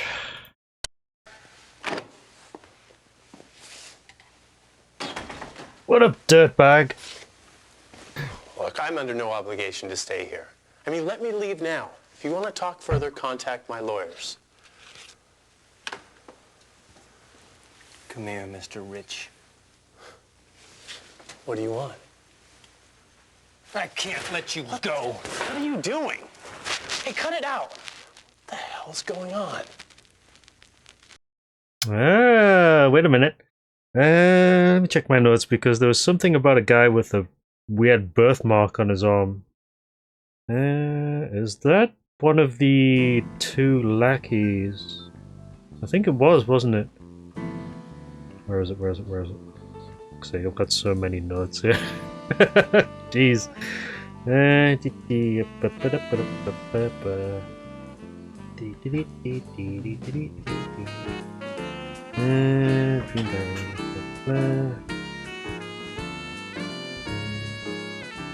it is.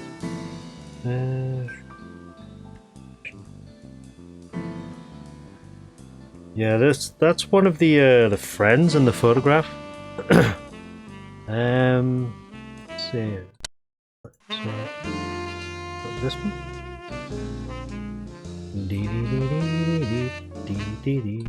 Right, so start with a knife. Angie was killed with this knife.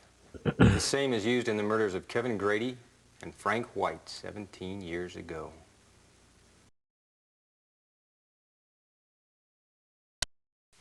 I don't know.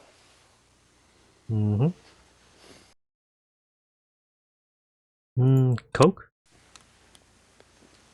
What's that fucking stuff? Don't tell me you don't know, Mr. Rich. You're doing something crooked to support the financing of the BR company. Keeping your hands clean, you take advantage of people who are hard up.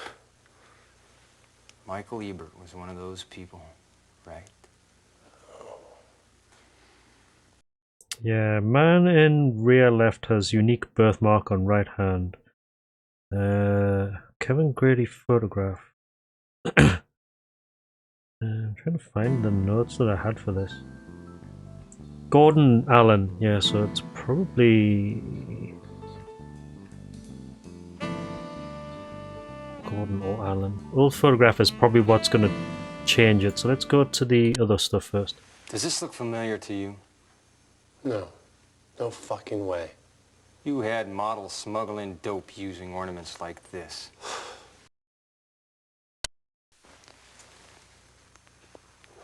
I don't know shit about that. Angie was killed when she was wearing these pumps. This one was found in Julia's room. You should know the reason why it was there. It was, Angie was wearing this dress when she was found dead. That dress is... Photograph? Yeah, so. Have you seen this photograph before? What a coincidence that the man in this photograph has a birthmark the same place you do. This man's name is Gordon Lewis, Angie's father.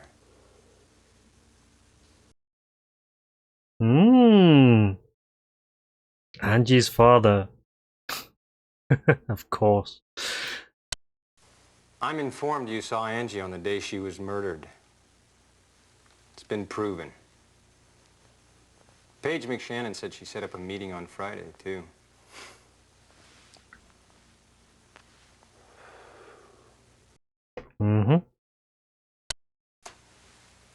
Julia witnessed Catherine as she called on you at your firm. Well, it's... Dude. Julia Fortis confessed about the night of the 8th. It was you who took Angie's body to the planetarium, right? You killed Angie, didn't you? No. And you killed Catherine, didn't you? No fucking way I didn't do that. I'm through with you. Mm-hmm. Yes, press X to doubt. Like, very much doubt. Cindy time.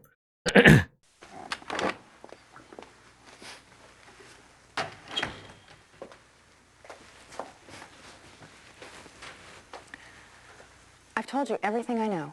What do you want from me? I found out what brought Catherine to Chicago.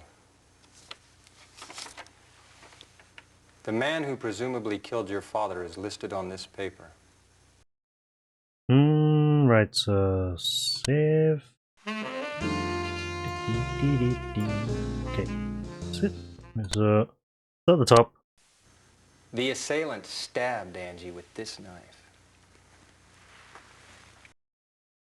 Probably the old photograph again, isn't it? Coke?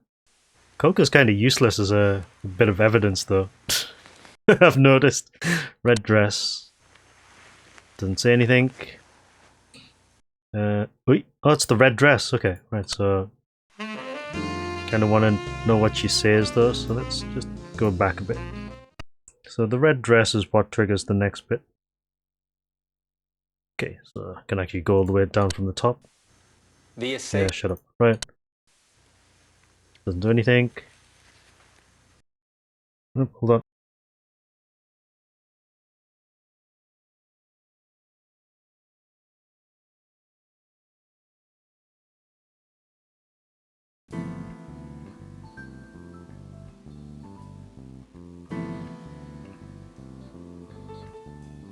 Alright, I'm back. Okay, so where were we? Oh yeah, the coke. Yeah, she does nothing with the dope. Does nothing with the old photograph, I guess. There she's forgotten her lines. Oh, the old photograph does it as well. Wait a minute, why has she got two options that trigger the next bit? That's really, really curious. Do you know where this flower came from? Oh god. Right, I'm gonna save this on here when we actually started all of this. Yeah, I'm actually kind of wondering why we have two options that trigger the next dialogue for her in particular.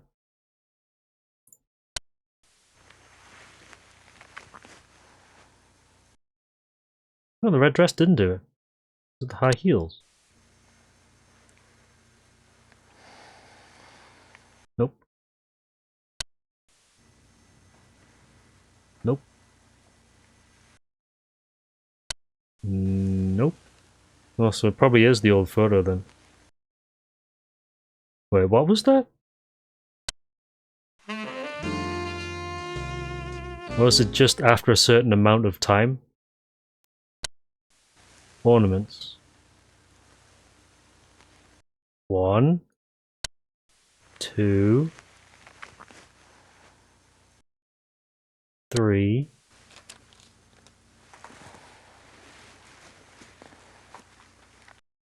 Four. The assailant stabbed Angie with this knife. Also, for Cindy, it's only 4.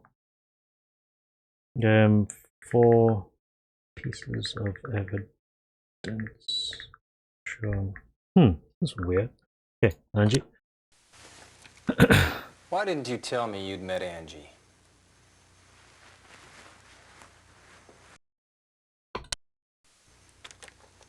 A woman with blonde hair killed Angie, but it wasn't Catherine.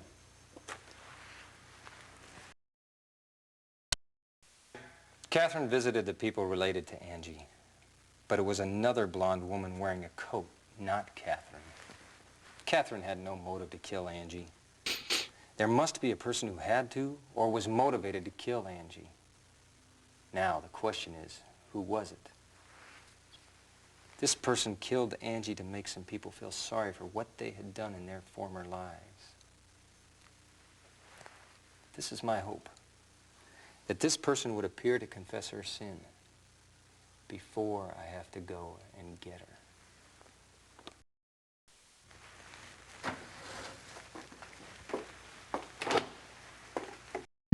not as angry about it as everyone else, though.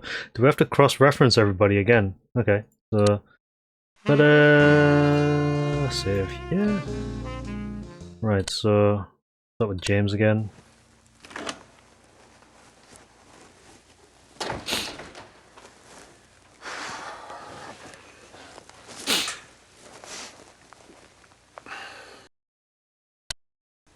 Mr. Hart, stop trying to fool us. We know you're Alan Black. Catherine White was investigating your forged birth certificate. What did you do 17 years ago? This is my assumption. I think we've seen this already, though. But Angie's murder is related to what you did 17 years ago. Right? Actually, I've got an idea. Let's very quickly just reload this. And then go to the computer very quickly. Just going to speed run all of this to make sure that there's nothing that we're missing here, which I don't think we are. Rich, son of a bitch. I think they're all in on it, to be honest. It's everybody's doing.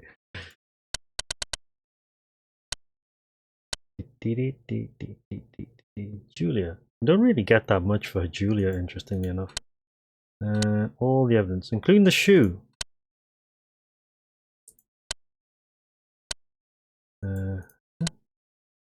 Funny that there's like 3 lines of evidence. Yeah, it doesn't look like it goes any further than that, though. I mean, that's a shitload of evidence. Just gonna click through all these just to make sure that they're all essentially marked as being seen. Again, just in case.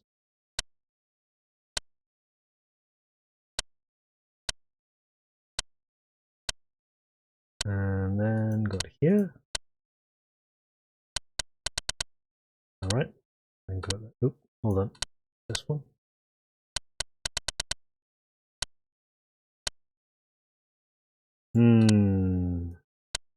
Alright, so let's start with James again. I think we do have to cross-ref everybody again.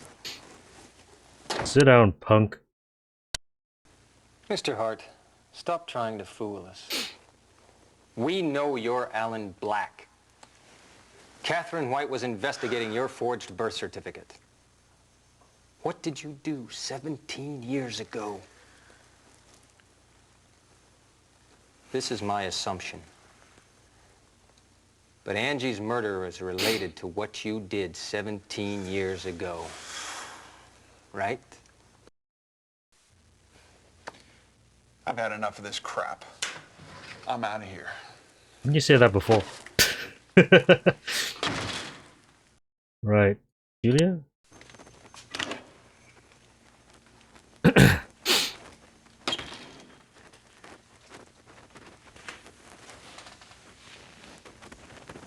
I have a session in the evening. Hurry up and let me out of here. I'm telling you, Julia, if we search your room, we'll be able to find out right away if Angie was killed there. Yeah? So what? Did you do it? Maybe.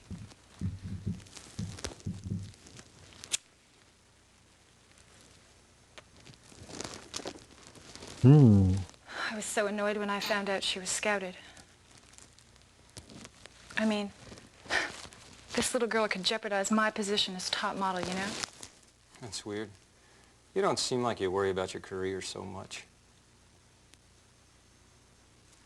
Why do you defend Bryce? Excuse me. Is it because of a former life you kept hidden, just like Bryce? Stop wasting your time on such a worthless game. Don't give up on yourself. You could do better for yourself. Don't talk like you know everything about me. You're a slave to your former life, to your old dead boyfriend. Dang. It was me. Who tipped the police about Steve? Steve wouldn't have been killed if I hadn't. Don't blame yourself, Julia. You should be free from your memories. Okay. Get an additional bit for her. You know, so many guys paid attention to my body. But none of them were ever serious about me. Or cared about me. JB, this is the first time someone's ever worried about me.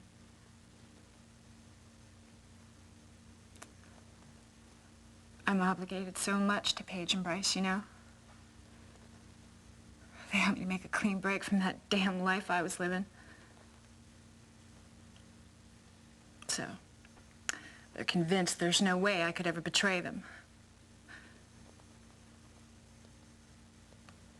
But I can't take it anymore. I think I should tell you everything. Beauty Vogue isn't doing as good as it looks. Management ran it into a corner. I mean, we were in a deadlock. So, Paige asked Bryce to finance. Bryce agreed on one condition, which was, he demanded that Paige help him in his other business, smuggling cocaine. Okay. Models were sent to South America to do sessions and brought back souvenirs, given to them by the local staff.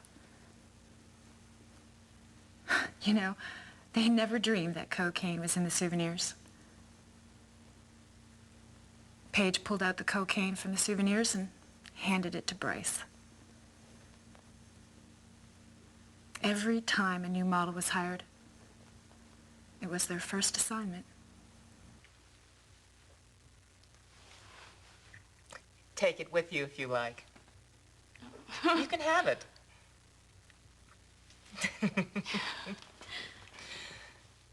Look, Angie, you've got to realize how lucky you are. It's all up to you. It's not everybody who gets a big chance like this. You know what I mean?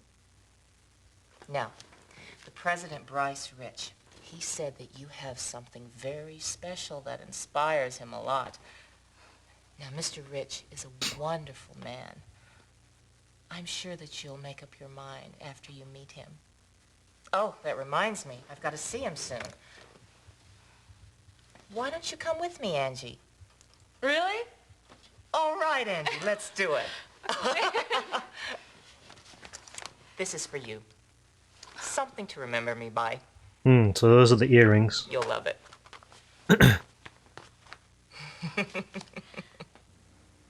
I knew Paige had her eye on Angie. I mean, I knew it was almost time for her to start hunting for a new model to replace me. It was such an irony. It was the girl that gave me the flowers, you know?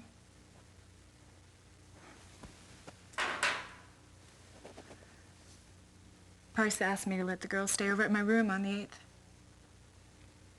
I didn't ask why. Because it wasn't unusual for him to poke model wannabes. And he never hesitated to ask me to do stuff like that.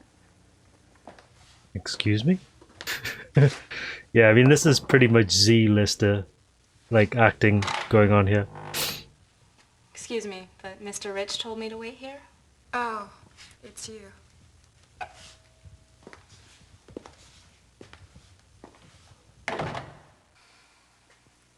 So there's the red dress.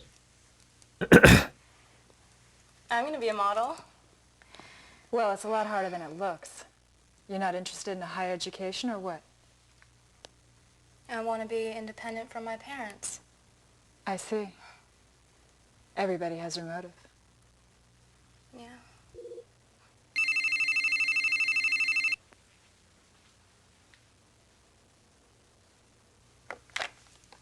Hello? Moshi moshi. It was my father.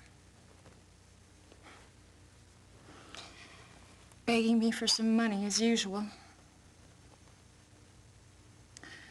I went down to the back door to meet him, leaving Angie in the room.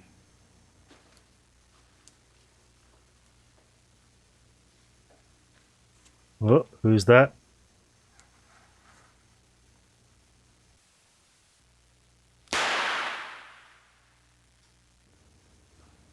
That's Cindy. When I returned to the room later, the door was open. And that girl was lying there. She was dead.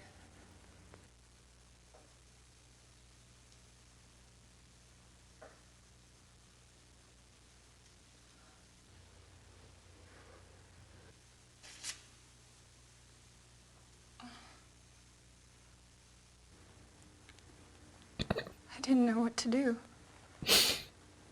Didn't think about calling the police? I got a call from Bryce and I told him what happened. He came by right away. He was shocked when he saw she was dead.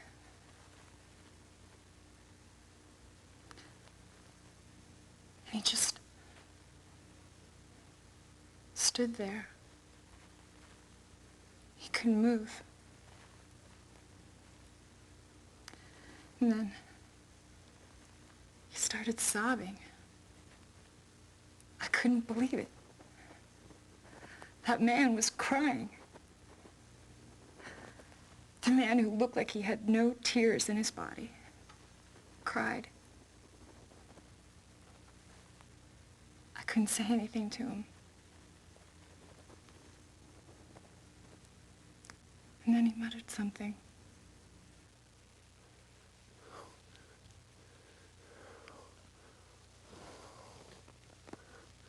That woman, she came back to open up a box of memories.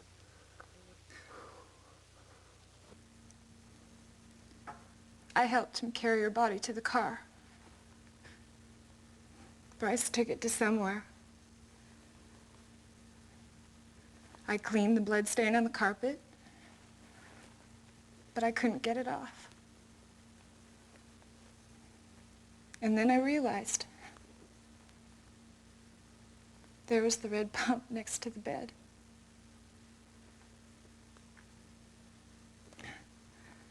That's all I know. That's it.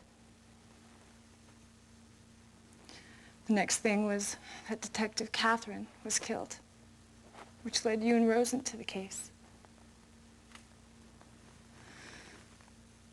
That's all I know. Interesting.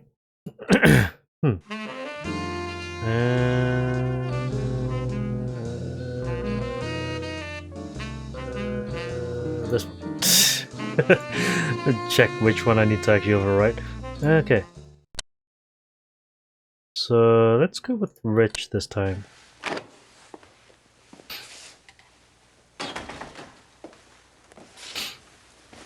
Look, I'm under no obligation to stay here. I mean, let me leave now. If you want to talk further, contact my lawyers.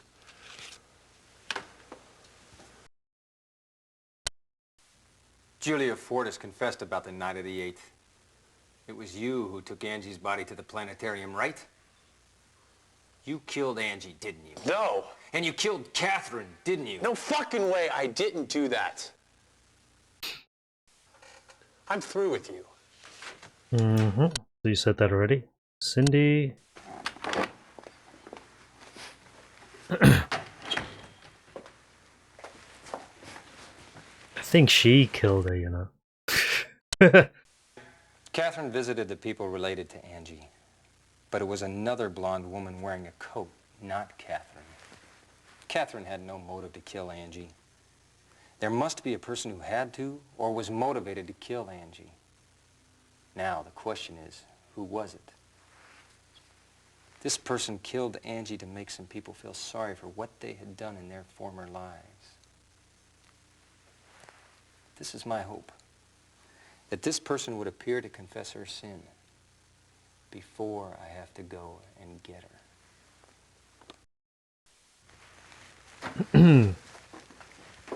I think she did it.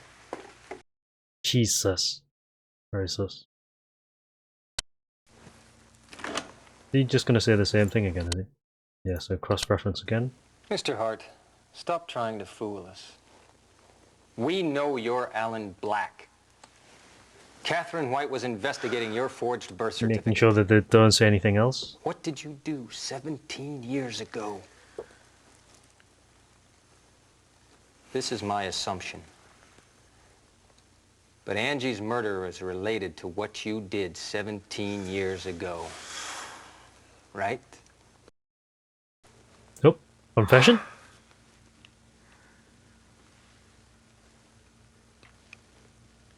Angie was a victim of our former lives. You're right. My real name is Alan Black. And I killed the detective Frank White 17 years ago.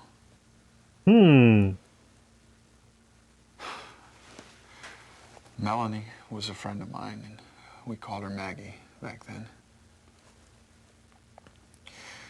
17 years ago, me and Gordon and Kevin and Maggie, Kevin's sister, we were all, you know, just street punks. We hung out together.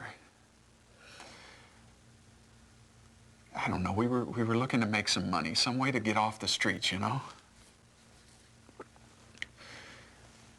I don't know, Gordon hit on this windfall. His story was that he had smuggled in some cocaine into the country and sold it to the mob. It sounded like easy money, you know? And, well, we swallowed the whole story. And then, about that time, this middle-aged man showed up. That was Frank White. Shit, that guy was a fucking cop, that bastard. So what do you want to do about it? Hey, it was you that took this guy to the mob. You know, if anybody sniffs out that we brought a goddamn undercover cop, they're gonna rub us out, too. What's wrong, guys? Oh, God!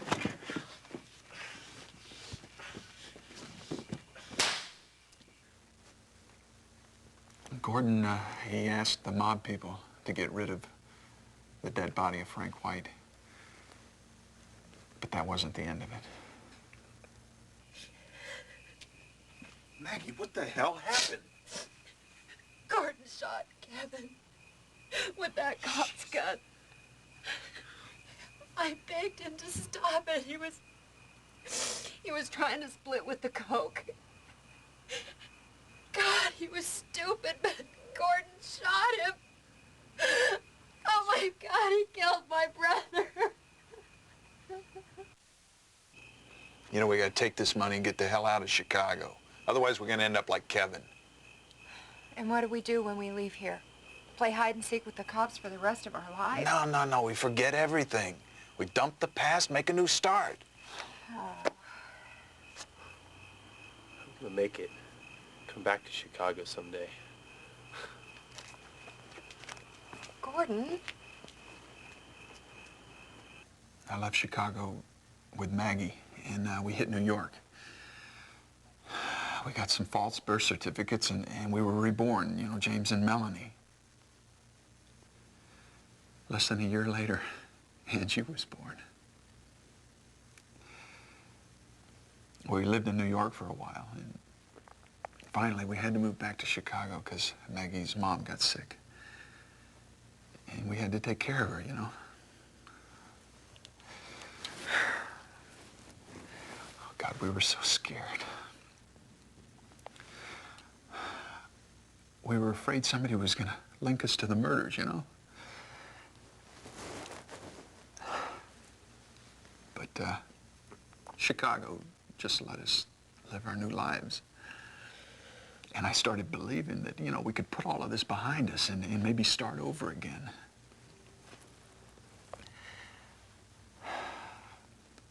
I don't know, I had a new family. A wife, a beautiful baby girl. It was everything I wanted. But then I felt something inside of me just die. When I found out that Angie wasn't my real daughter. Melanie never told me a thing about it. But it occurred to me that, you know, Angie's real father must have been Gordon. After that, Mel and I, we couldn't work it out. We never got along anymore. And whenever I would see Angie, I remembered everything that happened. It was like I had this sin, you know, just locked up inside of me. I couldn't forget. Oh, I tried not to let Angie notice, but she could see right through the lies. Angie, I'm sorry. Why don't you just beat the shit out of me? Come on, hit me more. I know you hate me. What are you saying? Don't you know I'm worried about you? My God, you've been acting crazy these past few days. Won't you please just listen to me? No, you're a liar. What are you talking about? You hate me. Angie, this is nonsense. How could you think that I hate you? I can tell when I look in your eyes, okay? You hate me. Angie. I couldn't say a word to her. And that day, the day Angie was killed, the woman appeared.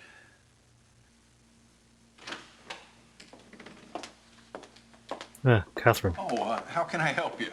Hello, Mr. James Hart? Yes, And your other name is? What? Alan Black, right? Wait a minute, who are you? Don't, wait. She knew my former life, everything that happened 17 years ago. And she went and saw Melanie, too, not only me.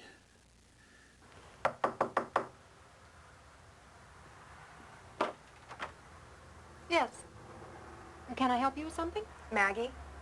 So now you're Maggie. Finally, I've got you. It's been a long way to come. I've been looking for you. And then she just walks off. That night, Angie didn't come home. And when I heard that a woman named Catherine White might have killed her, it struck me that, you know, that was the woman that came to see me. And I felt like Angie's death was like a punishment for what I'd done 17 years ago. Mr. Harold, the story that Angie was writing, it was like this mirror to her mind. It was about a girl who was killed by her father. She was suffering, knowing that her father had committed this crime in the past, and well, she tried to help him, but he killed her just to shut her up. There was no way Angie knew about the case, but I felt like she was reading my mind, you know. I was shocked reading it because it was my fault. What happened to Angie was my fault. Okay, that's 2. So this is probably the next save, isn't it? Yeah, so hour between each of them. Right, so we've got James and is it Julia that's confessed? So Rich, get your ass in here. Look, I'm under no obligation to stay here. I mean, let me leave now. If you want to talk further, contact my lawyers. Crossref? Julia Ford has confessed about the night of the 8th. It was you who took Angie's body to the planetarium, right? You killed Angie, didn't you? No. And you killed Catherine, didn't you? No fucking way. I didn't do that. Yes. I took Angie's body to the planetarium. I think they need... She said she liked Hold the on. place. I think it basically you need to get them to confess, and then it has a knock-on domino effect. It's very typical text adventure stuff where, like, once you've triggered one flag, it sets the game up to go to the next part of the story progression, which is what's happening here. So Julia confesses first when you cross-reference, and then that leads on to James confessing, and then now we've got Rich confessing, which means that I think Cindy will be the last one, and I think she is the one that actually killed everybody. You know, I've never wondered about my way. I mean, never had any doubt about it. But with her, I mean, I couldn't be perfectly practical. I mean, there were feelings. Some kind of an attachment. The monologues are pretty long, Those though. feelings there with the yellow rose. You know, you are the perfect image for my company. Have you made up your mind? I don't know. I'm wondering if maybe you came to the wrong person. You've got star potential. It's gonna be okay. You are gonna be a big hit. Have you told your parents about this opportunity? It's okay. Paige will take care of everything. And I'm sure your parents won't mind having their daughter being a huge success.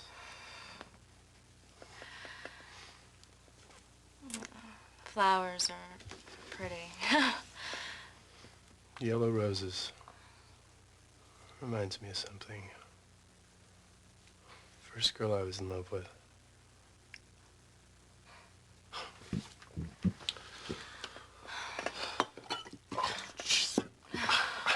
I must be a little bit nervous.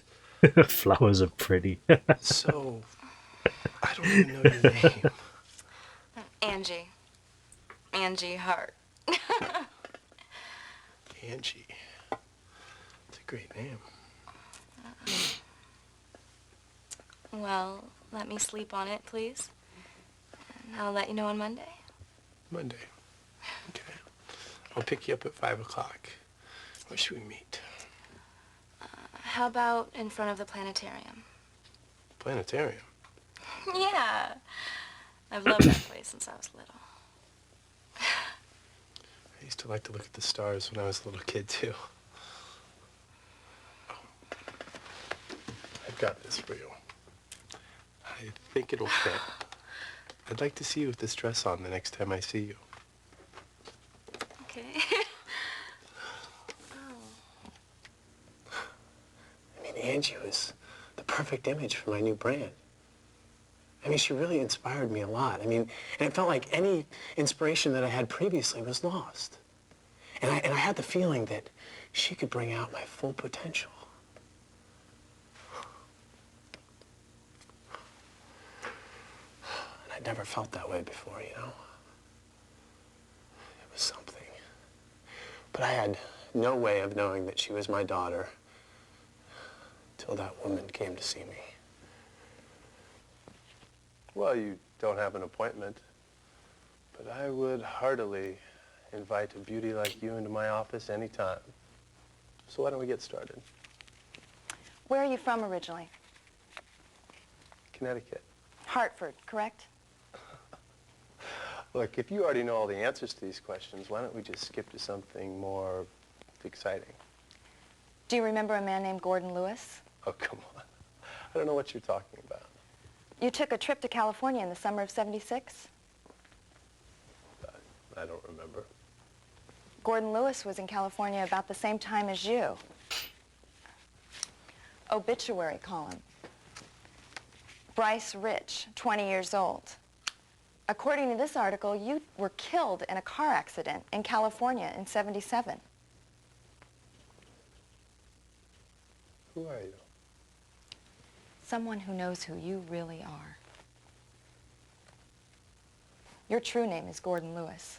Oh, I don't know what the hell you're talking about, and I certainly don't know anything about any shit like that. You think you have completely made up your new life, don't you?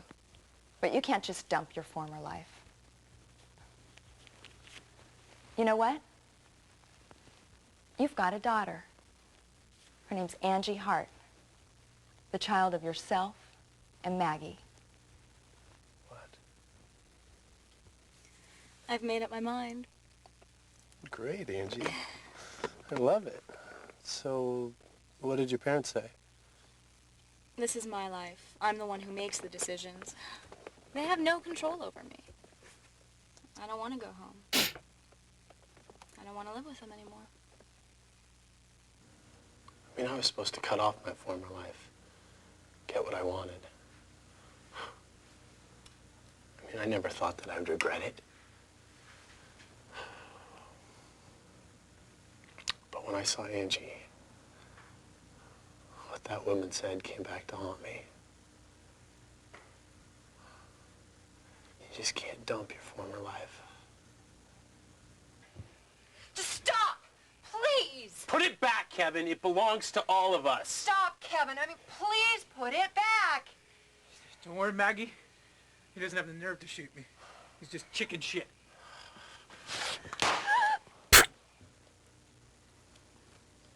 I mean, I did anything to survive. Nothing's ever bothered me as long as I got what I wanted. And I trusted nobody. I wanted to win my success at all costs. No matter who cursed me or who hated me or how badly anybody got hurt, I didn't care. Seeing Angie brought back memories that I thought I'd locked away. I mean, Angie was killed for doing nothing. She was a kid.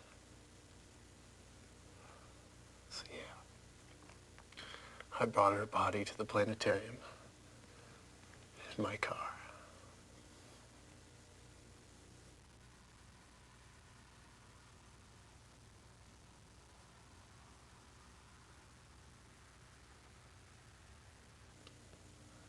Life is nothing but lies and corruption.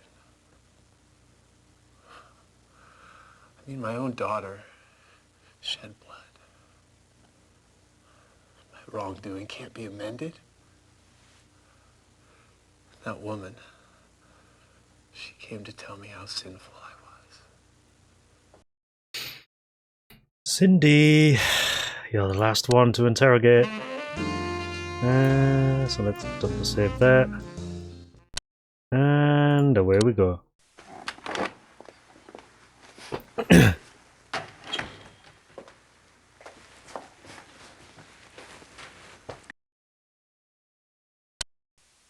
Catherine visited the people related to Angie, but it was another blonde woman wearing a coat, not Catherine.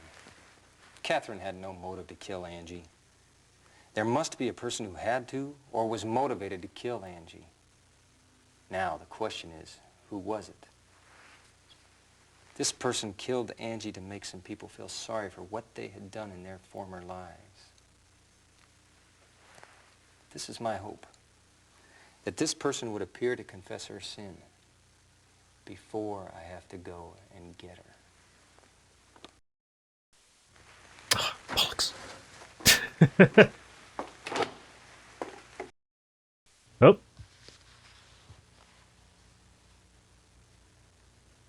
Relax. You can tell me everything that's on your mind. Really, don't worry. You can count on me. I'm on your side. I've known Mr. Rivers for quite some time. He's mentioned you several times to me. So tell me, why do you think you weren't supposed to be born? Because my mom and dad aren't happy because of me. Why not? Because I'm not his daughter. Who says such things? Maybe you're the only one who thinks this. Well, Mom told me that this is my real father. Who were you raised by? James Hart.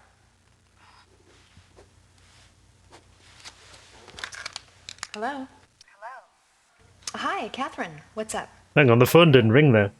I traced this guy, Alan Black. I found him here in Chicago. Alan Black? A man who was arrested for swindling confessed that he'd been involved in forgery. He forged birth certificates for 20 years. He kept a record of all his clients. Alan Black was listed in that record. Cindy, we'll be able to find out things about this man you've been looking for. Alan Black calls himself James Hart. James Hart?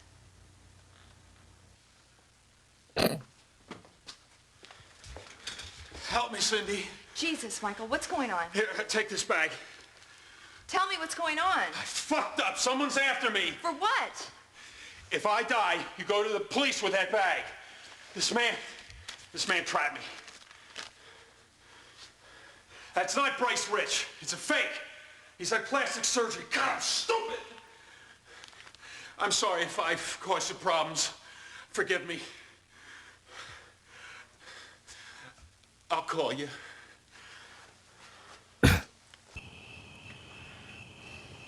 Frank should have known better. It was stupid to do a sting operation by himself. He was doing okay in the beginning, I guess. It looked like he was getting close to penetrating the mob. He underrated those punks. They sniffed that I was a cop and they whacked him. You mean those punks in the picture Bingo. did... Tips did it. Daddy Jack says nothing but a dummy.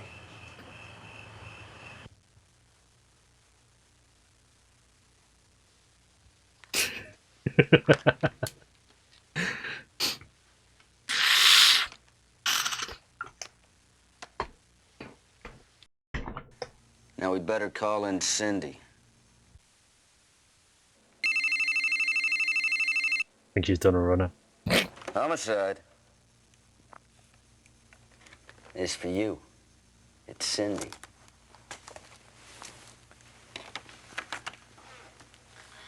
Homicide. I've got to see you. Can you come here? I'll be there. I'll be right back. Hey, where you going? Hey, what about me? Ain't I going with you? Stay here and be good. Down, boy. Sit. Oh, CD re. Oh, okay. So,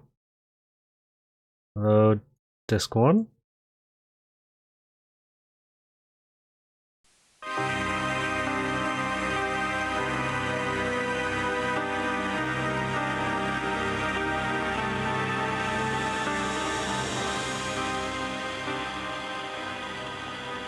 Catherine. JB, you should have known better. Revenge is the stupidest thing you can do. Please, Cindy, you must listen to me. That's what Catherine said. I was only 12 years old when my father died. He was an old-fashioned man. I mean, a very poor speaker and a stubborn man. You know that kind of person? He thought about nothing but his job. He wouldn't mind staying away from us day in and day out for the sake of his investigations. He came home once in a while, but he didn't spend much time with us. But I liked him anyway. I still remember his big shoulders and his strong hands. I used to sit around with my mom and wait for him to come home after settling a case. I just couldn't believe it when he died. I mean, when they placed him in that coffin and buried him under the ground, I realized it was the goddamn reality. I couldn't stop crying. My mother told me what a respectful detective he was. She said, "Dad is our pride. We must always remember how much we love him."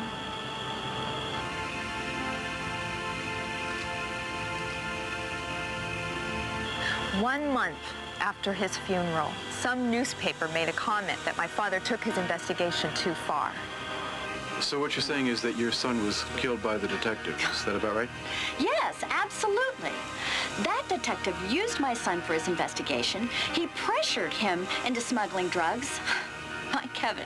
My Kevin was such a good boy. He would never, ever get involved in such a nasty mess as this. And I'm telling you, he was a victim of this investigation, and this detective put him up to committing the crime. He didn't give a damn what happened to Kevin. He was a bastard. He was the last person that should have been described like that. The newspapers just jumped on it because it was somewhat scandalous. They leaned more towards Kevin's mother's point of view and criticized Frank's investigation. My father's boss was a wimp. He did nothing to clear my father's name because he was afraid he might be blamed too. At the same time, my mother was slowly losing her mind. She woke me up many times in the middle of the night saying she couldn't sleep. She also started saying odd things like, Frank hasn't come home yet. I couldn't help but just cry, holding her there. She just couldn't take it anymore. Not just his death, but him being reproached across the nation. Several years after my father's case had been forgotten, she died. She had a severe nervous breakdown and killed herself. I was 17. Just like my father was killed, she stabbed herself in the chest with a knife. She left nothing for me but the frustration that we could never clear my father's disgrace and a blood-stained knife. After she died, I went to college, supported by Catherine's father. I wanted to help people who had problems that they couldn't handle on their own, just like my mother. There was no hope for myself. I couldn't just throw away the hate I had inside me.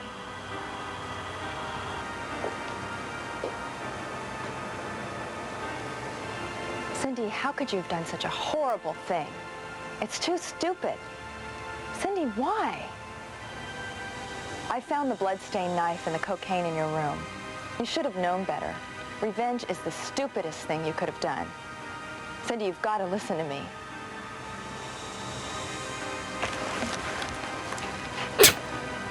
That was kind of easy. JB, you were right.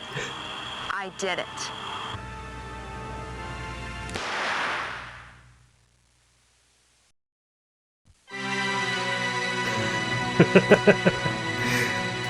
Well, that was actually pretty interesting. Yeah, I mean, it's always the one that you don't suspect, isn't it? That was actually pretty good, though. I mean,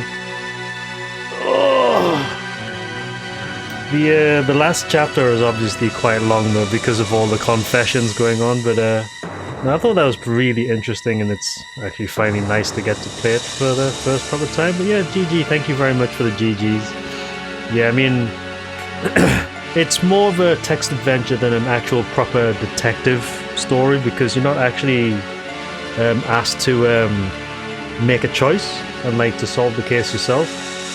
I don't think there are multiple endings from what I know.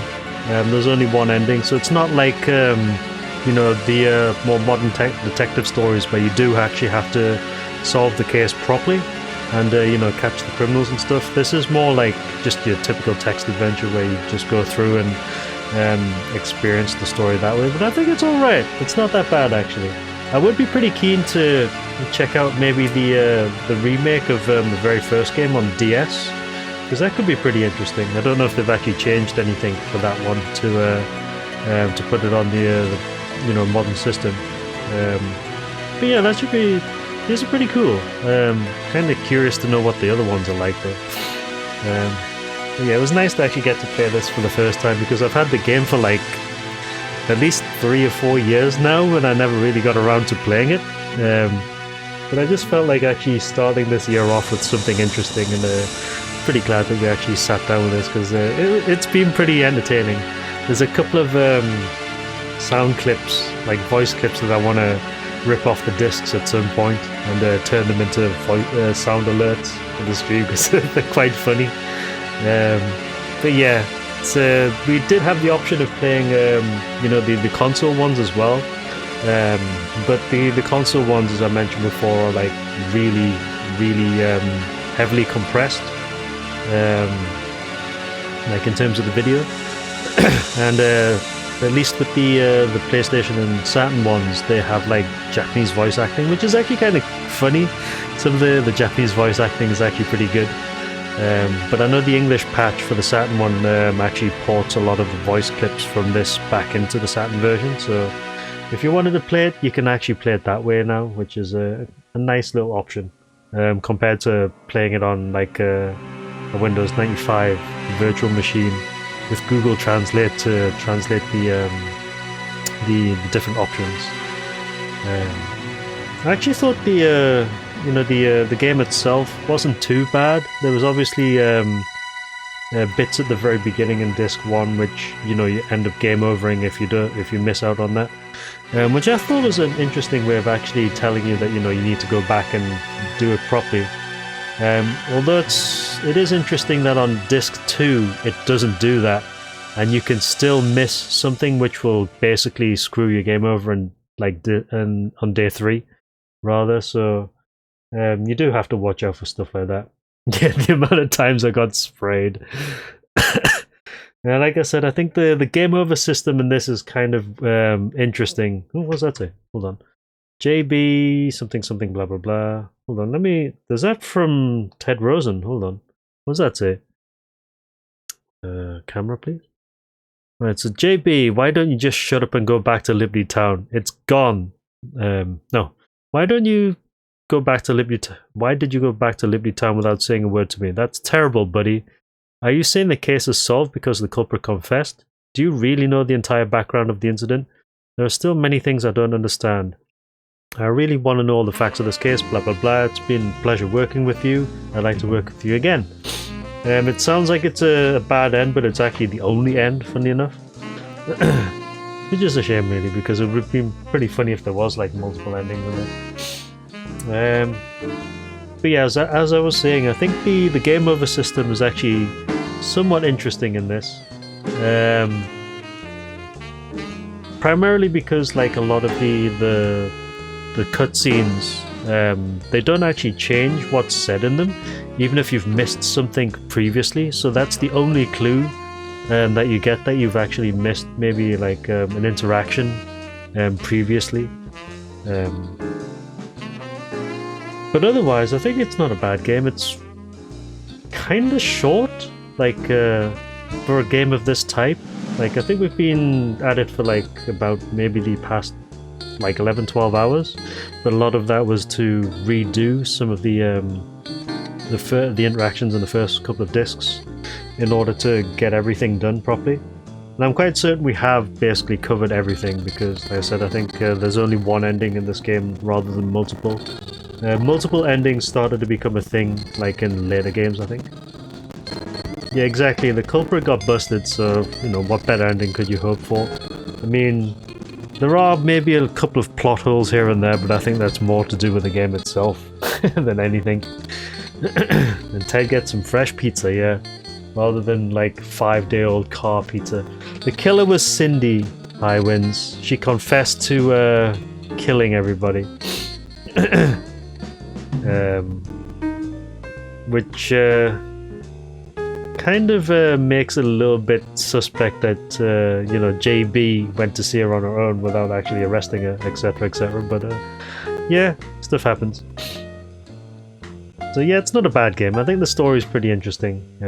Certainly I think as time went on, this kind of game style actually improved, like made things a lot more interesting, both for the player and for the story as well. So it was nice to actually get to play this one though, because it was pretty fun. Certainly the acting was like D-list level, but still pretty funny along the way. And I would actually be interested in checking out some of the earlier ones to see if they're any good. But I don't know if they've had like English translations. I'd have to check. Certainly though, I'm actually in the mood to play some more story-driven games. Yeah, the acting was quite good actually. I mean, it's not like, incredible acting, but certainly there was some well-delivered lines in this, I think. And Ted is by far the funniest character in this. Just the way that he delivers his lines, it's like the actor kind of nailed it, I think. He's quite amusing to have as a quote-unquote sidekick for the entire game. Because I think the game would be not nearly as fun if you had like a more vanilla sidekick character alongside JB Harold. The Scout Lady, yeah, I think she was not that good. I think a lot of the main characters have been, like, you know, pretty well acted.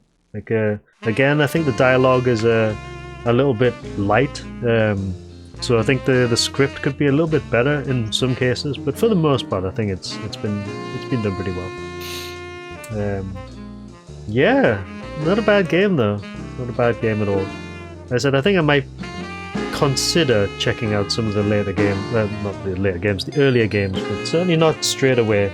There's a couple of games that I do want to play like this month, before we do Jong Month in February, which funny enough is basically the same month we did Jong Month last time as well. But yeah, there's a couple of story games that I want to play, like, so we'll start a new one tomorrow hopefully.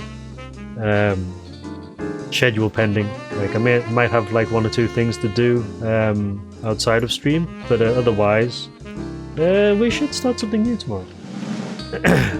But yeah, I am actually going to call it there, guys, because it's been 5.5 hours I've been on stream and it's like 1:30 in the morning. So I'm going to send you to Neo Antoine, who's doing things. And I will hopefully see you tomorrow for new game, which will be really interesting. I've actually wanted to play it for a while. It's not retro, it's actually more modern one, but it's actually a really nice looking, very interesting story. So hopefully I'll see you tomorrow for that. Thank you very much for watching, everyone, and I will see you soon. If I don't see you tomorrow, have a good weekend, and I'll catch you later. Good night. No, it's not XP, it's PC. But yeah, I'll see you guys later. Good night.